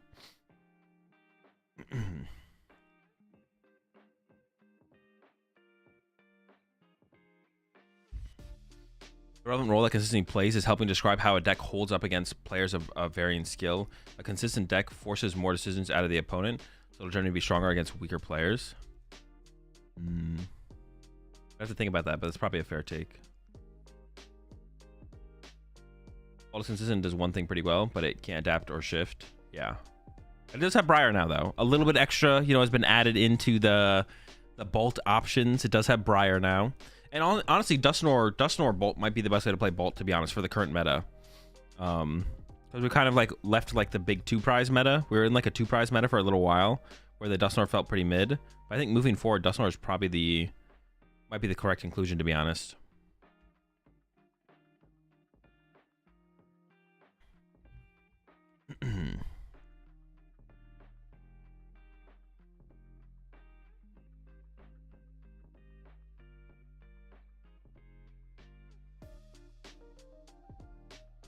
I'm going to try and be consistent with my like deck descriptors moving forward, so you all can better like follow my thought process.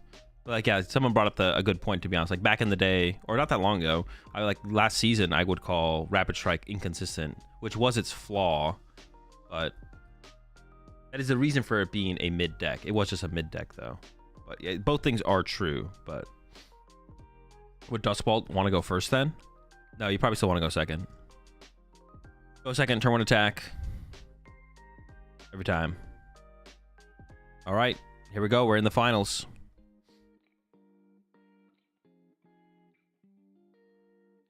I'm gonna defend Roaring Rapid Strike for a bit here. Roaring Moon was really its downfall. Nah. That deck was cooked in tournaments leading up to... The deck was just cooked.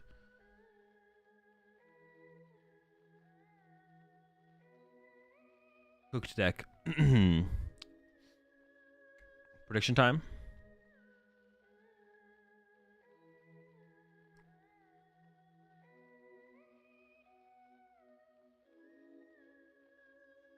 Is this an auto loss for Bolt? I wouldn't say it's auto loss. It's bad. It's bad. I think it's a bad matchup. Especially what we saw from yesterday when like Lesage drew like suboptimally, but was still able to pull it out with the big combo plays.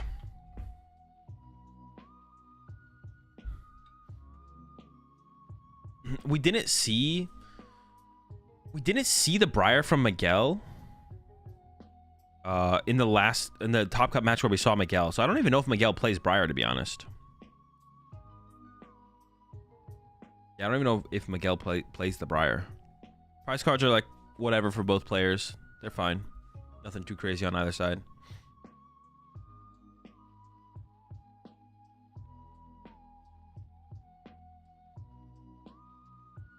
Winner gets invite to Worlds as well. Yeah, the winner will gets invite to Worlds. Yeah. Championship points as well, but less relevant.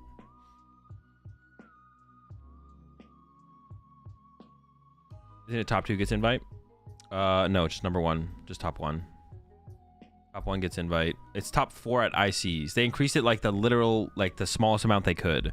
Because last season it was finals of ICs plus winners of regionals. And then this season it's become... Oh, it was also European special events. They changed it for top 2 for regionals this year, I'm pretty sure. No, I don't think they did. Cause I remember looking at it and be like, they literally did the littlest amount they could, which was extended to top 4 of ICs. And then I guess they added it so that Latin American special event winners also get a Worlds invite. Because last year it was just European special event winners, but... Do you skip day 1 Worlds? You don't anymore. It doesn't happen anymore. It's not a thing. Everyone plays in day 1 of Worlds now. They even got rid of the buys, I believe, as well. So there's no buys at Worlds either.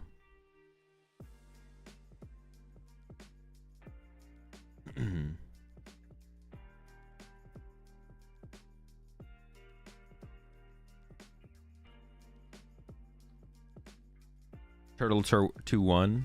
I'm gonna go Turtle 2-0. I'm predicting a 2-0 for the Turtle. No buys and skipping day 1 is good. I agree. I think it should just be even playing field. Like, we should all be playing in the same tournament. We're all at the World Championships. I never really thought about it too much back in the day 2 buy days, but like the day 2 days, the skip to day 2 days, skip to day 2 Worlds.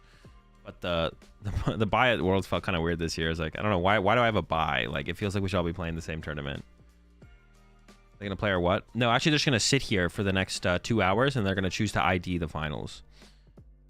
The old system with a complete skip of a day was horrible. Yeah, I think it was worse than I realized in the moment, to be honest, Riley. But I maybe didn't think about it too much because it was like so beneficial for me. Like, I was like, oh, this is pretty sick.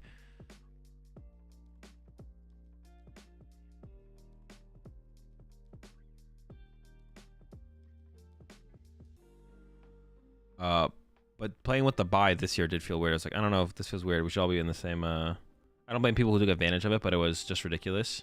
Yeah, of course not. Yeah, don't blame anyone who took advantage of it. Don't blame me, please. But yeah, looking back on it, it's definitely a little off. All right. Here we go. We're into the finals, the Lima special event. We do have Giovanni going first. Definitely a matchup where you want to go second because you just want to set up. Oh no, is it double turbo active pass? Dude, this Hoot is ready to swing on him. And this is why you go second. I don't know if there's actually a draw supporter in Giovanni's hand that could have saved him here. It could have still been a Hoot pass, possibly. Let's see if if Miguel can close it out here with a quick donk. My prediction of 2-0 would not hold very strong. And this would be a good dub to get here for Miguel, because this means going into game 3. Let's say you lose game 2. Giovanni gets to now go second, set up a little bit better, gets the dub. Seems like it's a pretty good matchup for the Terrapagos from what I've seen. And people in chat have been saying the same, so. That means in game 3, you can do the same thing, right? You don't have to donk them, but still, just getting to go second, potentially slower start from Giovanni leads to, could lead to like a big advantage going into game 3. I mean, first we gotta pull off this donk, though. We're not there yet. I believe there's a Pokegear in hand, and we do have the Lightning in the discard pile. And there's Grass in hand as well. So I think all Miguel needs here is Pokegear and Tasada. But first, we're going to sequence it correctly here. We want to use Ogerpon first to draw a card, and then we want to use anything else after that, potentially. So we'll see what the Ogerpon gets first. I believe there is a Pokegear in hand. Let's see what this card is. And we got... I can't tell. There's a Raging Bolt. I think it's an Ultra Ball. It is an Ultra Ball, so if this Pokegear doesn't whiff, or doesn't hit... Maybe I'm tripping on this Pokegear as well. There's an Ultra Ball. We already attached to the Raging Bolt. Or maybe we'd want to play the Ultra Ball first anyways, right? Because that thins out one more card before we play the Pokegear. We could have not attached a Raging Ball, and then we could have gone like triple Ogerpon Sandy Shocks KO, right? Or does Hoot Hoot have resistance to fighting, actually? I'm not sure. Oh, no, it wasn't a... I thought it was a Pokegear. I think it was an Iono that I saw. All right, no Pokegear. All right. Into the Squawkabilly, draw 6.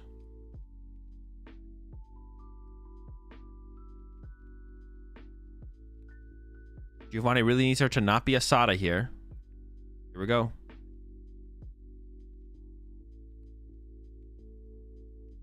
There's a Nest Ball at least, so I'm sure that could lead to Greninja. There's Greninja. There's a Pokegear. I think I see a Vessel. Yeah, Vessel away. I don't know what that card is. I can't... Boss's Orders? Maybe Boss's Orders. So we can search out a Grass and another Energy. So we can concealed cards away the other Energy. And then if we draw into an Ogerpon, we can Ogerpon the Grass Energy. So it gets double Grass here. That's fine. Going back in, maybe. Nest Ball, go get an Ogerpon. Okay, so we're going to see 3 more cards. Yeah, we're going to see 3 more cards, and then we're going to Pokegear. Pretty likely, pretty good odds, I feel like, at this point, to get that Sada. And we'll be sending us into a game 2 pretty quickly in this one. Here we go, concealed cards to start.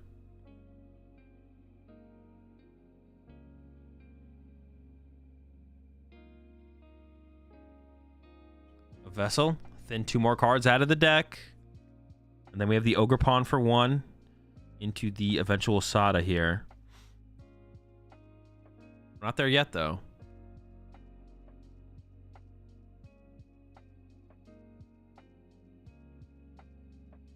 This game really is just Yu-Gi-Oh now.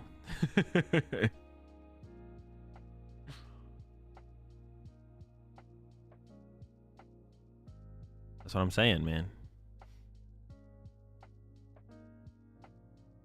Brutal Whiff when it happens? What are you, from the future?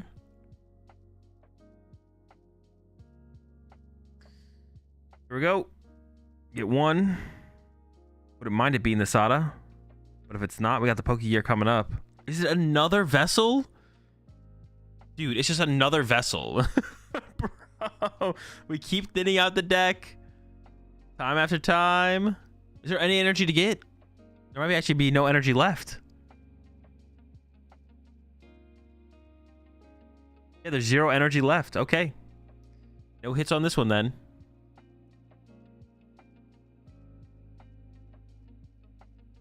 So now we go into the Pokegear.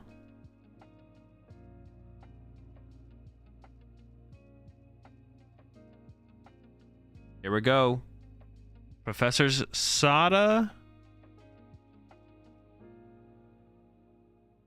Giovanni's really giving this a good shuffle. All right. Oh!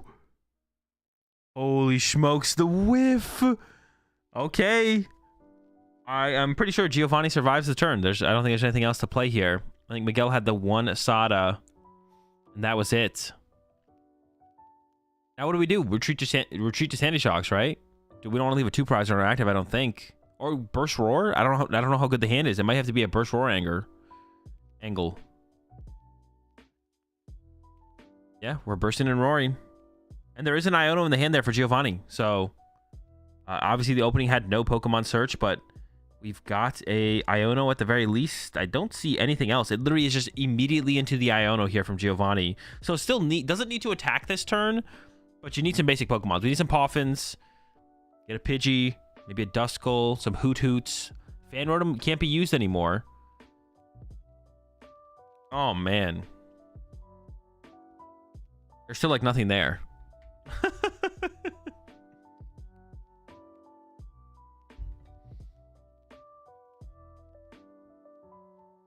Oh, man, oh, man. Why do you throw a not attached to the shocks? What is Hoot Hoot's resistance? Does Hoot Hoot have resistance? Because actually, honestly, that was a big throw if you didn't, because the Sada would have still led to enough energy in play for the Hoot Hoot to... Let me see here. Is it literally just retreat to Fan Rotom pass? Dude, what the heck? Oh, the Hoot Hoot does have resistance, yeah. So the Sandy Sharks won't have KO'd it then. Another catcher. The KO on the Hoot Hoot here is big. Double tails. Okay. Another one. Another tail. Dude, that was funny. Miguel got mad at that one. He threw it down. All right, this is the one. Does finally have the Sada, at least. At least we got the Sada. But you really want to KO that Hoot Hoot here. All of our energy is in our discard pile at this point. Lightning active. Grass to the Sandy Shocks. Over the fighting? Interesting. You do want to make sure you can retreat it. That does seem okay. I don't hate that. Leaving the fighting in the discard pile for a Raging Ball instead seems fine. Seems like whatever. All right. We got our 3 cards. Can we find another Gust effect? It looks like the answer is probably going to be no here. And we're just going to discard a grass off of our... Oh, we're not done yet. Maybe he wants to load up a couple more grass. Oh. Oh, concealed cards. All right, want a little bit more here. All right, we're going to go a little bit further here. The pawn. Going to get some energy as well. Continue to cycle. I guess you do maybe just want to dig for that Gust, right? KO Hoot Hoot here is pretty good. Yeah, maybe you do just like go as aggressive as possible. For the Hoot Hoot KO. It probably would have to be in the form of a Prime Catcher at this point, but hang on, we're not done. Dude, on Giovanni's side, Giovanni keeps picking up his hand like he's about to start his turn, and then every time Miguel goes to play another card, he puts it down. Another one. Another one. All right, now he's just... Nope. Pick it up. Put it down. Miguel does have Pokestop in hand, which could go dig for the Prime, but I feel like you probably don't want to give that over to Giovanni here. All right, knockout. All right, Giovanni needs some basic Pokemon. I think that maybe was a Turtle Top Deck right there. So that's a start. But you need a little bit more than that. Dude, yeah, not whiffing Fan Rotom turn 1. Okay. Dude, Klefki's broken, bro. Klefki shuts off Fan Rotom. If you whiffing Fan Rotom turn 1 is like such a big it's so huge, like the difference of what your board looks like turn 2. The more I think about it, the more I think Klefki's just broken. What a broken card. Didn't Hoot Hoot have energy? They retreated it last turn. Why is the timer frozen? No clue. No timer. All right, we got the Dippity for some draw power here. Got ourselves the Terapagos. We're still a ways away from being able to make like a big play happen. Into the Iono, that's going to be a fresh 6 to begin with. Need to find some Poffins here from Giovanni, to be honest. We need some Poffins. We need some value. Build up our bench a little bit here.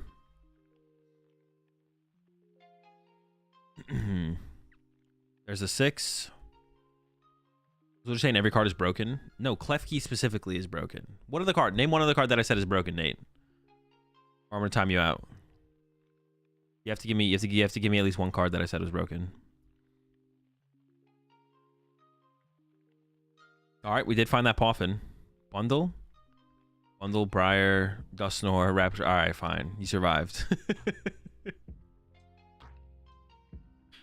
That's Geary. True. Poffin found. We got our birds. We got our Pidgey. We got our Hoot Hoot. I think ideally this turn we would like to take a KO, but we're still a ways away from that. To be fair, bundle is broken. That's what I'm saying. That's what I'm saying. Bundle is broken. Is Clefty so broken it's worth turning off your own Greninja to stop other decks? I mean, depends what the deck. It's situational, but it depends on the deck. Like, you're not leaving Klefki in your active for multiple turns. Theoretically, you're pushing up Klefki turn 1. Theoretically, after you use Radiant Greninja, and then you retreat at turn 2, and then you can use Radiant Greninja again. But it depends on the deck, depends on the matchup, depends on the situation. But it is pretty broken. Shutting off Fan Rotom, shutting off Ogre Pawns, Squawkabillies, Klefki and Lost Box. I'm in. Let's do it.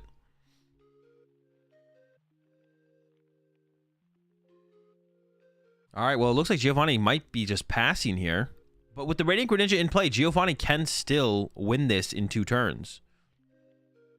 I don't know if I like this. Going for the counter catcher on the Squawkabilly to try and buy a turn. Is that a decent use of the counter catcher there? I'm not sure if I like that. I guess maybe if you make it that much harder for them to just find the Gust combo, though. If this leads to not being able to Gust for the turn for some reason, that's pretty good. Like, Gust KO Pheasantipity here is like a pretty powerful play from Giovanni here. You really need Miguel to take a 1-prize knockout this turn, not a 2-prize knockout.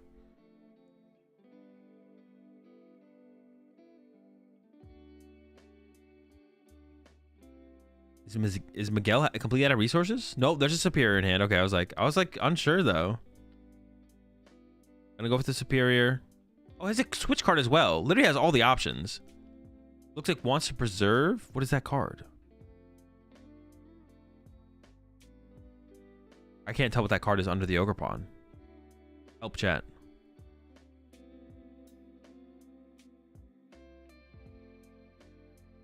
Penny? Sada? Is it Sada, really? We're getting rid of a Sada here? Interesting. That seems weird, to not progress further through our deck.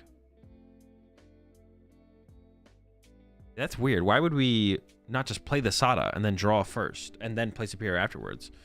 I guess maybe we're trying to find Boss and use Boss this turn. I guess maybe I don't hate it then if we're trying to find Boss. That's okay, I guess, then. Didn't we discard Boss earlier on a previous turn, though? I thought Boss got discarded. Okay, well, we got the Prime. After the Turtle? The Turtle instead of the Dippity, though? Not sure about that. I feel like the KOing Dippity is better than KOing the Turtle. I feel like the draw power from Dippity is almost essential this turn. Okay, what is the win condition here?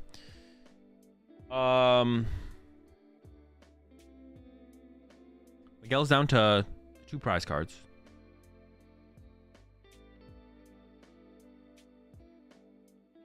It's got to be an Ursaluna wall play, right? So the play from Giovanni here has to be Turtle KO Ogre Pawn off the bench. Our Turtle dies. Goodbye, Turtle. Into Ursaluna KO Raging Bolt Iono to 1, right? That just has to be our play. I don't see anything else. I think that's like that's got to be it. Catcher Pawn, then Briar Dustnor play. Well, you can't Briar though, because Giovanni's gonna be at 1 prize card. And yeah, you can't Briar or Dustnor. Both those are not available.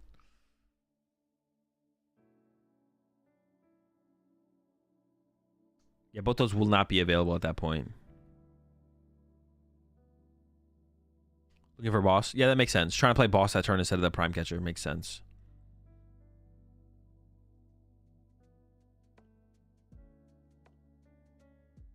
All right. Getting dippy with it. There's a double turbo. It's a pretty good hit. Yeah, I mean, we should easily be able to do basically whatever we want this turn with 2 Hoot Hoots still on our bench. There's even a Noctowl in hand, so yeah. Haven't found our stadium yet. We need to get that. I honestly don't know what we do from there. Like it seems pretty bleak still at this point. We can KO the Ogre Pawn off the bench, but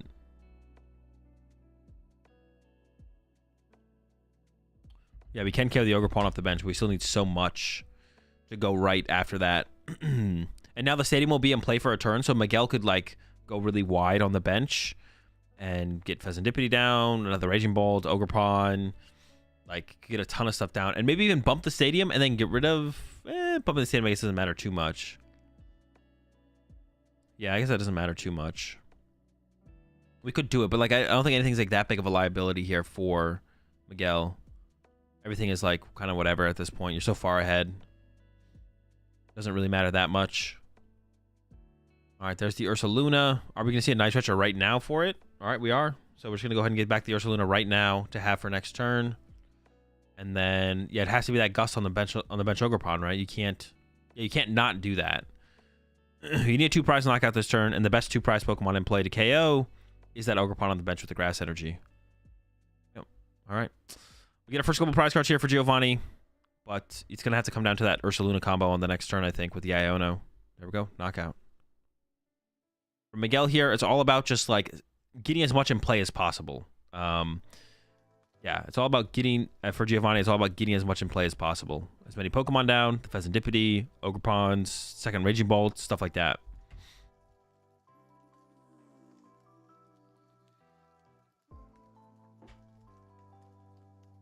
There's a Bolt. Fringe prize selection route. I know, what the heck. There's a Dippity. We're going to have a pretty good setup here. We do want to get a Sada involved as well here from Miguel. Build as much energy up. Build up as much energy in play as possible. So we need that much less after the Iono that's coming. I don't know if there's a Sada in hand right now. We don't need a Sada to take a knockout here, but we just want a ton of energy in play if possible. Okay, we already got it. There's the Sada. Squad getting loaded up. Honestly, having Sandy Shocks as a possible attacker seems decent. Because then we could win with just, like, Boss on...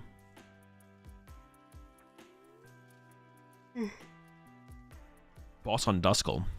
The Hoodoos could evolve to... Well, the Hoodoos can't die to Sandy Shocks. I guess it would have to be on the Duskull. We could... Candy Dusknoir could happen, of course, which would take that away from us, but... Alright, the bolts are getting loaded up. I'm sure we're going to find some grass energy here. It'd be really funny if Miguel decked out there.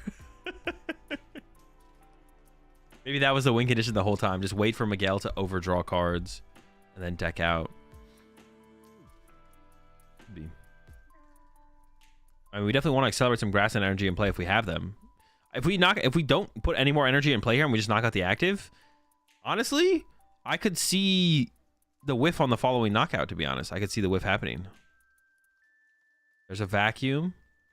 Get rid of the Stadium. Goodbye Owls, goodbye Duskull. Giovanni was like ready for it. Now what do we get rid of here from Miguel? I was kind of... No, I think that seems fine, actually. Get rid of the Radiant Greninja. Seems reasonable. We still got some Shrek and Choose in hand. Do we have energy recovery, though? Where's our energy at? I feel like we definitely want to use some Ogerpons here. Or even just attach for turn. We haven't attached for turn yet. If we could just like attach for turn here, that sounds pretty good. Where are the retrievals, though? We're down to Superior. Okay, there we go. There it is. I was questioning it, but there it is.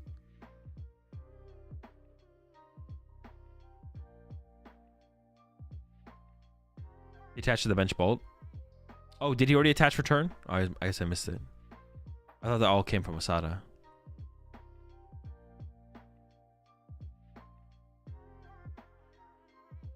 Oh no, the stream die? Oh no. He can only Ogerpon once here. Is he about to deck out?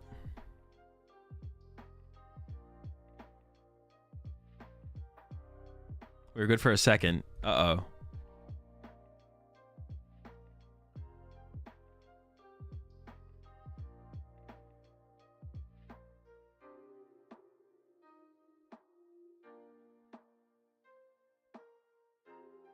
No. Oh my gosh, dude. All right. Let's see how long it takes for this to come back up. That's unfortunate. I mean, I think we know the result of that game for the most part. Like, it's probably going to be a dub in game 1 there.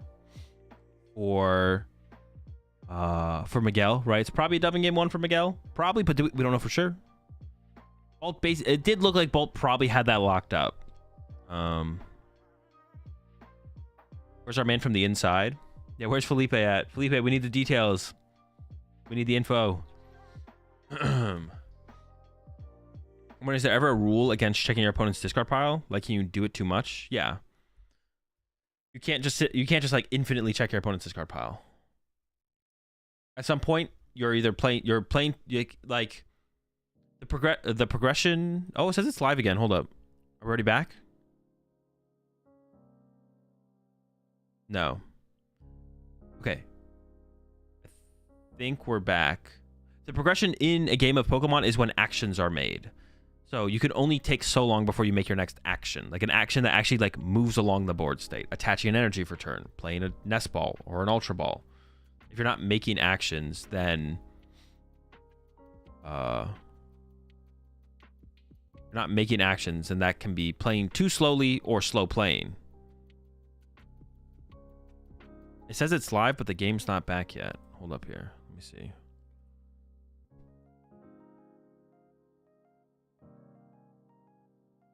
Yeah, it says it's live again, but they don't have the gameplay up. That fall under slow play? Yeah. Failed to progress the board state.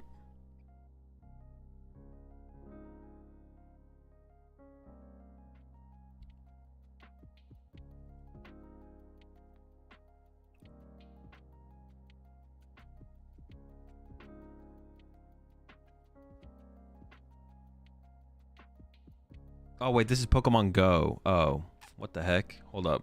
This is not the right stream. They are live with a different stream, but the other stream is Pokemon Go.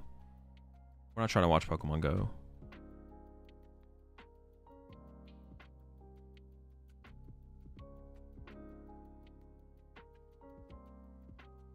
Okay, wait. They might be back. Special event. Okay, they're back. They're back. They're back. We're back. We're back. Sada was found. There's an Ogerpon. All right, that's all four.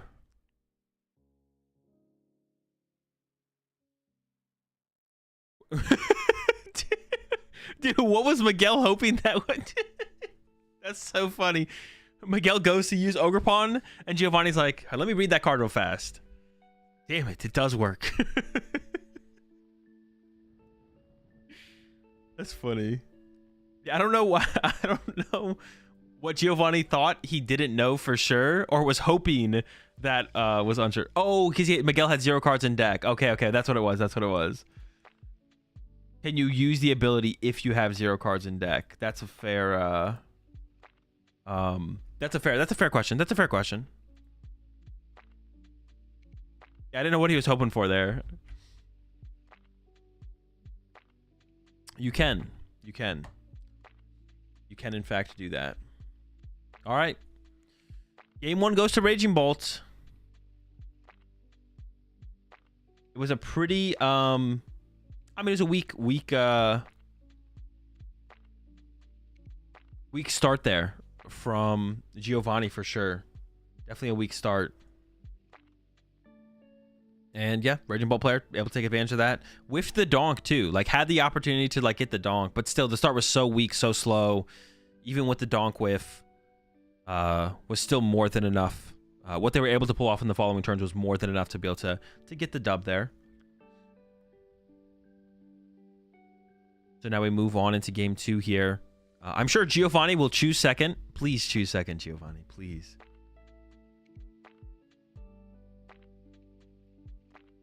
Now listen, I don't mind when people ask me, wait, Azul, why would you want to go second as Terrapagos? What annoys me though is when people are confidently like, Azul, you don't go second as Terrapagos. And then I'm just like, you know what? You're right. You should go first in this matchup with your Terrapagos deck. I agree. You're correct. Keep it up. Good luck your next round.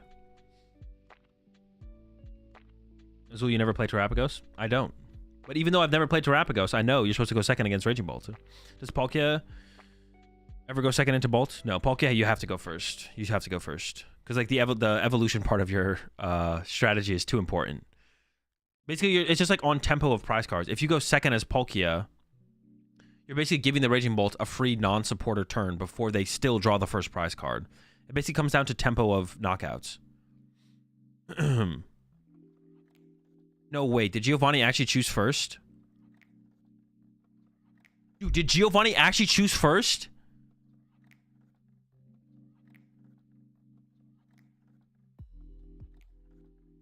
I'm tilted. Dude. I don't even know if there's a supporter in the hand, so I don't know if going second would have saved him. There's a nest ball, so it's not terrible. Miguel, body him. That Hoot Hoot is dead. Kill it. Dude, I hope Miguel gets the Gus KO on the Hoot Hoot. Come on, you got this. Kill the bird. I gotta see the punish, man. I don't know if Giovanni actually had a supporter in hand.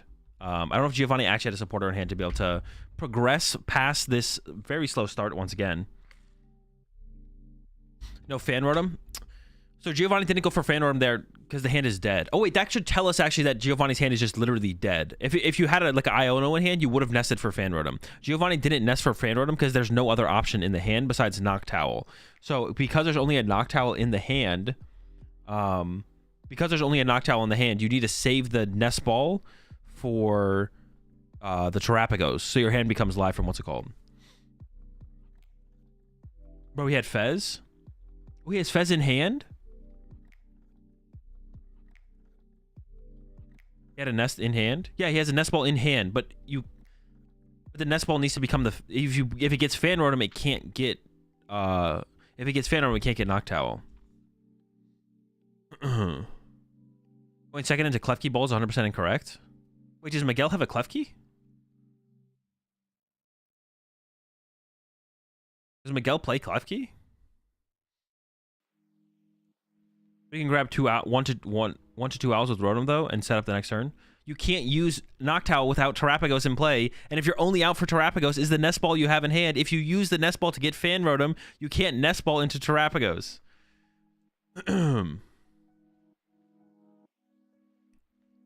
All right, what are we missing here from Miguel? We're missing the Sada.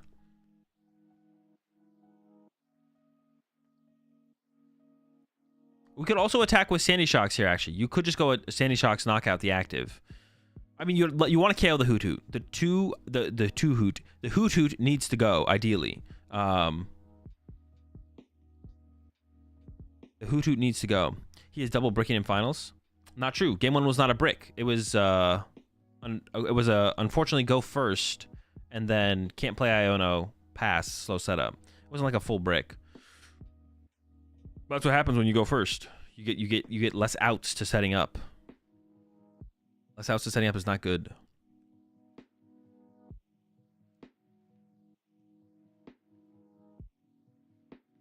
All right, second Raging Bolt is in play, and we're eyeing up the fighting energy. There's a Sada in the discard pile as well. There's the Sada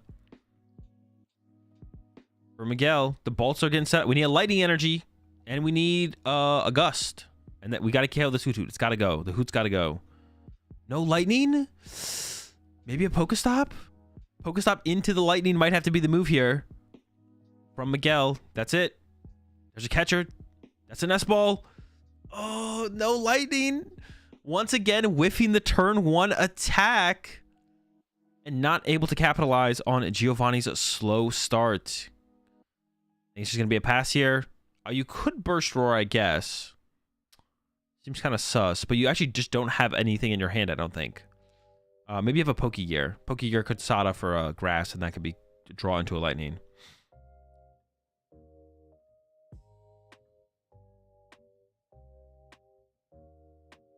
Let's have another gear. Maybe he's going to check the gear, see what the gear gets before deciding to commit. But you also have like a... It looks like you have a Superior Energy Retrieval in the hand as well. I think you could just pass here. I think you could just pass here as Miguel. Oh, it is going to be the Burst Roar. Okay. I think we should have played the catcher on the Hoot Hoot if we're going to Burst Roar, though, right? Because you can pop the Dusknoir, but you can't pop a Hoot Hoot. All right. Pokestop. Oh, first, Poffin is good. Double Poffin? Dude. All right. We are cooking here for Giovanni now. The double Poffin hit. We're going to have a big bench coming up. We got that nest ball. We can also pass. We actually don't need to do anything this turn as Giovanni. I think we talked about this last. As long as we have Duskull in play. For this matchup specifically, you don't need to be the aggressor in this matchup. You can give Miguel the first prize card and just literally do nothing until Miguel draws the first prize card. So from Giovanni here, we could just get some Hoots and a Pidgey and pass. And then next turn we go, after Giovanni, or after Miguel takes the knockout, we go Nest Ball for Terrapagos, and then we start to pop off. But there is the potential to pop off this turn as from Giovanni as well, but you just don't have to, and you still win the prize trade. That would be insane, Tyler. That would be crazy.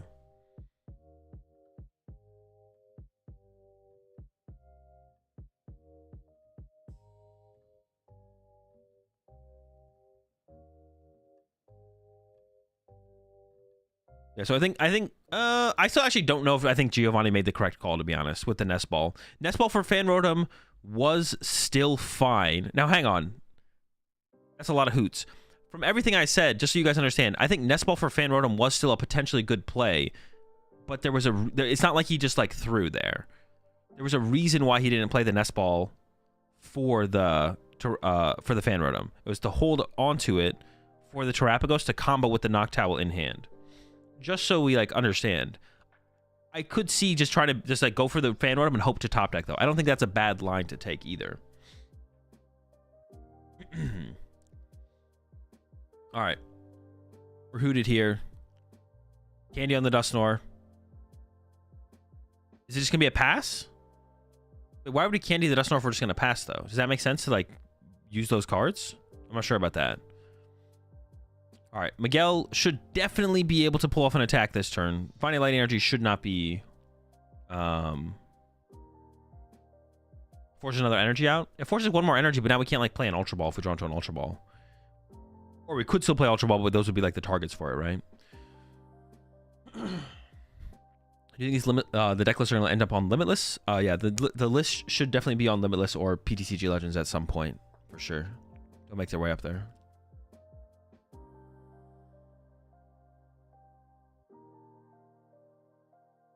All right, so the attack is guaranteed. Gathering Dusknoir's kind of whatever. Yeah, I don't know how I feel about candying out the Dusknoir there. That seems fine.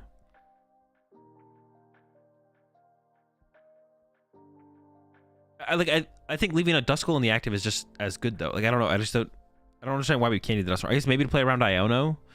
So if Miguel whiffs and then Ionos and then whiffs the knockout, then we can pop it for sure. I guess it's like okay. I don't know. Should I pop to hit the ninja? No. I definitely wouldn't have popped it here. I just don't think we should have candied it. So that way we have +2 cards in our hand that we can use with Ultra Ball. That's what I was thinking. I was like, okay, now we have 2 more cards to use with Ultra Ball here. All right, we even have the Sada here this turn for Miguel. And honestly, I do think KOing the Dusknoir is probably the best target on this board state for Miguel as well. So that is in the active, so we can take that out. Even if we draw into a Gust effect here, I think we should probably just knock out the active here. Wasting extra energy. It's just that's not a good reason. Like Raging Bolt has plenty of energy. Raging Bolt like is not out of energy. Yeah, spending 2 cards that could be Ultra Balled away is not worth it. The only real reason to do it there would be to play around Judge or Iono. It's like, well, if I get Judge or Iono next turn and then I don't get knocked out, I want to already have like that piece established of being able to move it. That's like the only reason to do it.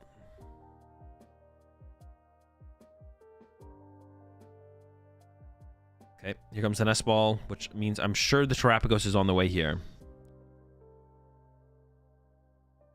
Yeah, the timer's above my head now. Here, I'll move my head down.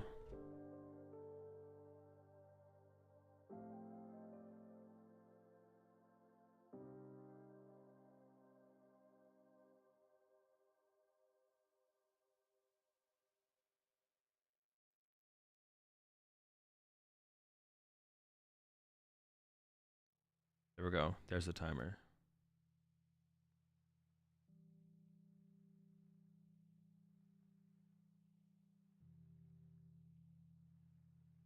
Is it ever so that he can't kill it with shocks?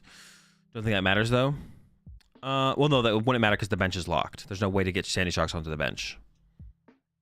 So no, that wouldn't be a reason. All right, Noctowl is found. There isn't the pitch out's not established though, which makes like Iono and the late game that much more of a threat from Miguel here. Pitch out's prized. Oh, okay. That's what I assumed when we didn't get it and we got an extra Hoot Hoot instead. We could still find it off the prize cards as the game progresses. But I mean, now it's in the discard pile. So yeah, not establishing a turn 1 is definitely fine from Giovanni. Honestly, the hand's not that good here for Giovanni. The first owl's coming out though. Let's see what's found. Research Prime. Okay, so we have to dig for that double turbo. And I assume we're going to go Chase and Ogre Pawn here.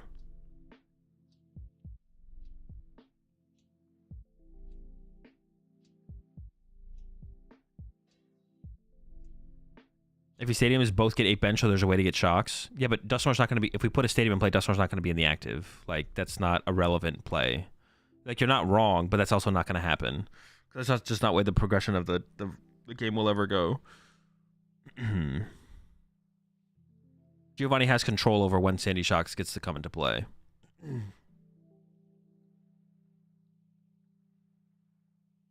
Thornton also prized. And a Duskull prized. So the possibility of double Dustmore is not in... It's actually pretty unlikely. With no Thornton, no Thornton, no other Duskulls. So I guess you can Night Stretcher for the other Duskulls still, but... No Bravery Charm and Bolt? Not in this build, no. We have not seen a Bravery Charm. I guess you can just win, but Giovanni has the Briar win condition, right? You go KO Ogre Pawn into Dustnor, KO Greninja, and then Counter Catcher Briar, KO Squawkabilly for 3, right? So we can just win that way here from Giovanni. And there's the research, okay? Hasn't used Dippity yet. Is going to draw an initial 7, and then we need to find double turbo energy. The Lotto is in the deck. There's Owls in the deck. +3 off Dippity also exists. The double turbo has already been found. We also need a bench Pokemon here. We do need another basic from Giovanni here. I see a Poffin. I see an Ultra Ball. I would assume you want to actually bench another Terrapagos here so you don't lose your bench. So I assume we want to go Ultra Ball for Terrapagos. And it looks like that's what's gonna be. We did get rid of the Poffin. Otherwise, we could just play Poffin for the basic. There's a second Terrapagos grab. All right. And we can win, like I said, we can win next turn. We could literally win this next turn. Why didn't he Dustnor Greninja when he had it? Because he didn't want to give up the prize card. Because then you're giving up... Because you're not sure for sure how the game is going to play out from there. So giving the extra prize card to your opponent when you're not sure you're going to be able to take advantage of it, it probably isn't worth it, to be honest. Like, you'll be able to get into another Dustnor before the game ends to go down that line, but giving your opponent the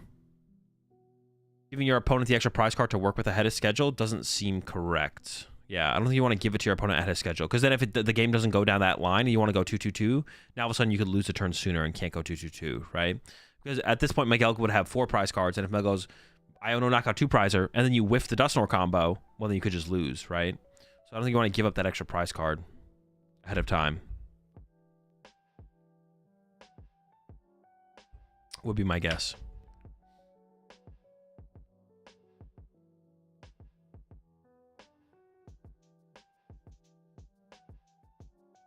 Okay, see the stretcher coming out from Miguel. Miguel does play the Iono as well, right? I'm pretty sure we have seen the Iono from Miguel.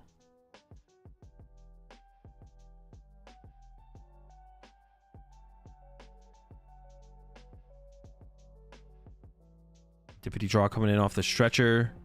And now we get to go wide here if we want as Miguel and is choosing to. Ooh. Wait, so the play from Miguel is to get rid of Greninja. Well, you can still win as Giovanni, but if you bump the stadium, yeah. If you can bump well, I guess then you could go back and say that was the reason to have gotten rid of Greninja when you could have as Giovanni, right? Sure, because now we can bump the stadium and discard the Greninja as Miguel, which definitely needs to be the play, right? We need to get rid of this Greninja off our field. So the Briar combo isn't a possibility. Now, we do still lose to Gust here as Miguel. We do lose to Gust, but... Or actually, we could lose to Gust Ursaluna as well. We could lose to Gust Luna. He's actually going for a prime here on the Dippity. Okay, interesting. Do we have a way to get rid of this Greninja off our... We do. There's a Pokestop in hand.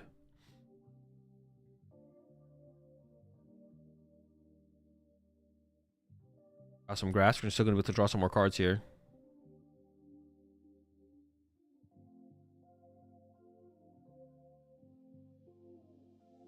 Another grass, another card.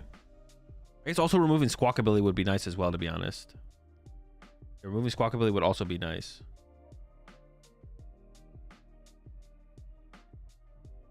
There's the Pokestop. Get rid of the fan at this point, right?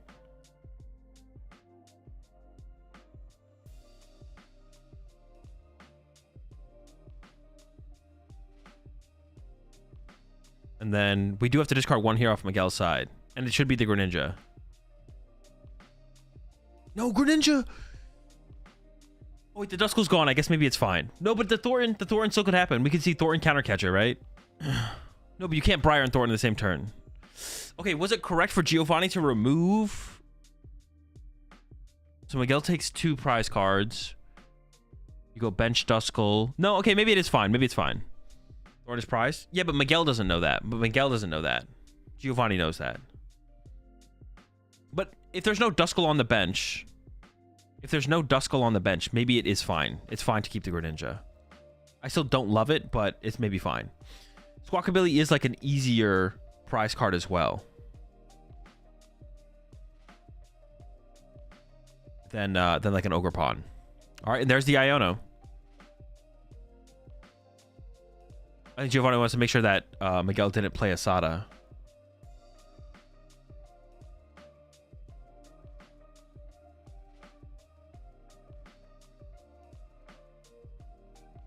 I'm pretty sure Miguel did not play Asada, right? Unless I'm missing something. Has Miguel even seen the Thornton? Many lists don't play it. Honestly, I'm not sure. I'm not sure if Miguel has seen the Thornton or not. Possibly not. Possibly not. Okay, so here comes the Iono. And we're taking the KO on the Pheasantipity as well. So there's no guaranteed draw power on board here for Giovanni. And if we could find the Vacuum from Miguel as well, we could bump the Pokestop to potentially shut down stuff like Ultra Ball or Night Stretcher to recover Noctowl or the Pheasantipity. All right, we don't have that, so it's just going to be the knockout on the active here. 2 prize cards over to Miguel. Honestly, the board, not like 100% devastated, but like for Giovanni. But like, this is a pretty good turn for Miguel. It has the Iono, got the Gus on the Dippity. Got a bunch of Hooters and Turtles on the other side.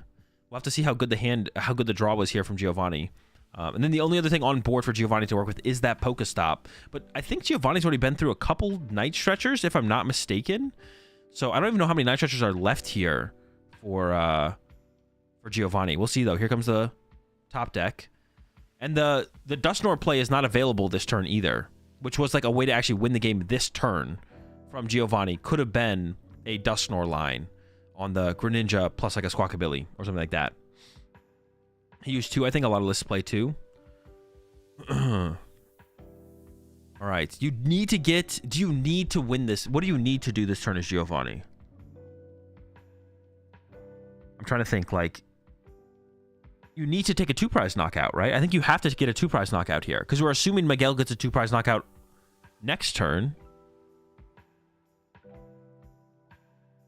So I feel like Giovanni needs a 2-prize knockout here.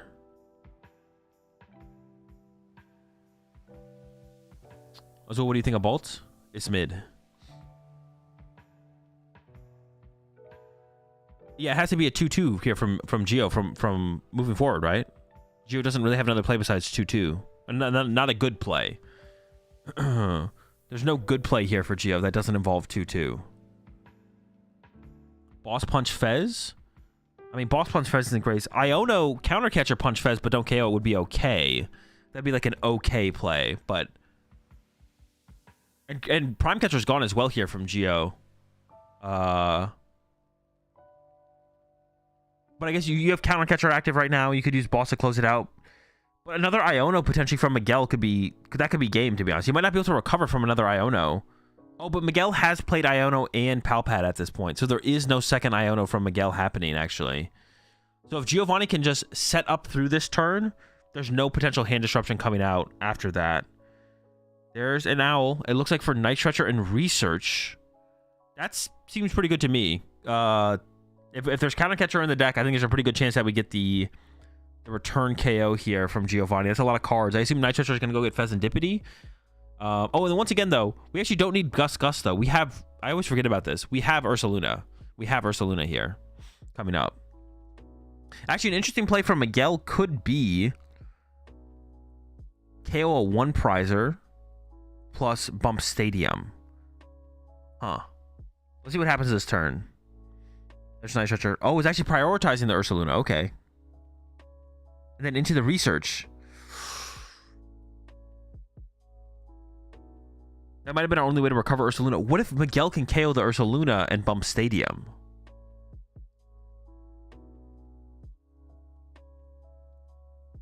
Oh no, did Giovanni draw 8? What was going on? Is it fine? Are we good? Okay, I think we're fine. I was stressing there. Yeah, so if Miguel can force Giovanni to have to use back-to-back Terrapagos, let's say Giovanni gets Counter Catcher Stadium, 3 bench Pokemon, KO Ogerpon. If Miguel can go counter your Stadium, KO your Ursaluna, can Giovanni get a Stadium, fill the bench, and Gus KO another Ogerpon? I don't even know if the resources are left for that. We see Counter Catcher getting lined up, and Night Stretcher from Giovanni. Plays a lot of Night Stretcher. Is it 4 Night Stretcher?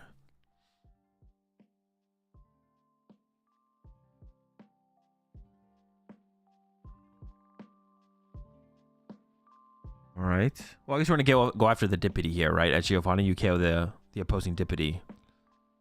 Oh, wait, do we have to attack with Ursaluna here? Oh, okay, okay.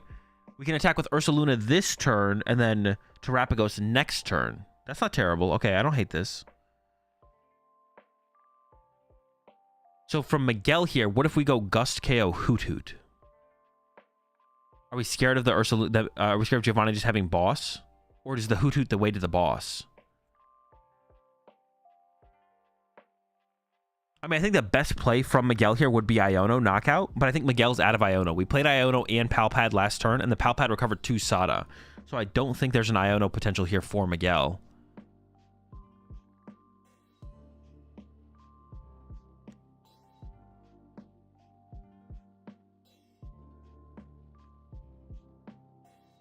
I don't think you want to KO the Ursaluna. I think you want to KO the Hoot Hoot. You either KO Hoot Hoot or Iono, but I don't think there's an Iono, so I think it has to be KO Hoot Hoot.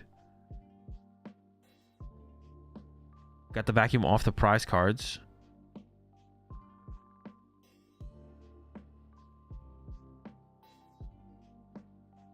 There's the fighting energy. So that means we don't need to Sada this turn. We could attack with the active Raging Bolt.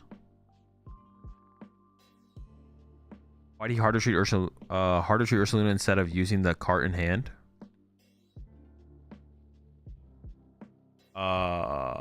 I don't think Giovanni plays switch cards, so there probably wasn't a switch card in hand.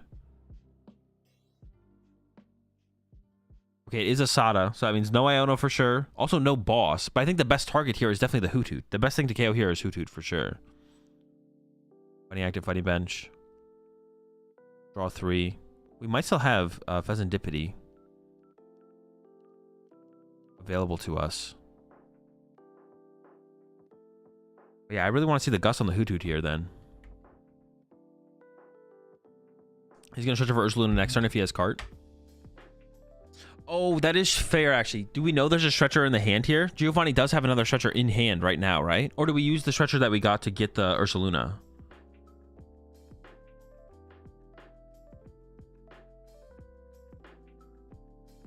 Giovanni might have a Stretcher in hand. Fire goes hard here. For what, for Miguel?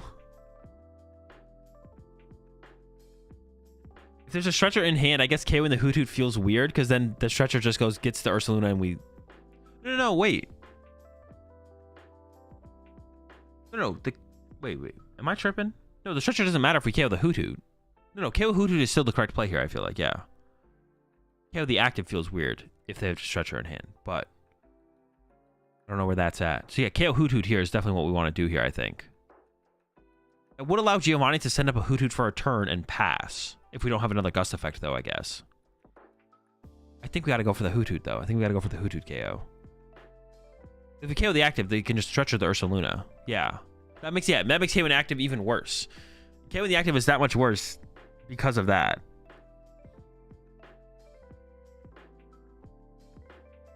Because you can just get Stretcher recovered and then we just lose. It is a knockout on the active, though.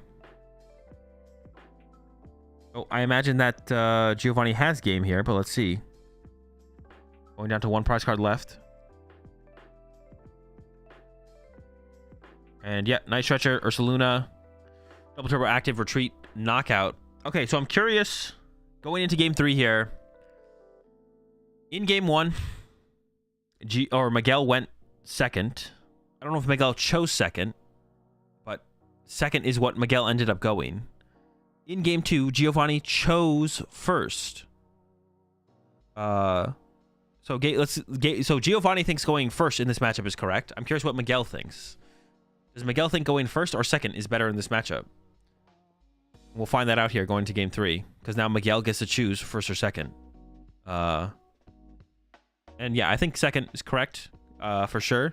But it is funny because Miguel has gone second twice and whiffed the turn 1 attack twice. So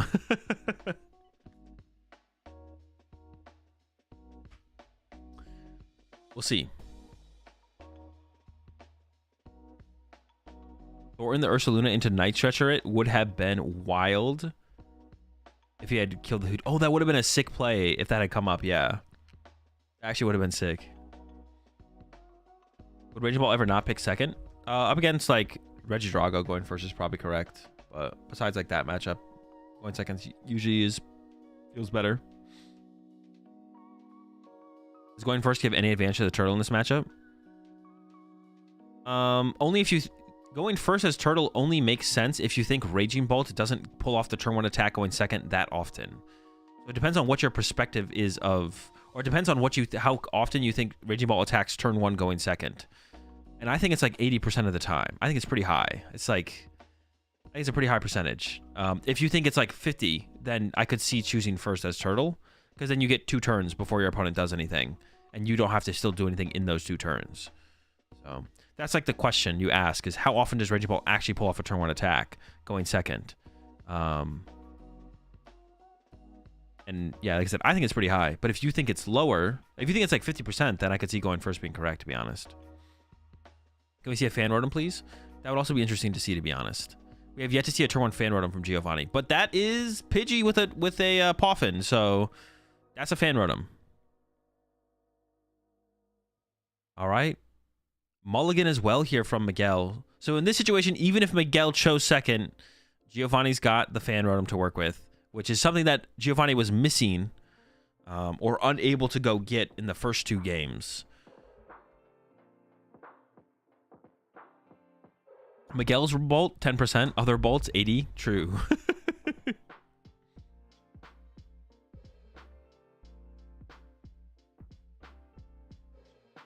I'm curious to see what Miguel chose. Why do I think Bolt is mid? It's just other better decks. Like, it's like one of those things where it's like on a scale. Like, something could... Raging Bolt could be really good. Like, what is the best way to put it? What is the best way to, like, describe that scale of, like... Something... It's only... Something is... Things are only as good as the things around them, basically. Right? Raging Bolt's not a bad PokemonTCG deck in the Scarlet and Violet era of the PokemonTCG. But it's only good. Like, not every Pokemon deck is good. We call good decks and bad decks, and there's a range between good and bad, and Raging Bolt is mid.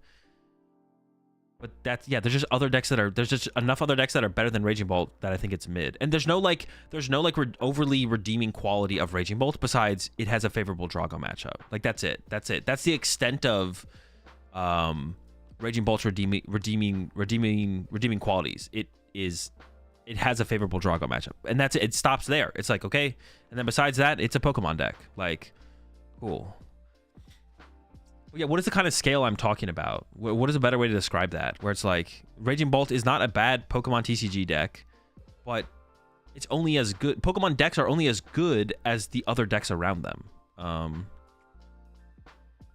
don't know. There's like probably a better way to like describe that. Low ceiling? No, low ceiling's not the thing I'm thinking about. Brother struggling to describe why Bolt is mid. Meanwhile, the results speak for themselves. Dude, results, that's just not how Pokemon works. Like, just not how the game works. I mean, you just self-reported your understanding of the Pokemon TCG. Like, I don't know what you want me to say to that. I'll go ahead and read your question again so other people can understand what you just said. Brother struggling to explain why Bolt is mid. Meanwhile, the results speak for themselves. You just self-reported your understanding of the Pokemon TCG. Like, I can't help you there. Like, sliding scale. Yeah, that might be it, to be honest. Like, if there's 10 decks, right? If you have 10 decks, and 8 of them are clearly a step above the other 2, and the other 2, like, you have 10 really good Pokemon TCG decks, but 2 of them are clearly a step under the other 8, and the other 8 stagger up into being better and better and better. The 2 at the bottom aren't, like, bad, but they're Raging Bolts. That's it. They're just, like, not better. They're convincingly a step under 8 other decks. Then that's probably mid. If there's 8 other decks that are even if the step is, like, a small step, like, on a scale of 1 to 100. Okay, here we go. On a scale of 1 to 100, let's say Raging Bolt is a 99, and 9 other decks are a 100. Out of those 10 decks, Raging Bolt is the only one that's a 99, but it's only 1 point different. But we know it's a point different, therefore the other decks are better, and there's enough of them to call Raging Bolt bad in that case specifically. If we have 10 meta decks, 9 of them are 100s, and 1 of them is a 99, the 99 is bad. It's just a bad deck, because there's 9 other decks that are 100 on the point scale. Right? It's a 1 point difference, but we're confident it's a point difference. So because of the 1 point difference, deck 1 is bad and the other 9 are good. Now, Raging Bolt isn't... I don't think it's a bad deck. I think Raging Bolt is mid. I think it's fine. I think Raging Bolt is a mid deck. Because on the point scale, it's like a 95, and then there's like 6 decks that are like 100 above it. And then it's like, okay, I'm not going to call Raging Bolt a good deck if I'm so confident that there's all these other decks that are a solid step above it. The step might be small, but it still exists. Like, the step still exists, even if it's a small step. But that's, like, all meta dependent. In some metas, the steps between tiers are bigger and decks are bigger, and more decks are more meta specific. They need, like, a certain deck to be really popular to have a good matchup. And Raging Bolt could win this tournament right here. We'll see if Miguel can finally pull off a turn 1 attack. Giovanni had finally this fan rotom start with the triple Hoot Hoot Pidgey. But if you just go fully results based, if you just go off of pure results to determine what you think is the best deck in the format, then you are just self-reporting your understanding of the Pokemon TCG in terms of, like, metas and formats and all that. All right, we did get the Sada to the active. This is still fine. We can still turn 1 attack here. We just need to get a Vessel. The Vessel gets us a Fighting Energy, and we have the Vessel. Attach active, accelerate Grass to the bench Ogerpon. We have our turn 1 attack. We needed a turn 1 attack here, at the very least. Going second into a board state like this, we need the turn 1 attack.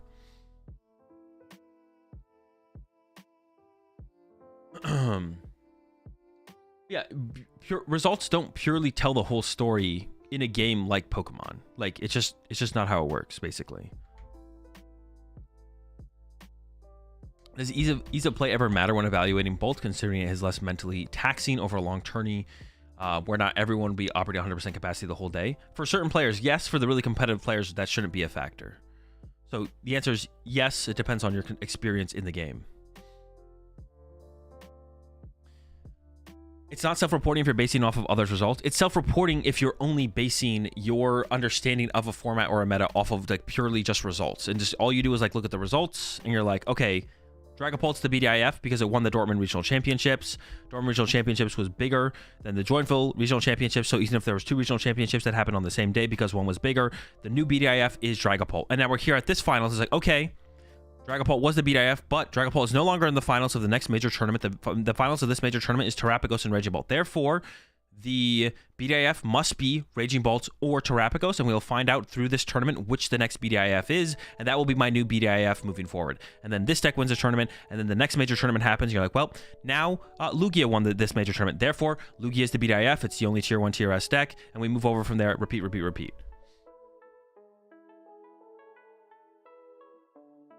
I'm not saying it's BDIF. I'm just saying it's crazy how so many people are saying it's mid/bad when it's quite clearly isn't. What are you using as clearly isn't? Like, what is so clear that like that says that Raging Bolt isn't mid? Also, who besides me is saying it's mid? I also don't think Raging Bolt is bad. I've maybe said it's bad, but yeah, I don't think Raging Bolt is bad. I think it's mid. If winning tournaments and placing high consistently doesn't make a deck good, what makes a deck good? Well, we're talking about in terms of like what gives us. We're talking about in terms of gives us like the best win percentage, the best expected win rate. If we can confidently say there's like 4 other decks that give us 5% more win rate, a 5% higher win rate than Raging Bolt, then Raging Bolt seems kind of mid. Like if we can confidently, and I can confidently say that, but Raging Bolt, but like the variables in Pokemon are like high enough that 5% isn't going to be relevant for every major tournament, and the play rate of Raging Bolt is so high that is also going to carry results as well. Raging Bolt was literally 17% of Dortmund.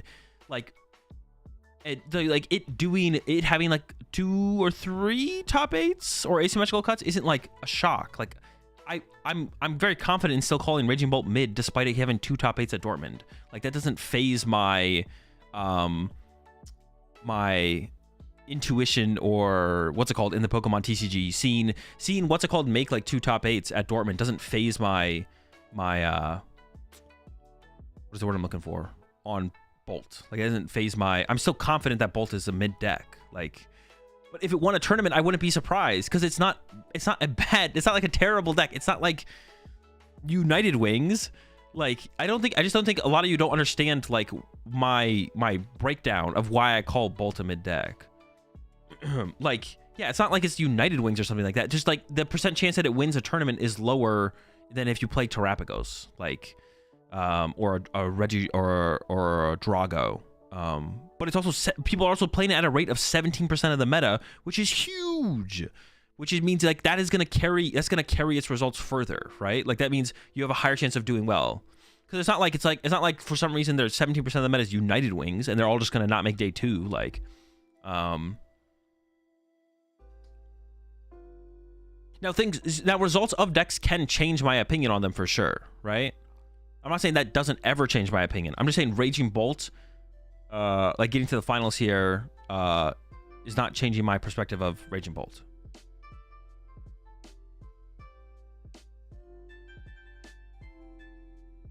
I think most people equate mid to being bad when it just means it's okay. Yeah, I literally just mean, I think, or what was my scale I came up with recently? Good, fine, bad. I think Raging Bolt is fine. I think it is a fine deck.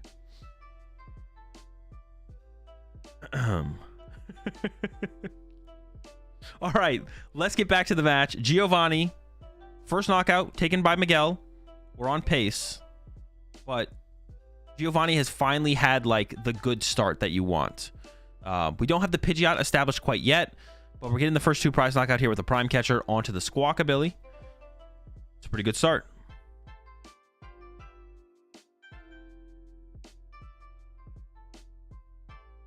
Man, Rents against Raging Bolt live on stream. Dude, that's what dude, I don't know. There's so many freaking Raging Bolt enjoyers who are trying to take down my opinion. I don't know. All right, we got the Dippity off the Nest Ball. And here's where Giovanni has so many options to close out the game, I feel like. Well, we have no Duskulls down, but Giovanni can just play for a 2/2/2 here. Yeah, Giovanni can just play for a 2/2/2 at this point.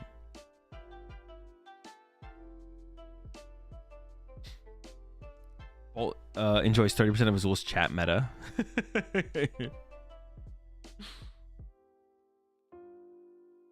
As someone who plays Yu-Gi-Oh competitively and getting into Pokemon, when a deck has a high play rate, it's because it's considered the best deck. How is that not the same for Raging Bolt? Play rate in Pokemon is a little bit more determined, I think, by ease of play of the deck. How new, like also how noob friendly the deck is also a reason that a deck is super popular in Pokemon, to be honest.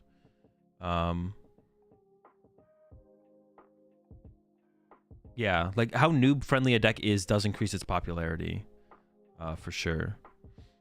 But yeah, the best decks in Pokemon are not always the most popular decks. That is definitely for sure. People change decks way more in Pokemon than other TCGs. That also might be true as well, which causes like more Jurassic meta shifts. I don't know if we have found the Sada yet here as Miguel. We might still need to find a Sada here.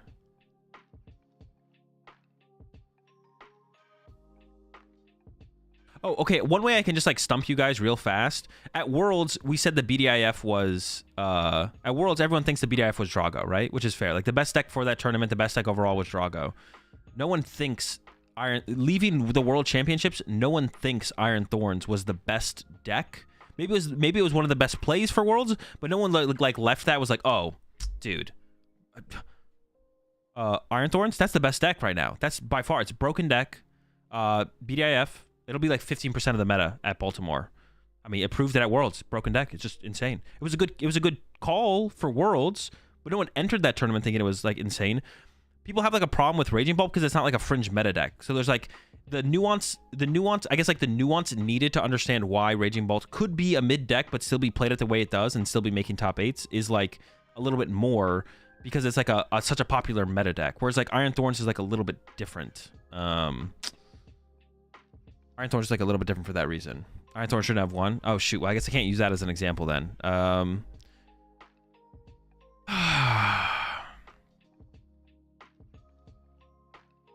I can't use that as an example because then you have the... But he didn't actually win. He lost. All right, sure. Checkmate, I guess. I didn't even think about that, to be honest, when I was going into my example, but here we are.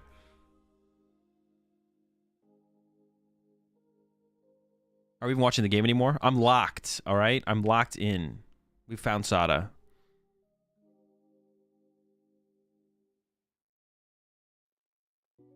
So we did get the stadium bump here as Miguel. We are going to get 2 prize cards. Giovanni has no Duskull set up. So there's... And the Greninja's gone. So Giovanni can't win next turn. This does require a 2-turn win condition here from Giovanni of Gust KO, a Pawn, or a Dippity, into Ursaluna to KO a Raging Bolt. But we're still in a pretty good spot here as Giovanni, I would assume. We don't have Pidgeot set up. We got the Pidgeot on the bench. We got the Dippity. We have access to a Hoot Hoot here as well.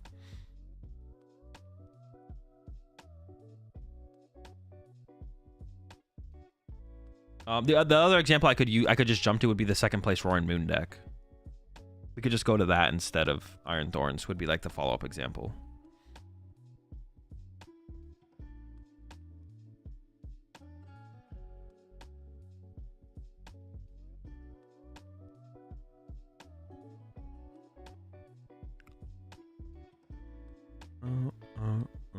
I guess like the one thing that like keeps people thinking about Raging Ball is like the consistent popularity of it. I think like, but I mean, you guys are like you're living too much results based. Like you guys are like thinking about it too results based. Like if Raging Bolt all of a sudden became 5% of the meta, like at the next major tournament, you'd be like, oh yeah, Raging Bolt fell off. It's not that good of a deck anymore. Look, no one's playing it. Like it's like, but I've been predicting this for the last 2 months. The deck has been mid. People just finally caught up. Like,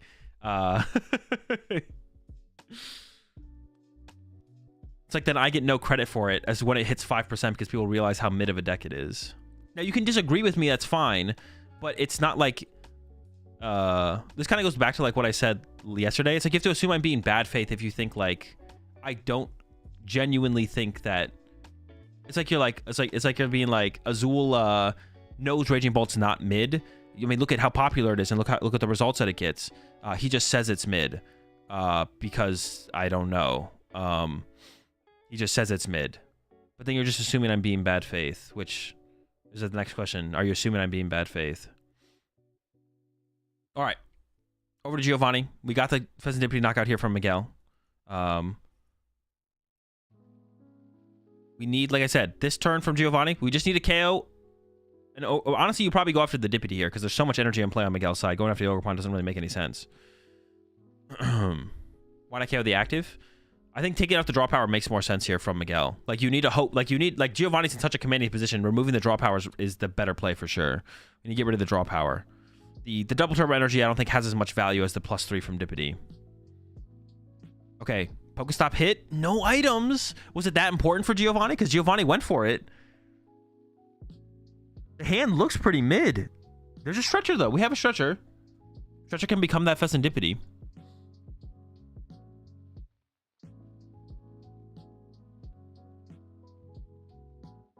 What does Giovanni want to go for here?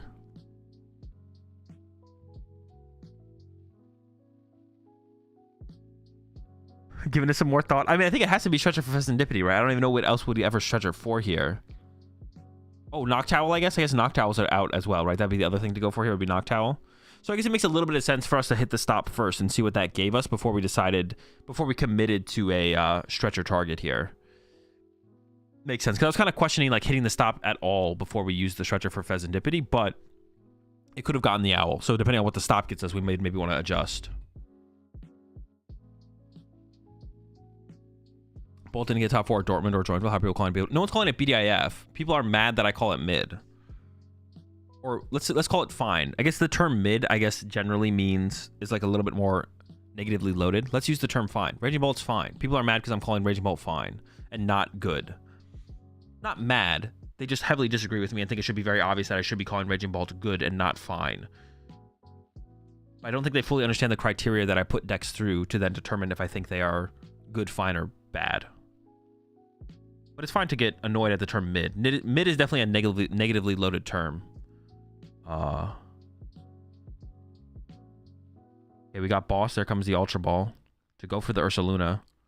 Oh, is Giovanni going to go for an early Ursaluna? We saw this last game, I think, from Giovanni as well, right? Just literally just go for the Ursaluna sooner, and then you can Stretcher it back later to go for it again. Or Thornton into it. Thornton works as well here. So we're going to go, we're probably going to knock out the Dippity. It's going to be a little bit of back and forth of Dippity knockouts here from both players. There's no draw power on board here, though. We don't even have a Hoot Hoot. Are we going to get a little bit more set up here? Because, like, what if Miguel has Iono next turn? We got to go after the Dippity here. Why are we getting rid of an Ogerpon? Wait, I'm not trolling, right? That's terrible. There's so much energy on Miguel's side of the field. Why would we leave Dippity for draw power on the play? That's got to be bad, right? Iono here is just so good from... Iono knockout, honestly, from Miguel here seems pretty good. Is Thornton in hand, by the way? Okay, so he is just setting up for the Thornton play. We want to take away the potential of Iono from Miguel. And removing Serendipity increases that odds. Is there any DTE left? He had to Pokestop 1. Well, he's playing for the Thornton play. He's playing for Thornton into... Is the deck large enough to allow Fez and Sada? Well, you don't have to Sada here, though, right? You can just attach Fighting for turn. Also, you don't have to Fez and Sada. You could just Sada. You don't have to use Fez as well. But we want to Iono here. I don't know if Iono is still available here for Miguel, but we want to use Iono here is what we want to do.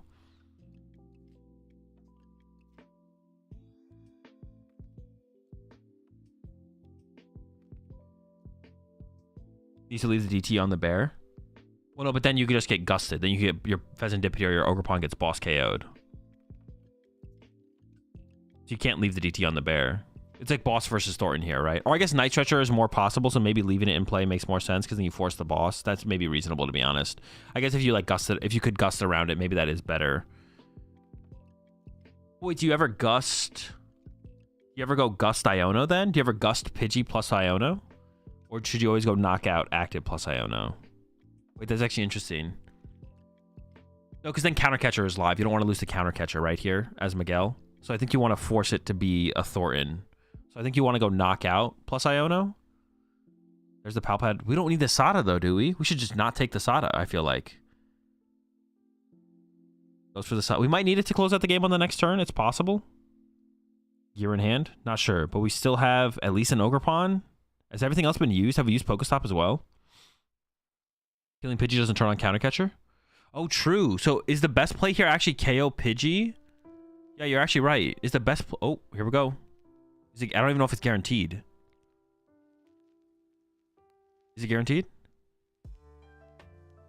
Okay, it is guaranteed. Okay.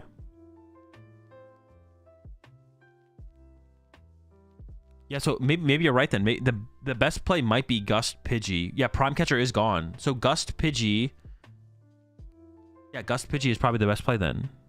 Well, KO active forces Thornton. Oh, we get to KO the Pidgey, which takes away Candy Pidgeot. So yeah, Catcher, Pidgey.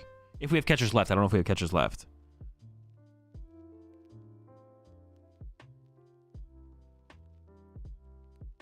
If we have catchers left and can find catchers, Catcher, Pidgey, Iono. But also we need another Gust left to be able to chase a 2-prizer, because otherwise Giovanni could hide behind a 1-prizer for a turn. So if we do Gust Pidgey, we also need another Gust. If we don't have another Gust here as Miguel, then we probably can't go for that play.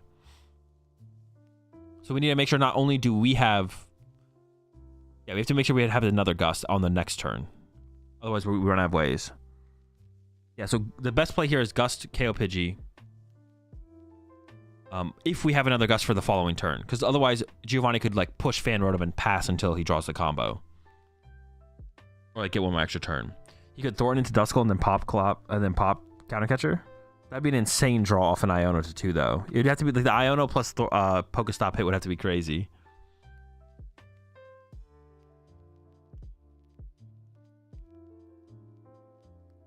Sandy Shock's KO Pidgey. Ooh, Sandy Shock's KO Pidgey would have been interesting, actually. I don't know if the Gust is available, though. That's the big thing. I don't know. I don't think we have Gust effects left here, maybe. All right, here comes the knockout. 1, 2, 3, 4. Giovanni taking count of stuff in the discard pile here. It feels like it has to be a Thornton play here from Giovanni to win. Candy Pidgeot into Thornton would work here, though. Giovanni's down to 1 prize card, so the Ursaluna attacks for free, and there's the Pidgey push. That also gives us the pivot into the basic Pokemon on the bench with the free retreat. We're going into the Pokestop. I can't tell. There's Rare Candy. Do we have the Pidgeot, though? That's 1 piece. I don't know what's left. Lines up the Pheasant to had Stretcher, but there's no Pidgeot in the discard pile. Wait, play Poffin first to shuffle the deck. Wait, we can also just Thornton the Pidgey into the freaking Ursaluna as well. We don't have to get the other thing. Well, if we go Candy Pidgeot, and then that finds us our Thornton, we need that to be in the active because of the free retreat. But we could also just make the Pidgey into the Ursaluna. So here comes the Poffin. We're going to fail the Poffin, but it does shuffle the deck because the Thornton was on the bottom of the deck. We have Night Stretcher in hand. So we had Game Heroes Giovanni if Pidgeot was in the discard pile, but it's not. So it has to be recover the Pheasantipity, draw 3, look for Thornton or an out to Pidgeot, to candy out Pidgeot to find the Thornton. Here we go.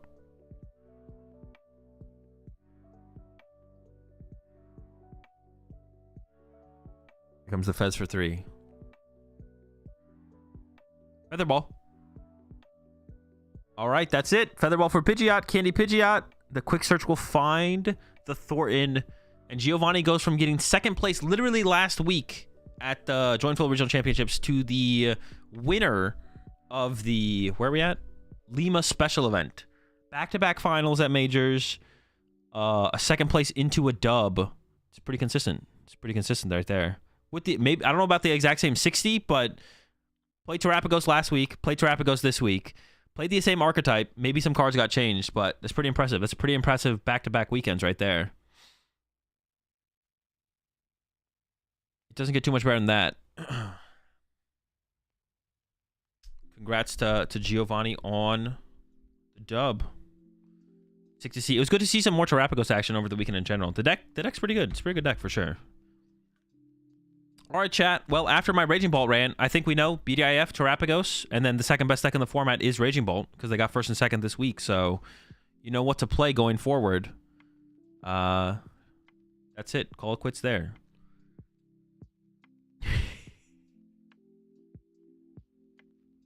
All right, shout out to Giovanni on the dub. Shout out to the Miguel on the runner-up, getting 2nd place with the Raging Bolt. Really good deck, one of the best. Am I watching Magic Top 8? No, I'm gonna head off. Thanks everyone for watching. I'll see y'all tomorrow. I'll be streaming tomorrow. So see y'all then. I don't think I have anything else to say. I think that's it. I think Azul is overestimating Raging Bolt. All right, here we go. Yeah, have a good one, chat. Maybe I'll go on, like, maybe I'll fully flesh out my thought process on how I rank decks tomorrow, if y'all are interested. I don't know if there's that much contention still around my Raging Bolt take. Send us to the Magic stream? Yeah, sure. I'll go ahead and raid the Magic stream. Y'all can watch. I don't know if Ian's is on over there, but... yeah, I don't know if Ian's on over there.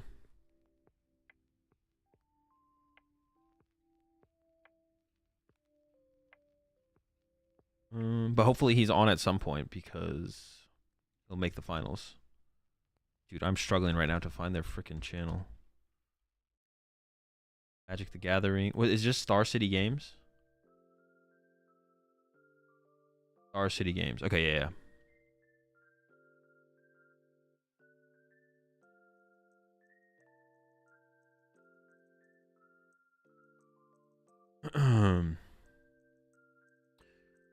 All right, chat. Have a good one.